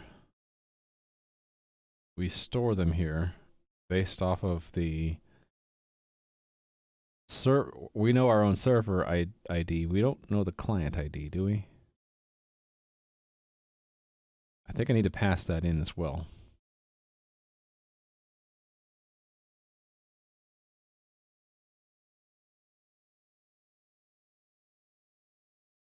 Yeah, let's pass that in. Actually, I guess, you know, we can, I think about this. Yeah, we need to pass it in as an int, client ID.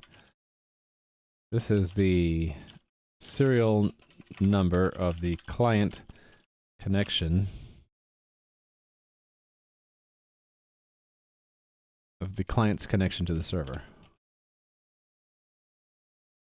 All right. Adding that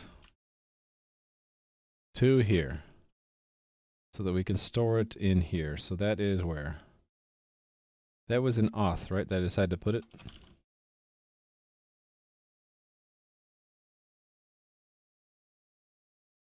Oh no, it wasn't auth. It's not in the auth record.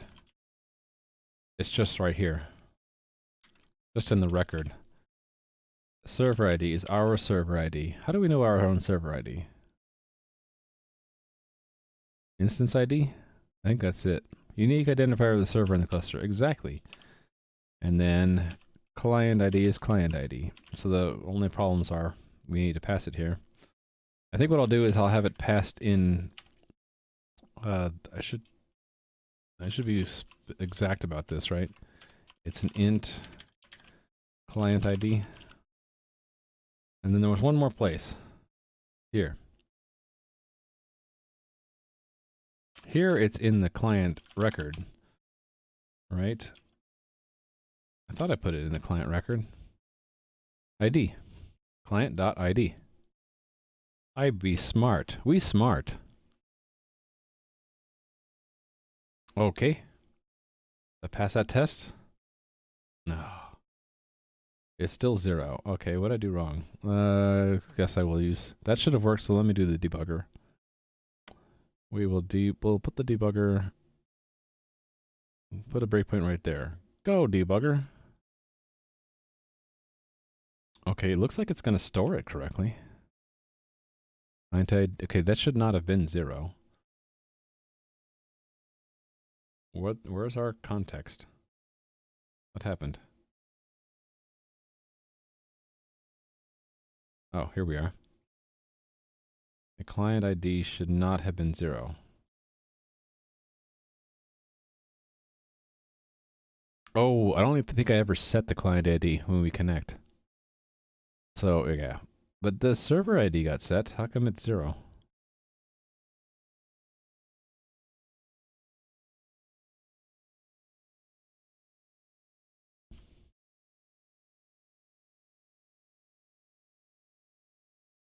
Hmm.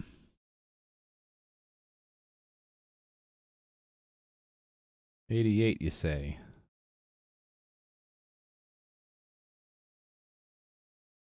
Yeah, what's going on here?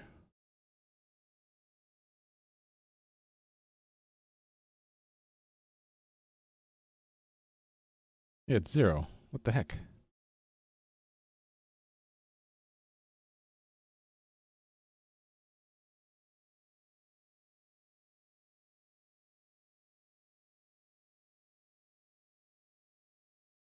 What?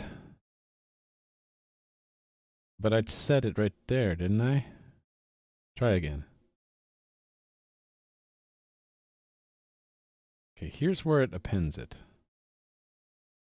So go to that point. Let me look at this command.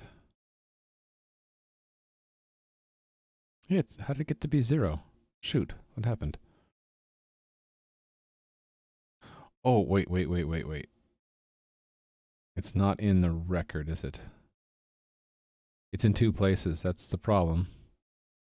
Why did I put it there? It shouldn't go there. Oh, wait a minute, no, it is in both places. Because this is what we store, and this is who we are. So it needs to be in both places. Right. We have to store it, and we have to include it in the command. Server ID.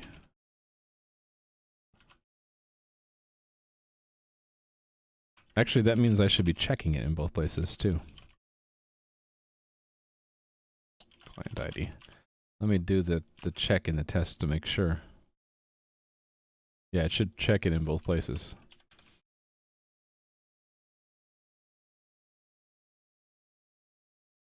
Actually, should be doing more than that. This should be, the two should be equal.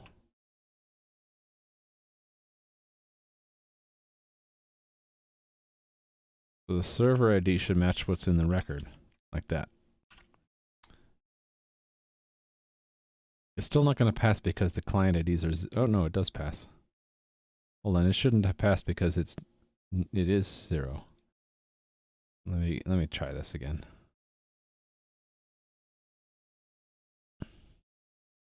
What?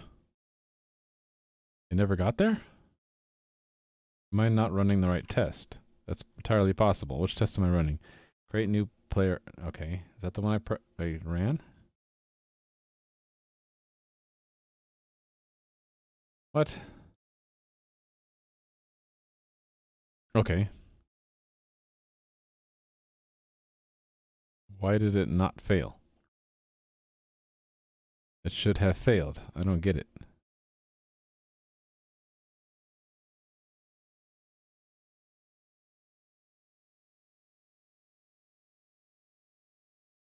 Eh. Expect not equal to 0 that value. And that if that value is 0, it should fail. Okay, this should not be possible. Maybe this is a sign I need to go eat lunch. Whenever you have things that shouldn't work. The client ID is 1. How come it's showing... Oh, am I looking at the wrong thing? Am I just being stupid?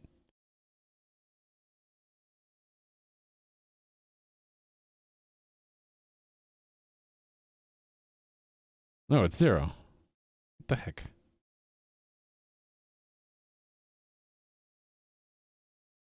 You had to sleep on an issue last night? Oh yeah, you were talking about that.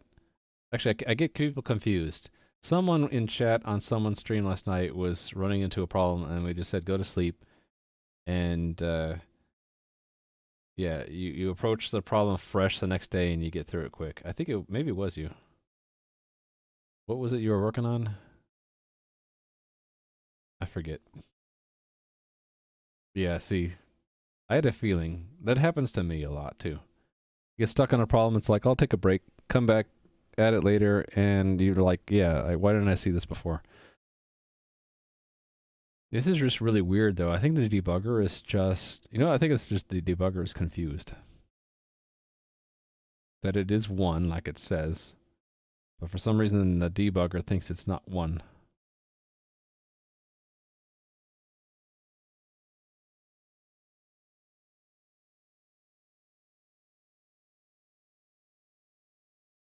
Hmm.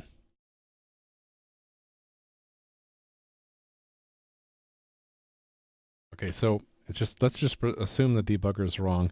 Let me verify that it really is setting that client ID to something. If it arrives, it will pick out the... So is the ID ever assigned? That's the problem. That's the question, actually. Maybe I did do that. That was on new connection? Oh yeah, I did do that. Look at that. Okay. So it's just the debugger's acting up. Alright, so that's passing. Let's run all of these profile tests. Cool, all the profile tests pass. How about the auth tests? I didn't work on those yet, so they should still fail. Okay. Question is, do I want to work on it now or go eat lunch?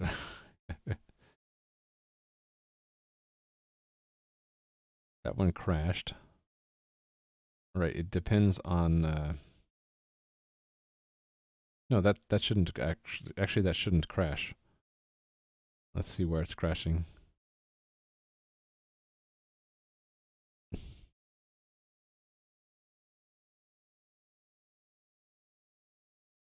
That didn't work.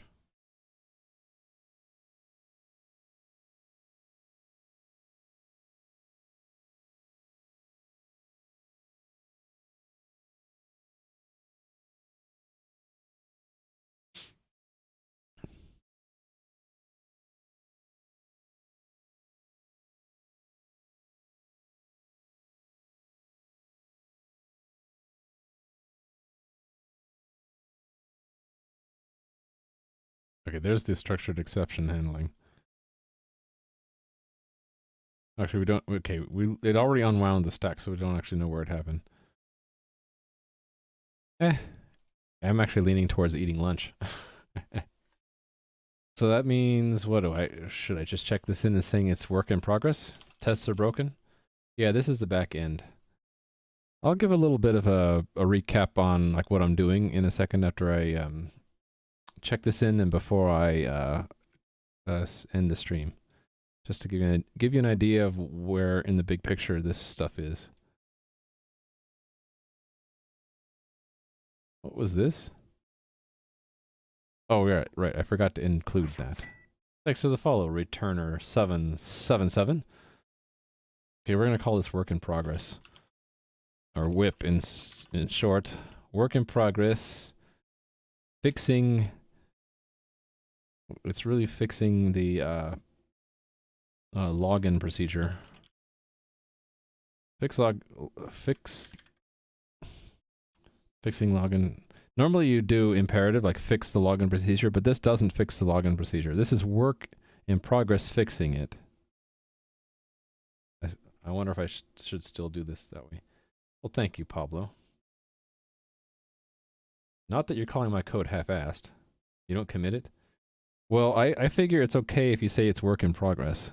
And you know, if I really cared about it, what I'd do is I would amend the commit later and not push it upstream. Yeah, so maybe I just not push this upstream for now. Although I get nervous about my hard drive being corrupted and then losing work. You know, I don't really care. It's work in progress that's not expected to pass. Fixing login procedure. Actually, tell you what, I have a better idea. I will not check it in right away. I will do a checkout -b fix logins, and then I'll check it into that branch. Fixing a login procedure, and then what I can do is I can rebase that onto master as a single check-in when I'm done, and then discard this branch later. Okay, fixing login procedure to include IDs and tokens. Okay, that's what I'm doing. I'm going to push that upstream. Origin fix logins. Oh, you solved a problem? Great. You don't have to kiss my feet. But I'm glad that you solved your problem. Your guitar strings are rusty, huh? My guitar is up in the attic. I haven't played it in a long time. I never really did learn it properly. Okay. Let me just make sure that everything is checked in somewhere. And then let me give a recap, and I'll show you the little mock-up. I have like a mock-up of what the game is going to be like. Oh, it looks like I changed Raft. Probably to capitalize... Oh, yeah, that's bad. We don't actually want those changes. That's an accidental search replace problem. I don't want any of these changes, so I'm just going to Control-J all of them, which is a discard. Make sure I didn't break anything. Okay, so I made a mock-up of some elements of the game I want to make in about a week, and here's sort of gives you a very, very rough idea of what it's going to look like. And the game runs in two pieces, essentially. Well, thanks for the follow, Mess Plus. There is a backend, which is basically going to run headless on a server somewhere in the cloud, so all we can see now is sort of like log messages, which are convenient to find if you have a bug. So this program, which just is headless mostly, is running in C++ with some Lua scripting. I decided for now to do all the systems of the game in Lua. So here are the 8 systems in this game. And we call them every game tick. So it's using an entity component system where all the systems have the logic and the components are all plain structures. And the front end of the game, that was the back end. The front end of the game looks like it's in Pixie.js and JavaScript, so it runs in your browser. And the cool thing is the way it connects to the game is through a WebSocket. So these are the messages going between the client and the server. So whenever I change an input key, or if a fire key, it sends a message to the server to update the input component of the hero, and then the various systems involved like player movement and player firing and the pickup system do their thing at the right times to make the game. So the style of the game I'm aiming for is easy to do 2D pixel art, just because I'm not a very good artist, and I will probably make the graphics look nicer if the game is trending upward as being something that's worthwhile working on. But for now, it's just going to be pretty simple, and the bulk of the work I'm doing is making it multiplayer, making it pretty secure, and doing all the right things that you should do when you make a multiplayer game. Allowing you to log in, to reset your password if you need to, recover your account, delete your account if you don't want it anymore, and working towards having a baseline platform in which I can build a game like this prototype is showing, but in a multiplayer setting. And this is using Pixie.js. Pixie.js uses WebGL, and I'm thinking about actually picking up a slightly heavier toolkit for this instead of Pixie.js using Phaser. But yeah, I'm mostly comfortable in the backend stuff. Like today, I was doing most of the work in the C++ backend. This is the test framework for it, and the corresponding, where's the corresponding code in the server looks like this. This is actually how we send messages back to clients. WebSocket tells it to send a text message. You formulate it by making a JSON object and then telling it to encode it as a string. I made this JSON class. It's actually a JSON object is a factory that makes a JSON value. And yeah, the messages being in JSON makes it really easy to debug because you can just click here and see a breakdown of all the information in the message. Looks like a nice little tree. Very nice. Very nice. Very, very nice. So yeah, that's what I've been doing. I think tomorrow I'll take a break from this backend stuff and try to make this work in Phaser. That might be an interesting thing to do. That's assuming that I have enough time between streams to figure out how the hell you're supposed to use Phaser. Because I don't want to be fumbling around on stream. I want to have at least some homework done before that. If I don't manage to get enough time to do the homework to do Phaser, I'll probably just continue this effort that I was doing today, which was to redesign the client server login stuff, tracking which server you're logged into, and preventing multiple simultaneous logins and other things. So all of this stuff you can see from my notebook. There's the today command. And my normal streaming schedule is there, and also I have a Discord that I announce when I'm going to stream about 10-15 minutes before I start, but it's usually 10 a.m. Pacific. Phaser is pretty easy to use. It uses Pixie in the backend as well. Oh, it does? Or do you mean WebGL? I thought Phaser used WebGL. Like they both use WebGL, right? And if you don't have WebGL, it just defaults to Canvas. Well, my pleasure, 9dog9dog. Thanks for watching. And the name of the project, this prototype is called Iron Glove, and all of that, along with all of the dependencies, are in my GitHub there. The actual game for multiplayer with all the server stuff, it's not in my GitHub because I might want to sell it or make some money off of it. But all of the reusable components, like the consensus algorithm, the web server, WebSockets, JSON, all of that stuff is in my GitHub that you'll find there. And did I forget to answer anything else? No? We're good to go for today? Let me go find someone that we could raid. They use a GPU for Pixie just for performance, yeah. Even CSS. See, I suck at CSS, so it wouldn't work for me.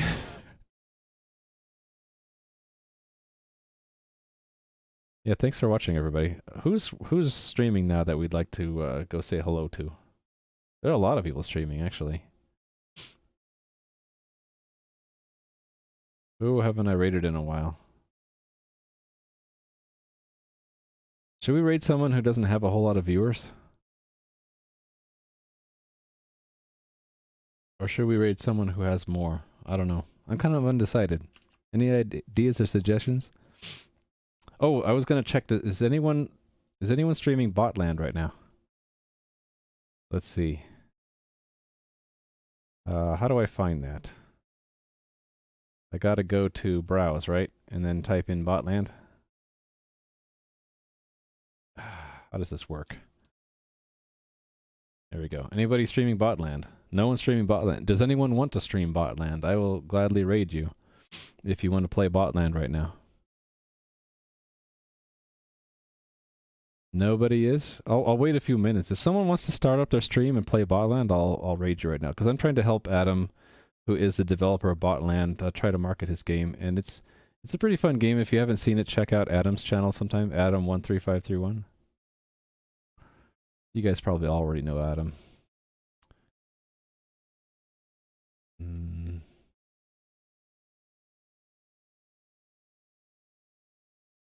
Refresh one more time. I'm very undecisive today.